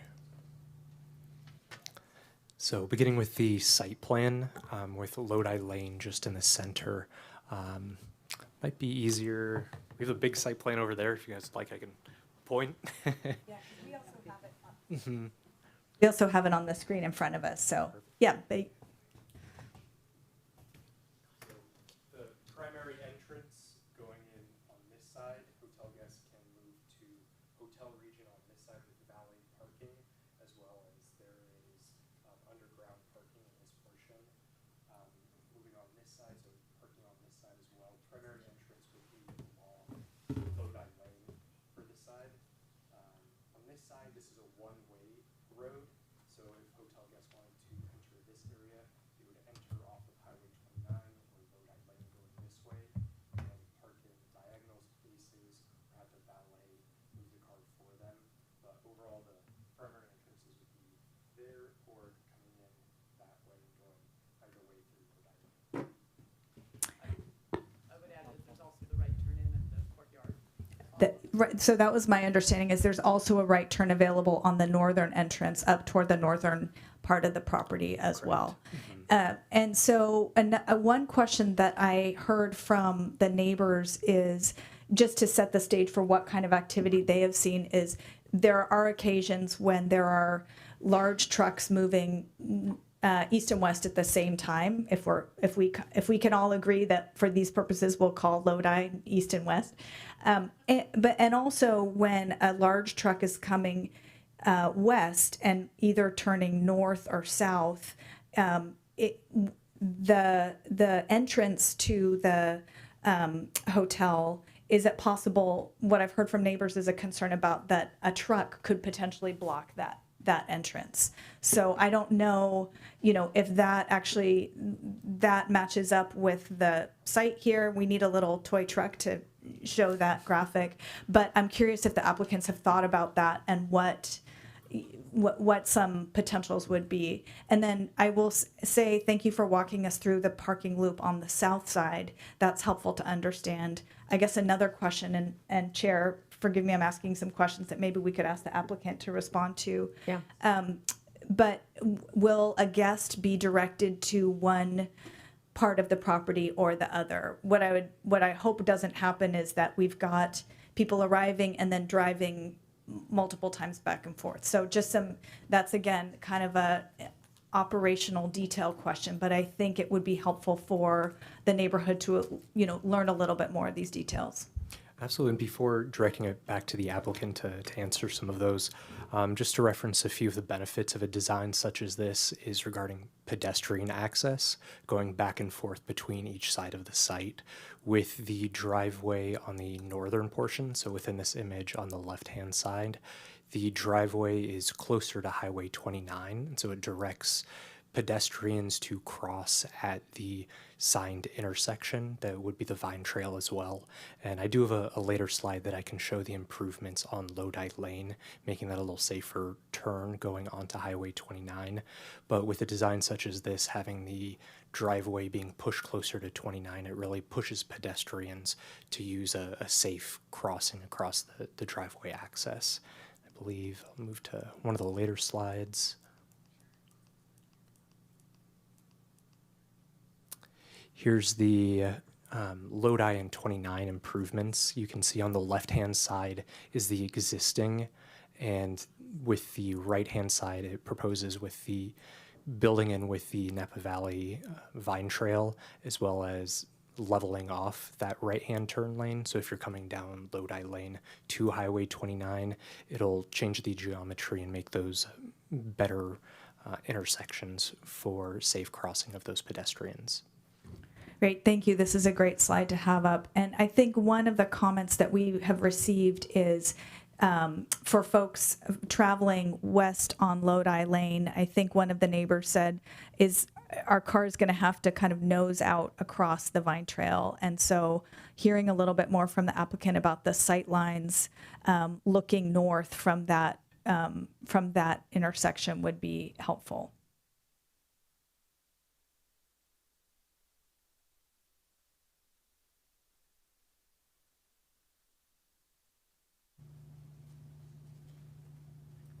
I will try to remember as many of your questions as possible, but you may have to prompt me again. Dalene Whitlock again from W-Trans. So on the striping plan, one thing I want to note, this was a preliminary. This is not what it actually is going to look like. That's not the design that's moving forward. And that crosswalk is already existing. So it doesn't look like the one on the left. It looks like the one on the right in terms of the crosswalk. The distance, part of what the benefit of putting the separate left turn and right turn lanes is that if it gives you double the amount of stacking space. So it gives you twice as much room, twice as many vehicles before they would back up as far as the inbound driveway. The other thing is that it allows the right turning traffic to move out more quickly. One of the things we did with Duckhorn, and that was the other project you talked about, and as a matter of fact, the traffic analysis includes the Duckhorn project. It also includes analysis of future volumes, which everyone who's ever looked at the model volumes for Napa County shakes their head. They're so high. They're talking about 8,000 vehicles a day or something compared to 3,500. It's just an insane increase on both Silverado Trail and Highway 29. And it's probably 20 years ago, maybe what we thought was going to happen, but everybody knows things have changed and development is not as intense and it's not happening as fast as we thought it would. So the volumes that we used were probably greatly overstate what is actually going to happen out there. But even under those conditions, we didn't project any queuing issues or any conflict issues at this intersection. As far as sight lines go, the road at that point is straight, fairly straight. I mean, there is a grade to it, a slight upward grade as you go north, and so there is a crest north of the driveway. But but the sight lines are adequate for, you know, a public road intersection. The other thing I would note in terms of just stacking and how this works is for both this project and for Duckhorn, one of our recommendations was to post signage that directs drivers who want to go south to go over to Silverado Trail. So, and if they want to go north, to go to Highway 29. So we're trying to limit the number of left turns to the extent possible because of the fact that those are the ones that cause the delays. Right turns are much easier. Everybody knows that. So, you know, trying to get people to go where they would not have to stop and wait, and that includes the trucks coming out of the Duckhorn site as well. Did I miss any, Ms. I think that Cottrell? was a lot of them. Yeah. Since I have you up there with the permission of the chair, there was also a mention of the Vine Transit site being relocated further north. And so suddenly we're talking off the parcel, but I'm just wondering where that is. That, you know, there are cars moving quickly through that entire corridor from, you know, Lodi up to Brasswood. And so can someone on the team tell me about where that transit site's going? Thank you, Ms. Whitlock. Sure. That movement's already occurred. MVTA moved it to in front of Trinquero and Napa Valley, if you're familiar with that. So it's just a little bit to the north. It actually is great for us because it's not on our property anymore, but employees, residents at Vista Valle are, you know, they can all use it. But that has actually already happened. Didn't happen because we moved it or as part of this project. That's just what MVTA did. Thank you. And now that you're answering the question, I can visualize where it is. And it's kind of up at the top of the rise, which I think is helpful from a safety perspective too, so people can see it coming north and south. Absolutely. So, thank you. My pleasure. Okay, thank you. I don't see anyone else right now. Vice Chair Alessio, go ahead if you're ready. Thank you. Well, first of all, I just want to say I appreciate the development agreement and really I mean, we talked about precedent setting earlier. This is a really positive precedent setting by this applicant. So I thank staff and I thank the applicant for doing this work and really, you know, rising to the occasion here. Growing up here as Supervisor Cottrell and some of us, I remember how busy that whole Freemark Abbey was. I had a lot of great childhood memories there at the Candle Factory. I think we actually had a field trip there. Went to dinner there. It was a buzz of activity and was actually a destination that people would travel to go to experience, and had multi-factors in terms of what you could do there. You know, looking at the property over time, it's been kind of sad to see how it's just kind of faded in terms of purpose and potential. And I feel like the applicant's done a really good job to really preserve the historical factor and amplify all what can be there to benefit both the locals, the neighbors, and those who visit our beautiful county.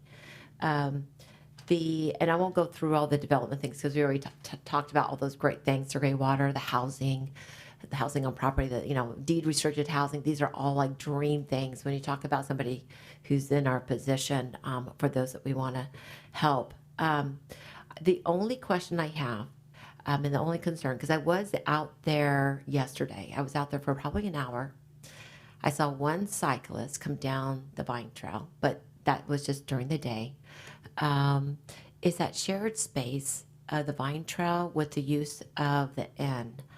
And I am thinking, because again, I use the Vine Trail on occasion, and it can get congested on the Vine Trail just in general when you're talking about people who are cycling, walking their dogs, kids in little tricycles or whatever their little, you know, 3 wheels or whatever they're working on.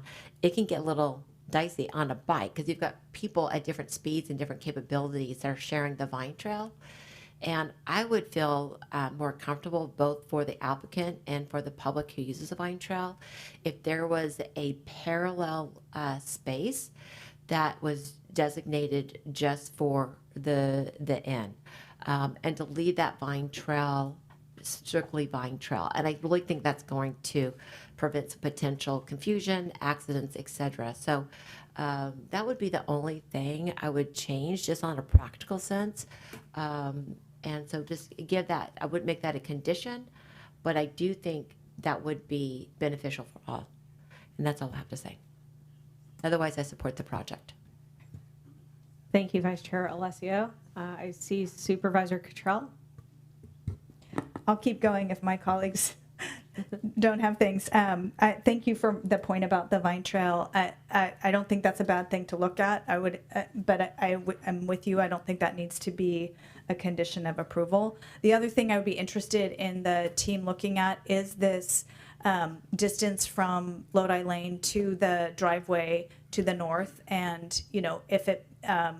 Again, that's something that I have heard from the neighbors. I'm guessing you've heard from the neighbors, so would be interested in what your thoughts are about that. Again, I don't know that we need to make that a condition of approval, but I think from a safety perspective, that's worth entertaining. I also just want to, Supervisor Gallagher and I, when we served on the Planning Commission, had a hotel project come before us, and the county's ability to request affordable housing impact fees what resulted in, I think that project was a 50 or 60 unit project, and the regulations resulted in a $300,000 contribution, which is less than 1 unit, and we were able to increase that by I think almost up to $1 million, and that still wouldn't cover more than 2 units. And so what we're looking at here is a significant increase in what the county has been able to do in terms of affordable housing linked to development before. So I just want to thank the applicants for looking at that option. I also note in the sustainability measures, I appreciate the participation in the GSA pilot, and I want to thank Mr. Ramos for his comments. I think I have a different perspective on the groundwater work. We've seen a lot of these Tier 1 analyses, and the proposal that this project reduces groundwater use by 20% that's significant to me. And if we're off by a 10% calculation there and it's only 18%, that is, I mean, we are holding the applicant to the 20%, but that is the right direction to be going in. So I'm supportive of that as well. I appreciate the responsiveness to the input from the fire marshal and the Napa County Fire Department. And in general, I am supportive of this project. Okay, thank you, Supervisor Cottrell. Vice Chair Alessio. Thank you. I got so focused on the Vine Trail. A couple that just, and this might be, again, just some food for thought. Though I didn't see a lot of trucks and I didn't see a lot of people going in and out off of Lodi, I was just there for an hour. So I'm not a traffic study. So I want to share, I understand that. But I do see the traffic moving quickly. And this is a problem all over Napa County, the city, the county. People are driving really fast. And so just something just for thought is maybe having a eastbound and northbound solar powered speed display radar sign just to remind people that the speed in which they're going. Again, just want to put that out there. It would be on Highway 29, so I don't know if that would be the applicants or it would be something that we would do as county, or it'd be Caltrans since it's Highway 29. But just in general, I'm in favor of that. And then in terms of the crosswalk is actually quite wide. So I do think that's an easier shared space and it's well marked, but maybe a flashing pedestrian signal there. So real minor things, but again, it's just about reinforcing awareness and safety. Thank you, Supervisor Ramos. Thank you so much. I did have one question for staff in regards to, I think we're dealing with, it's a total of 5 parcels, correct? South parcel and 4 on the north side? Or 6. 6. 4 on the north and 2 on the south. 2 on the south, okay. And certainly there's a roadway in between and all that. So can you speak a little bit about consolidation of the parcels? In the past, we have required that, and in the Tyson approval for the tasting room for Raymond Winery, we required consolidation of a parcel. We required consolidation on the Carneros Inn, I believe, as well on the commercial uses of it. So can you speak a little bit about why we're not doing that here? Regarding potential consolidation, one thing. 4 and 2. 4 and 2. Some measures that come to mind are existing legal nonconformities.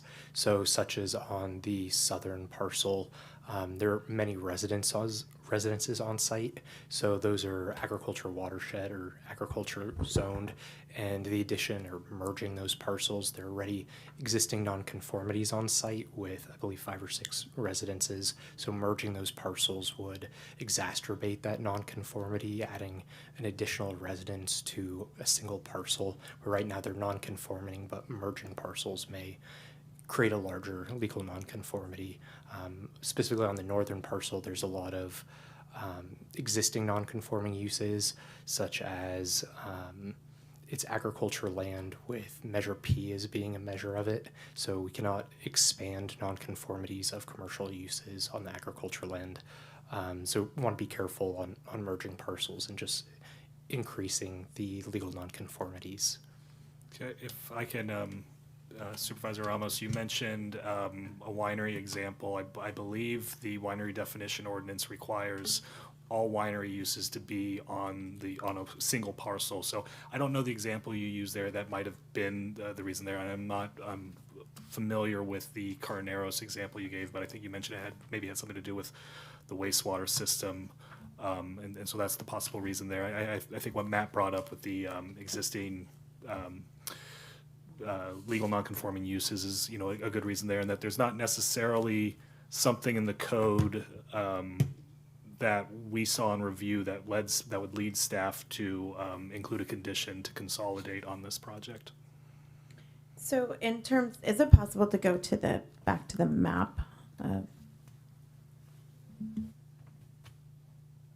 There we go. Oh. No, there was a bigger map. There, that one, there. Thank you.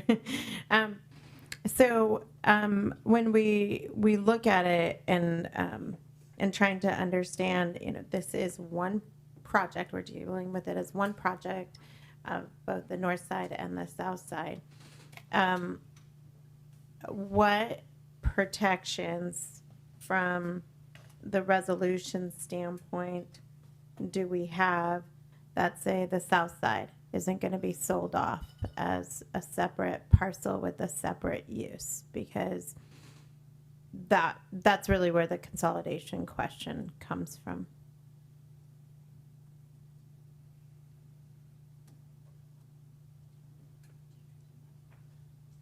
I think the applicant's going to get up and maybe comment. Come on down, Rob.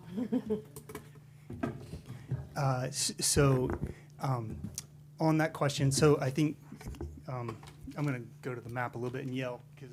We might have a microphone. Oh, sorry. Never mind. Yeah. So there's 6 parcels, yes, right? And then there are 2 here that are commercial, that are 2 separate parcels. Yes. If it's the board's pleasure to have those 2 parcels merged into one single commercial parcel, we don't have a problem with that. I don't think it really changes that much. Your question is a little different. Your question is, okay, what happens if the south parcel is sold separate than the north parcel? Currently, the development agreement doesn't envision that at all, right? And there's 1 use permit and there's 1 development agreement that will be recorded against all these parcels. I think if I was coming to that situation as a buyer and I'm trying to buy a 29-unit hotel that operates separately from the 50-unit hotel, I can't actually legally comply. Like, you can't operate the affordable housing in the way that you need to. You can't operate the water system in the way that you need to. So I think that functionally you can't do that. Are you asking? So now the legal question. Your next question is going to be, because I've been up here enough to at least guess, is okay. Do you want to write that in?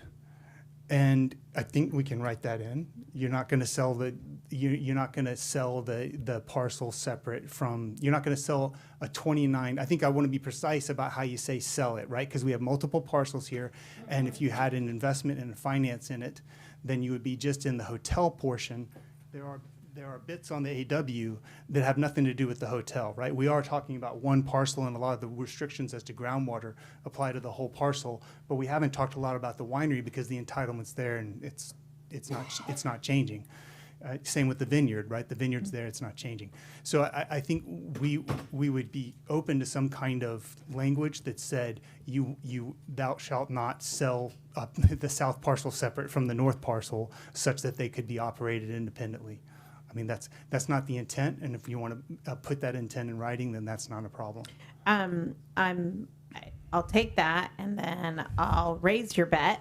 And I would like to add on top of that is not envisioned. It is one that there cannot be a bifurcation of uses in the use permit that would extend from this, so that in fact, if it gets sold off on the south, I can't prohibit you from selling it, right? That's not what I'm saying. Right. What I'm saying is, it would be, if a portion of these aggregate parcels that are creating the project are sold off, that would not be a use permit modification. That would be a brand new use permit. Yeah, can I say it back to you maybe in a little bit slightly different way to see if I'm Sure. understanding it? My apologies. That's okay. That there would be a condition that splitting the 50 from the 29 would require a new use permit be issued for one of the two. Yes. Okay. Yeah, I mean. Yes. Does that make sense to staff? Maybe I should ask. I'm just over here I mean, having a conversation, and apparently we're having bets here.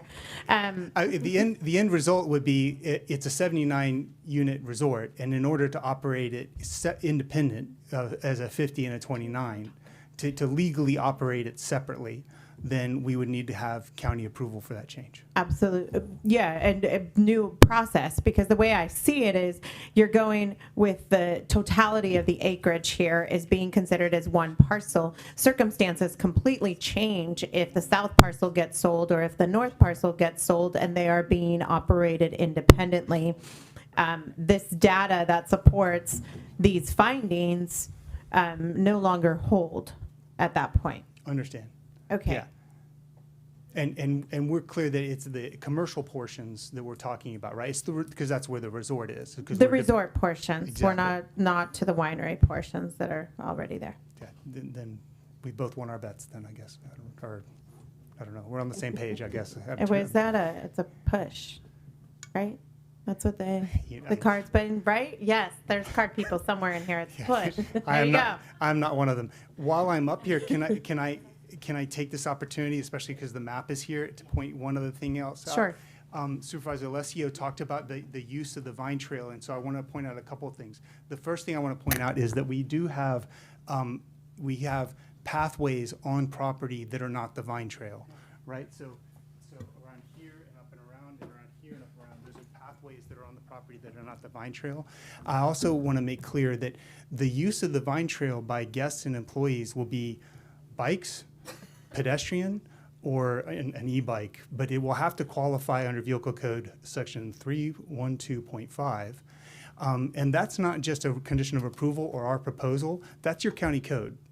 So your county code limits how the vine trail can be used. Perfect. And I understand that people are like, oh, guests will be going back and forth. This segment of the vine trail will be used by thousands of people, and you actually have a lot of crossings of the vine trail. I mean, so this one I think will be a pretty good crossing because of the improvements that are proposed here, and I think so I think those things can give the community comfort that that golf carts are not going to be used for hotel purposes back and forth. That's And what so- I was hoping, because I read that in one of the neighbors' concerns, and I thought, ooh, I think I'm concerned with that too. But Right. thanks for clarifying that. I feel much better. Okay. I appreciate that. Great. Okay. Oh, you might want to stay there. Thank you, Mr. Anglin. Certainly. I have a question, which is there any phasing to this with the timing of construction in terms of, we renovate this and then we build that and then we build this third thing over time, or is it going to kind of all spring up at once? Wow, construction phasing.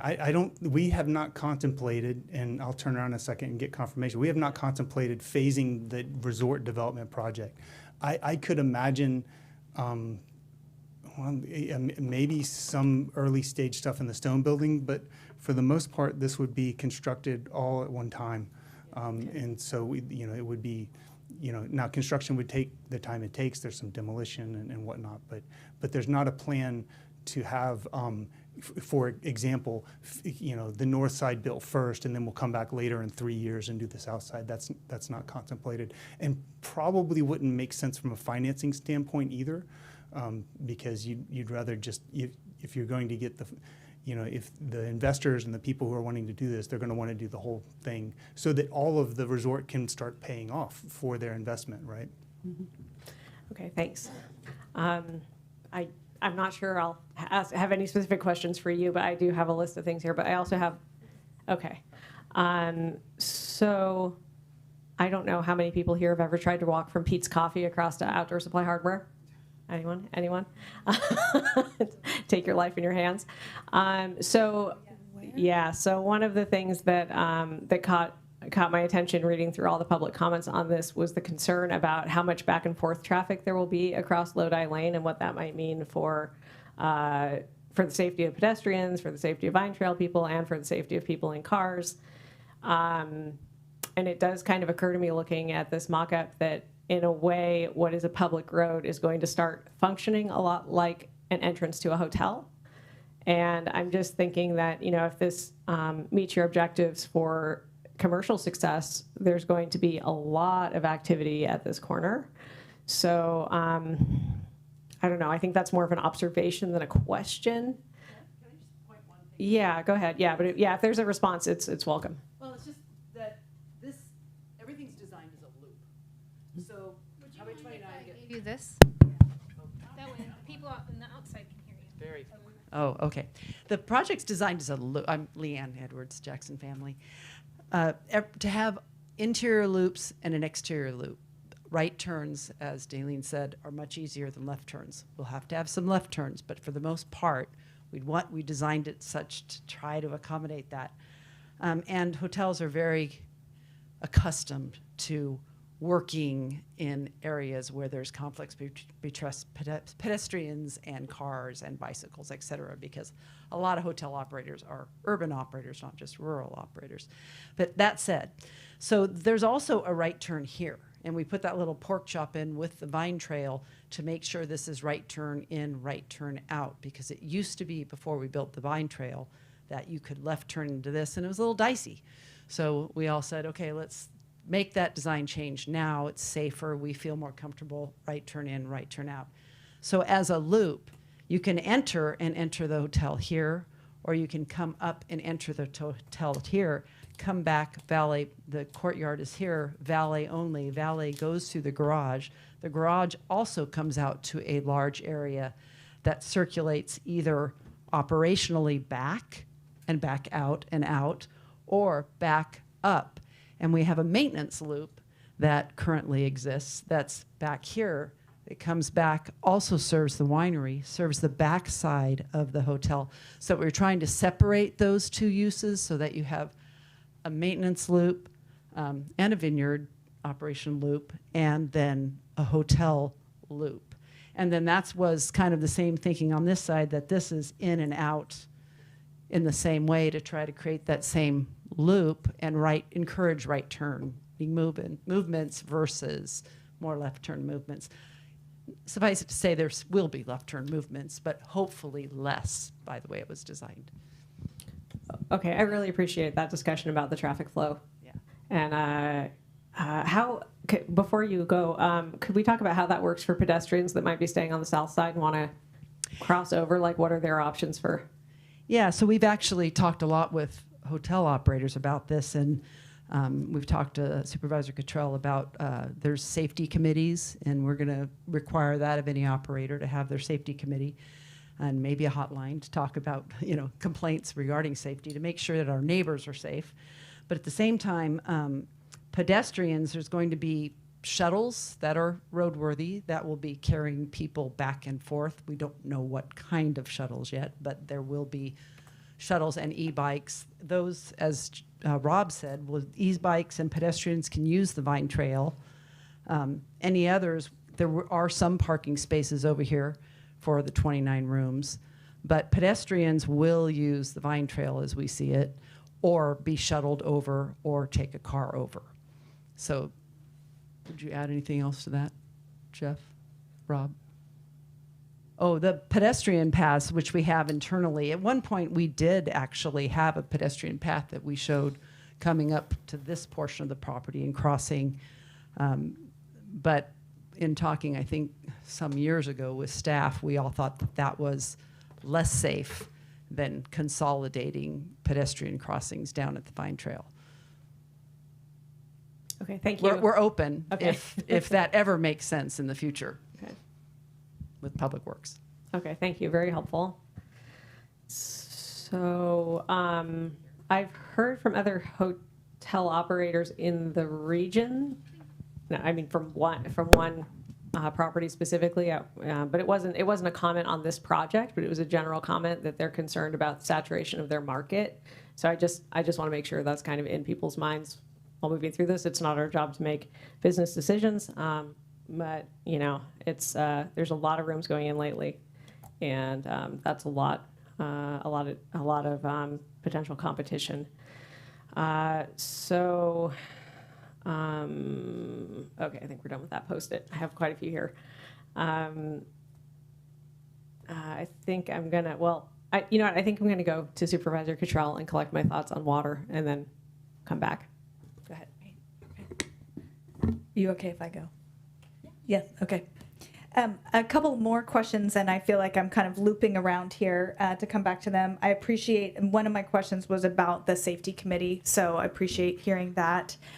Also, just making the point that, neighbors have established contact with the applicant team, which is terrific. And also, Ms. Edwards, you mentioned, an operator on the site. So just making sure that whatever the ultimate operator is here, that team is well connected with neighbors too. And so I'll run through my items here, but so I would love to hear from you a little bit about the logistics of that safety committee, what that will look like.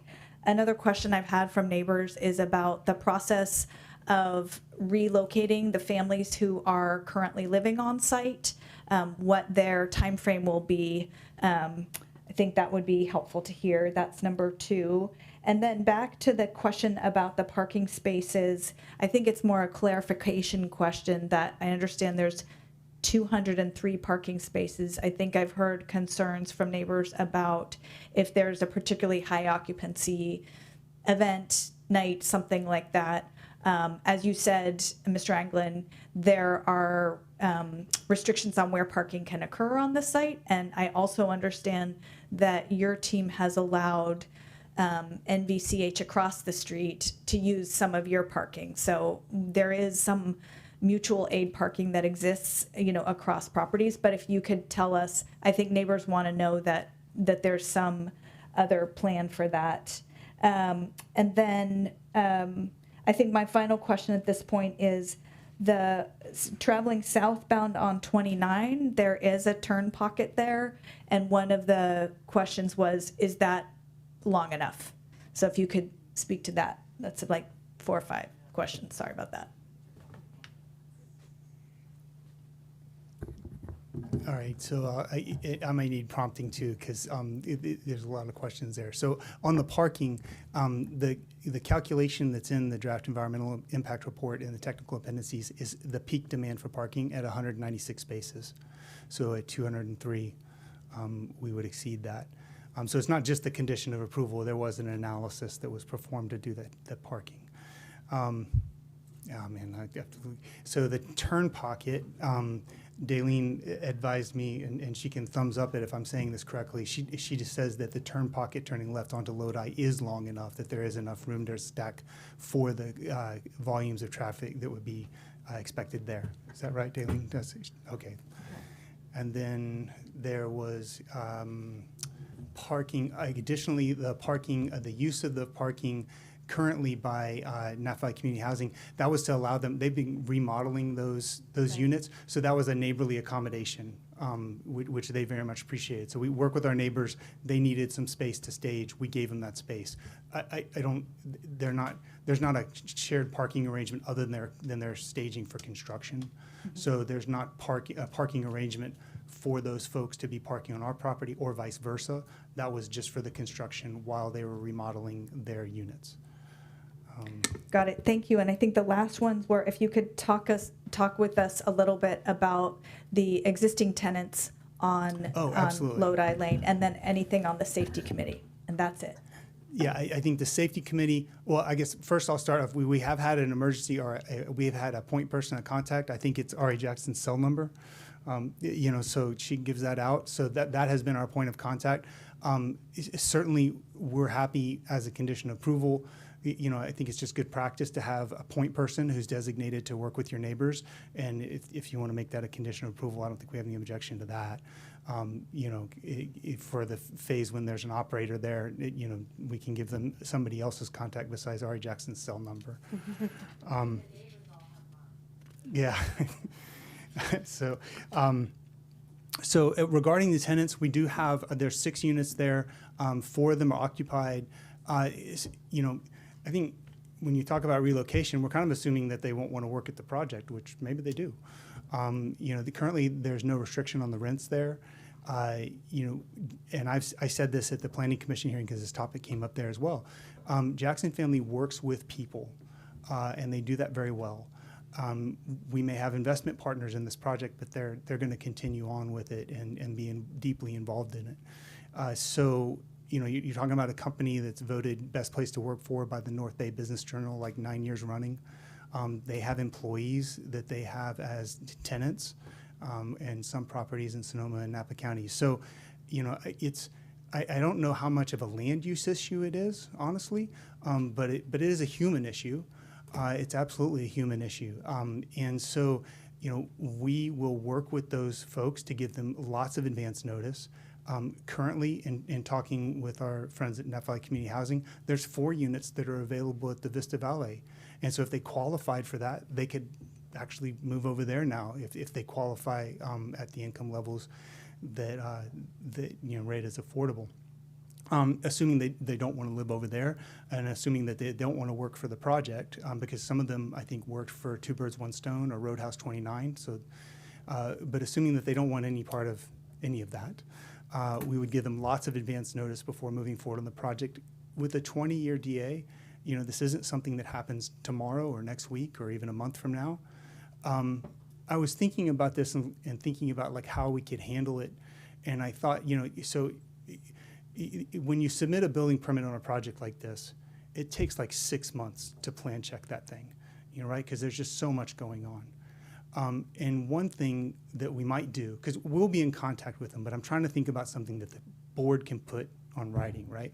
And so what I might suggest is a condition of approval that says at building permit submittal, we would notify any existing tenants and let them know that that submittal has happened and that means that the project is moving into this next step before construction, right? And so that gives them at least 6 months to work with us, and we would help them to try to find other places to live. And it may be that they would want to live in those units and work at the project, or live at Vista Valle, or live somewhere else entirely. But they get a lot of advance notice and time to make plans. Thank you for all of that. And then just to follow up on my earlier observation that I heard from the neighbors, and I think your team has heard from them too, about the possibility of a slight relocation of the entrance to the north parcel. Yeah, can I have the microphone? Because I know you want. I really appreciate getting it on TV. I don't want to make your job harder. So this is the entrance we're talking about, right, Supervisor Cottrell? So so you can move it here, I think is what we've heard from neighbors as an option. This was something that we looked at early on and did not put in for a couple of reasons. You would lose some vineyard, right? So that's a negative to us. We've from the beginning said we didn't want to lose vineyard in this project. And then secondly, this, all of this is AW, right? And this is our existing access that's been here since before it was zoned AW, back when it was all PD, which was that zoning designation I was talking about earlier.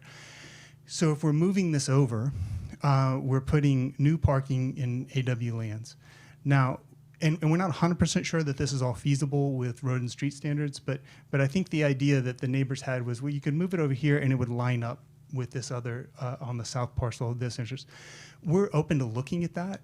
I think we'd have to know that it works, from a road and street standard standpoint. Public Works, I think, would have to be really comfortable with it and would need to opine on it. So we could put in a conceptual plan that does that. In doing so, the reason I referenced the AW is we have something here that's AW, that's the grandfather isn't the right word, but we have this existing kind of commercial serving access here. And so if we did move it, we'd want to be able to backfill this with agriculture because we wouldn't want to lose, agricultural lands on a net basis. And then we also wouldn't want to create more problems than we solve in terms of, Measure J or Measure P. Like, I don't want to put us into a Measure J or Measure P situation. So that would be that we're open to it. It was something that I think came up in the meeting that the Jackson family folks had yesterday with those neighbors. We can look at a plan to do it, but those are kind of the issues that make it a maybe and not a definite. Absolutely. And so if we could come up with a condition of approval that asks the applicant to look at it, but also understanding that we may hear feedback, you may hear feedback from Public Works, from other departments, that it's not feasible, you lose too much ag land, things like that. I'm not looking for it has to move there. What I appreciate is your engagement with the neighbors over something that feels responsive to them on this issue. And to me, there's a safety benefit in removing the risk of stacking from that traffic going west on Lodi. So if there's language that you could suggest to the board on that, on a COA, a condition of approval speaking to that, I'd be interested in that for my colleagues. Okay, and of course I would want to work with your staff on that condition language. I have something that I think, knowing that this might come up, I had something. It's not quite back of the napkin, but I certainly would want to work with your staff on it. But it would be a conceptual plan that could go in, that it could be considered. And the nice thing about our development agreement, it does allow for these kinds of changes, at a staff level, so staff could actually consider it and through the process that's baked into the development agreement as a conforming modification. Yeah, and just to be clear, I'm not asking for something that needs to come back to the board.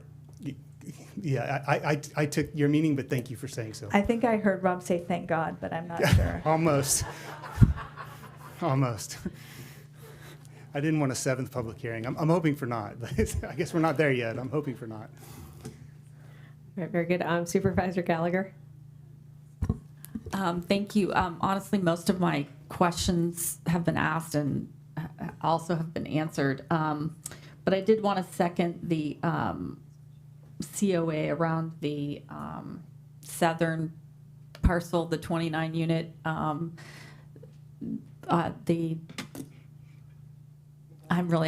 It's late. What time is it? 3 o'clock. Supervisor Ramos, the discussion you had, Mr. Anglin, with her, I like that agreement. and want to see that put into this so that we don't have any worries about, someone coming up later with some kind of modification rather than a new project.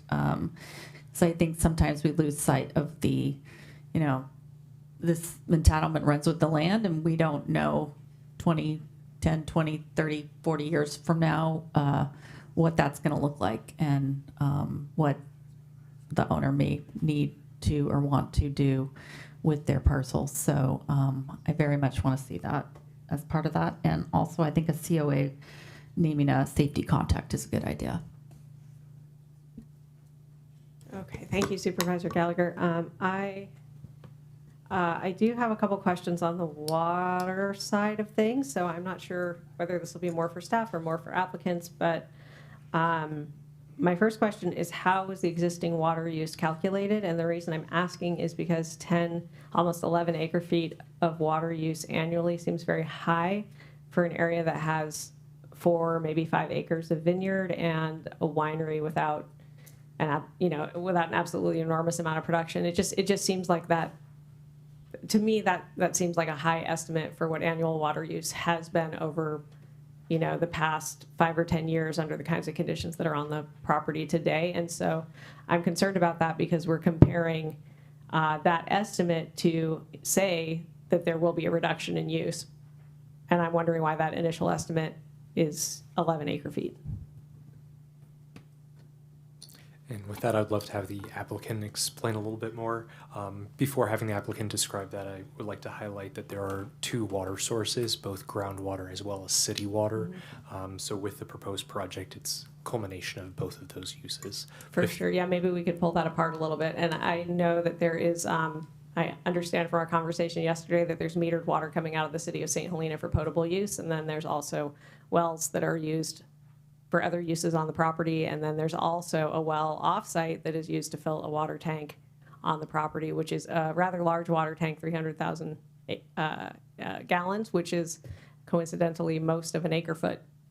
If anyone wants a visual, that's about like 50 feet around by 20 feet high. So, okay, yeah, anyone from the team who wishes to talk about how you arrived at an estimate of 11 acre feet a year, give or take. I'll talk a little bit about it, and then I'll probably lean on Paul Warnock of RSA Plus.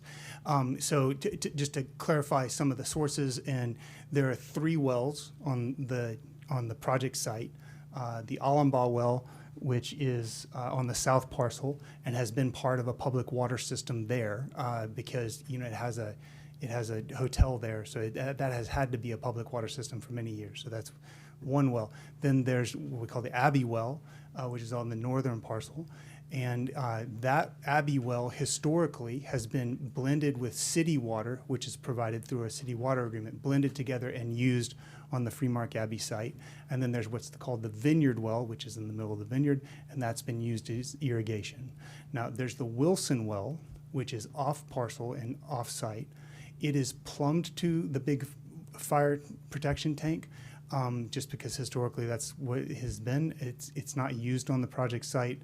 It's used elsewhere for irrigation, but it's plumbed into there because it's just been in there. We came to the site with a 300,000 gallon fire protection tank, which is great because it's actually more water than we'll need for fire protection even for this project. So that's kind of, those are all just existing infrastructure, not proposed. As far as the water uses, all of the water uses are calculated based on the water use estimates for the approved uses on the project site. So restaurants use a lot of water, hotels use some water, a winery of 60,000 gallons uses some, and vineyard irrigation uses some water. So that is the calculation that was made. Now, if you want to drill into the specifics of each of the uses and all of that, there's a water use memorandum in the WAA that runs through the calculation of it. I can have Paul come up and talk a little bit more about the specifics because I'll probably stop here before I start getting into engineer territory. So I'm seeing, yeah.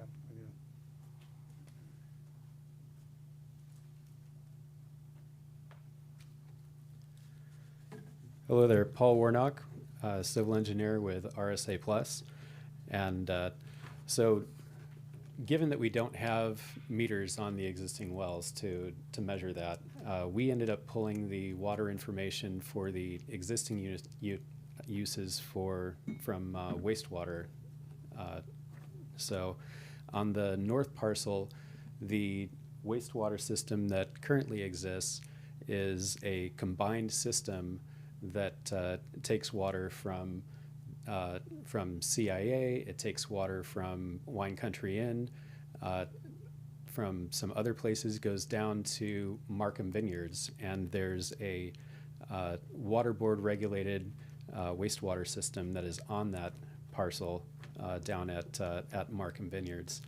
And so we have a certain allotment within that wastewater system for the uses that were calculated out in 2022 by Summit Engineering. And so that those wastewater numbers are in our water availability analysis. That's what we drew from for the majority of the north parcel. On the south parcel, again, we did not have water metering data for that, but we do have very good knowledge of what the uses are on that site. So south parcel domestic use was calculated based on the existing commercial, the existing 5-unit motel that's on there, and the residences that are on that parcel as well. And each of those residences has their own individual wastewater systems on the south parcel, but we were able to use Napa County Code numbers from environmental health to identify the amount of water that would be used by those units.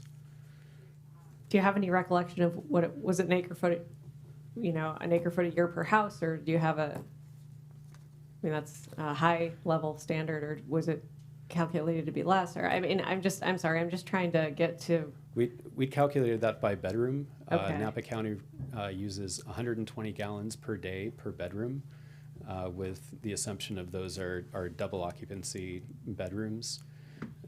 And so we use that based on the 12 bedrooms that are in those units that are existing to calculate the water from there. Okay, and then I think I heard you say that the houses are on, how did you say it, individual wastewater systems or something? Do you mean septic? Correct, individual Okay. septic systems. Okay, and then on the south parcel. Sure, and then are those going to be rerouted to be included in the wastewater treatment system when they're renovated, or what's the plan there? They're not currently. Actually, if I can grab the microphone here. Make sure it's on. There, we'll just make sure that that's on. Great. So the existing residences that are up here on the, we'll call it the eastern portion of the south parcel, they each have their own individual standard wastewater systems for each of those structures. And then for the lower portion of the south parcel right here, there's a residence on York Lane, which is just off the screen here. That uses a combined on-site system with the existing commercial uses, which is down in this area here. So we've done some looking at the existing wastewater systems. We'll need to look a little bit more closely during design, but one option that we had included in our plans is the potential to abandon those old wastewater systems and put in a new combined pre-treated on-site system that's treated to a higher standard on that southern parcel, and that in case any of those other existing septic systems were no longer had much life left in them. Okay, very good. Yeah, that's something that I would think with the age of the houses might become an issue over time, and it just seems like it'd be a expedient to address that while all this construction is going on, instead of just waiting and then having. Again, not my decision to make, but I in doing this job now and also living in a rural area, run into a lot of situations where old septic is an issue, and also septic in proximity to wells is an issue. So my next question was going to be like, where are the closest wells, whether they're with this project or just on nearby parcels, and like, are there any conflicts there, or are the distances adequate?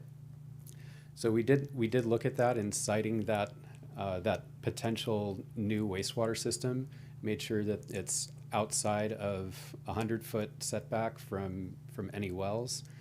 We also did a septic site evaluation where we dug test pits, looked at the soil to check for high groundwater levels, anything that could potentially impair a septic system in that area. And so that's something that we have studied as part of this process, and that we did include in the civil plans as an optional improvement. And I've lived in the house on septic as well, and you don't want to wait until you have a problem with septic. No, preferably not.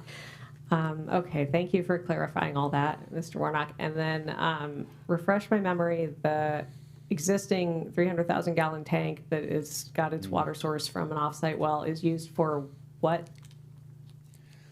Existing. Because I know it's not used for potable water. I don't think it's used for the project. Where is it going to be used? Correct. So that's this existing water tank right here. It is actually as big as you would think, and that existing water tank is plumbed to fire water lines that go through the parcel, and we're all planning as part of this to actually loop those fire water lines to provide additional fire flow through there, and also provide fire protection for the southern parcel.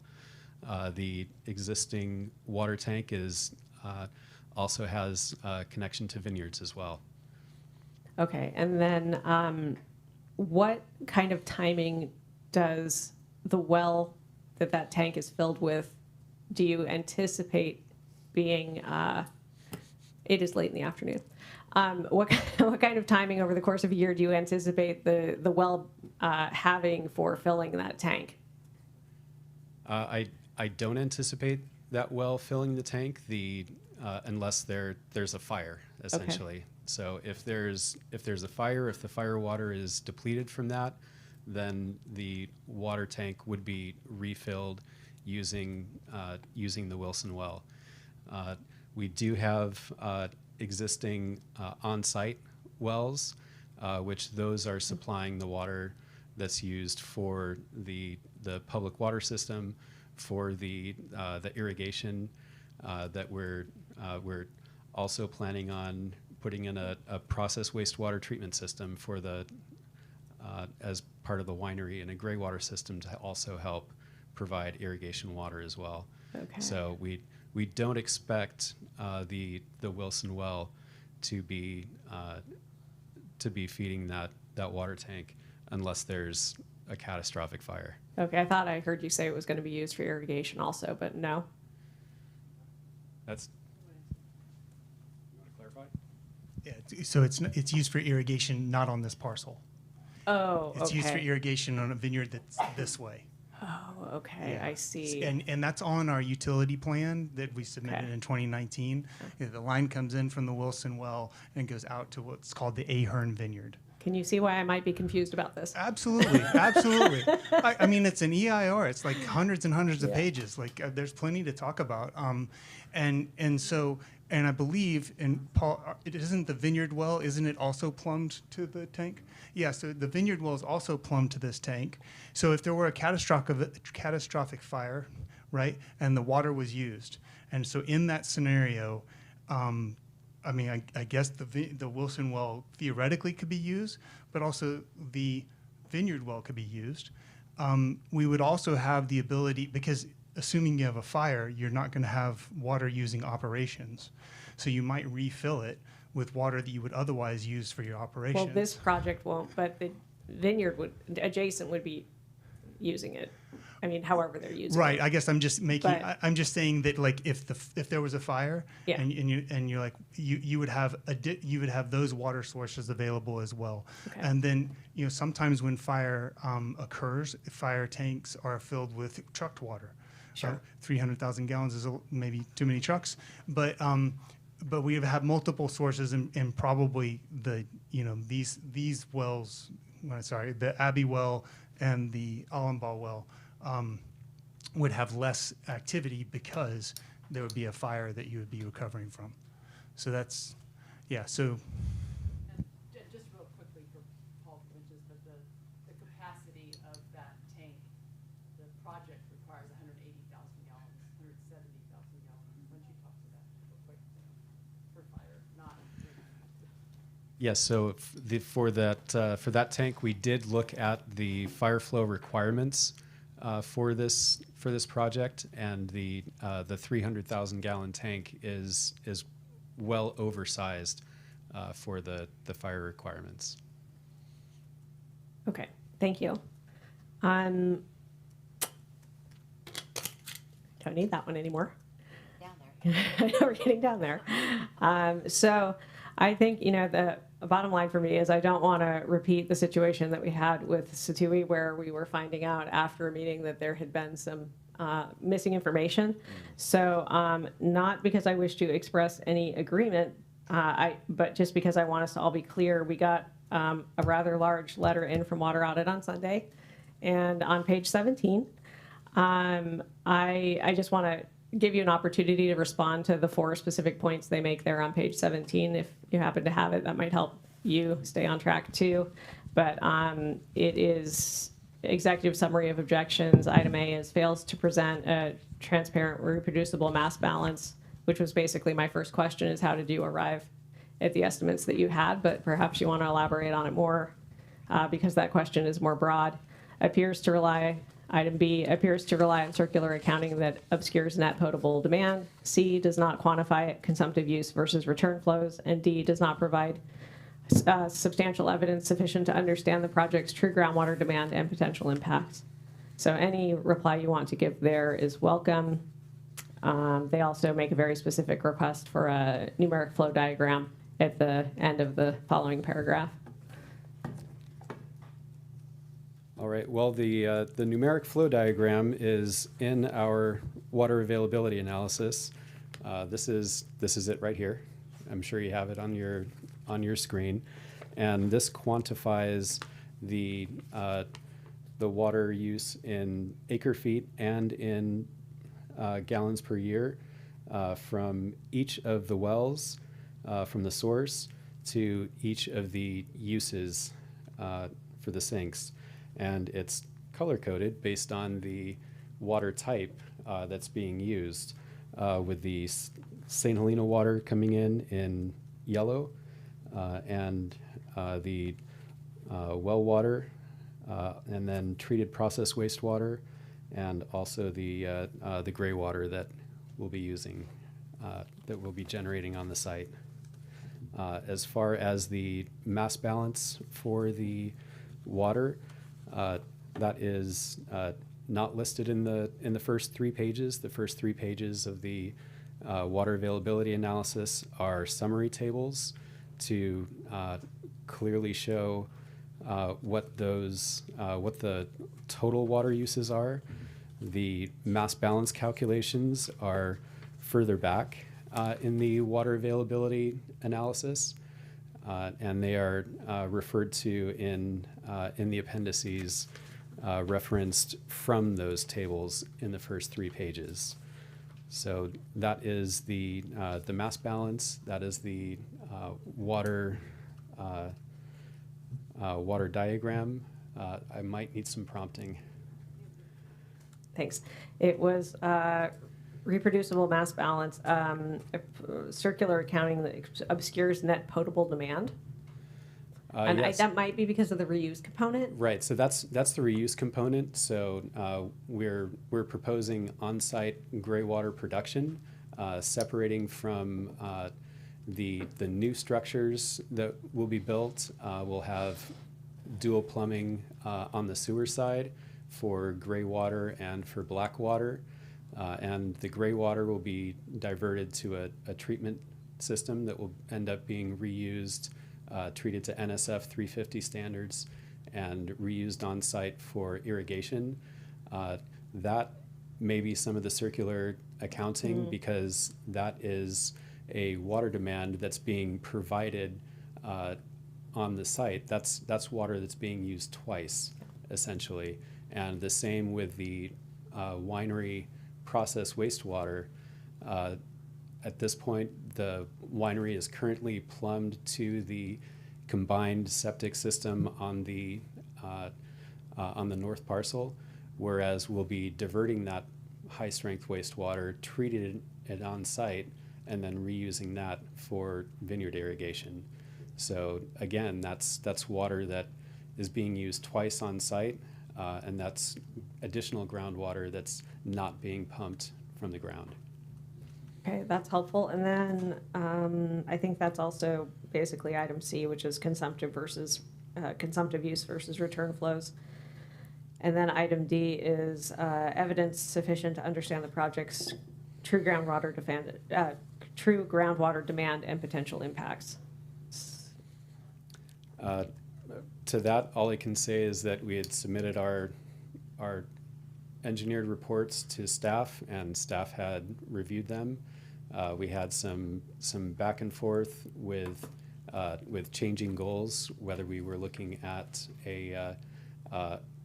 for a water neutral goal, or the request then came in that we wanted a 20% reduction in use. And so we went around with staff a few times on that, and we were satisfied with our calculations. Staff was satisfied with our calculations. I'd be happy to answer any other questions. Okay, great, thanks. And then this is probably more of a question for staff. Thank you so much for that, Mr. Warnock. Thank you. More of a question for staff, but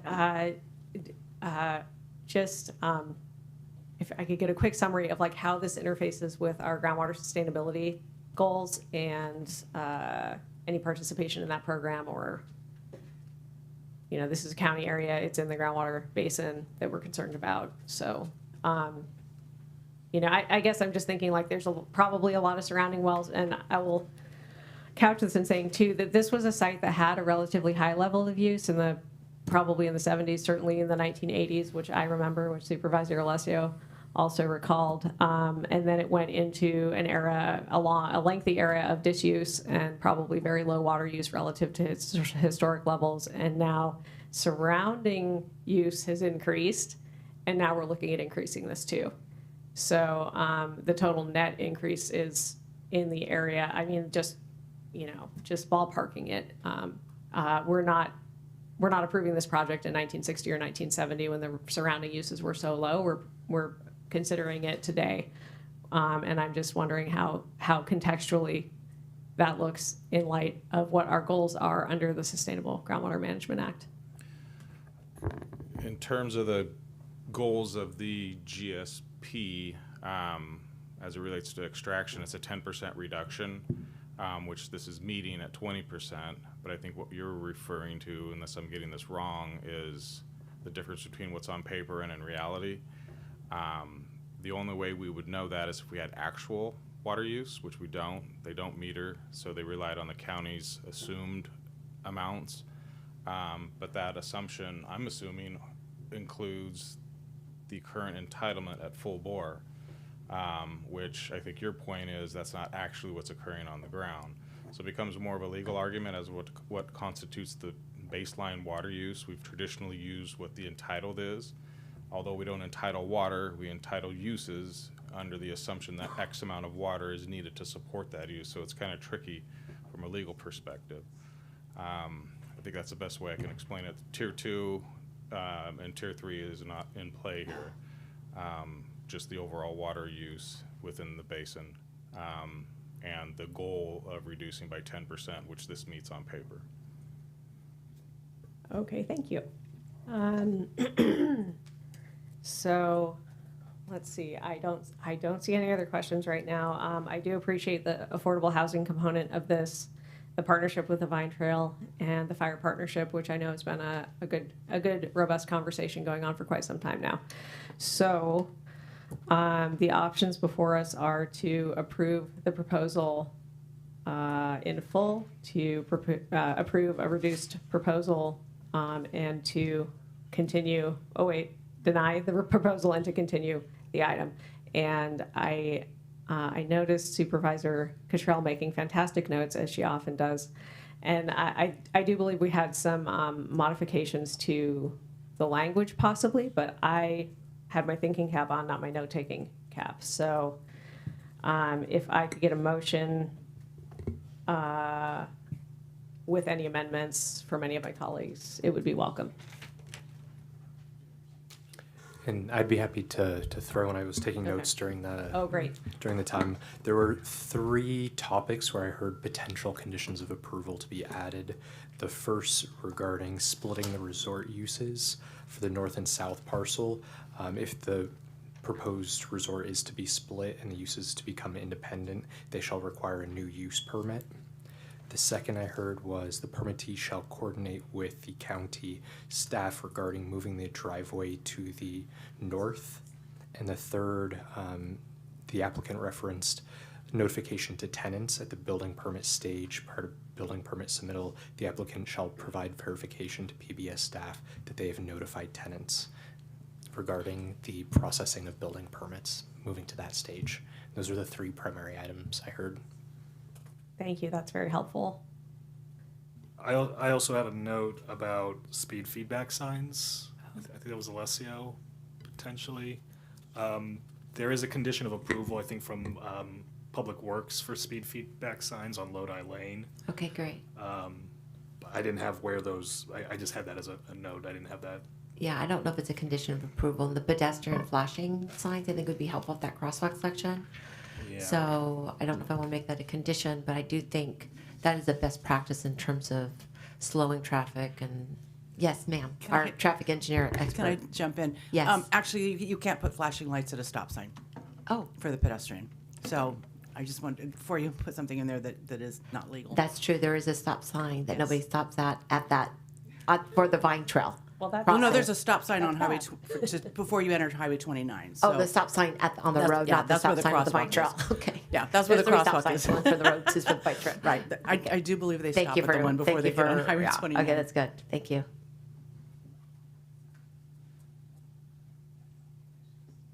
I would entertain a motion. I'm happy to make the motion, Chair, but I wanted to ask County Council for the proposed actions as set out in the staff report. It says part of it is to adopt an ordinance, and then it says the ordinance may be introduced, read, and passed at this meeting. Do we need to have a reading of the ordinance before? No, it can be adopted immediately. Okay, it's permissive there. Part of Okay. public hearing. Okay, so I'm happy to go ahead and make a motion to adopt the proposed resolution attachment 1, certifying the final environmental impact report, adopting findings in accordance with CEQA, adopting the mitigation monitoring and reporting program, finding the project consistent with the general plan, and approving the use permit major modification application number P19-00038 mod, subject to the recommended conditions of approval and the 3 additional conditions of approval developed in this meeting as set forth in attachment A through D, and number 2, adopting an ordinance, attachment 6, to approve a development agreement between Napa County and Jackson Family Investments 3 LLC as set forth in attachment 1 to the ordinance. I'll second all of that. Thank you for doing the hard part, and I'll second as the easy light part. That's okay. I have a first by Supervisor Cottrell, a second by Vice Chair Alessio. All those in favor? Aye. Any opposed? Seeing none, that passes unanimously. Thank you.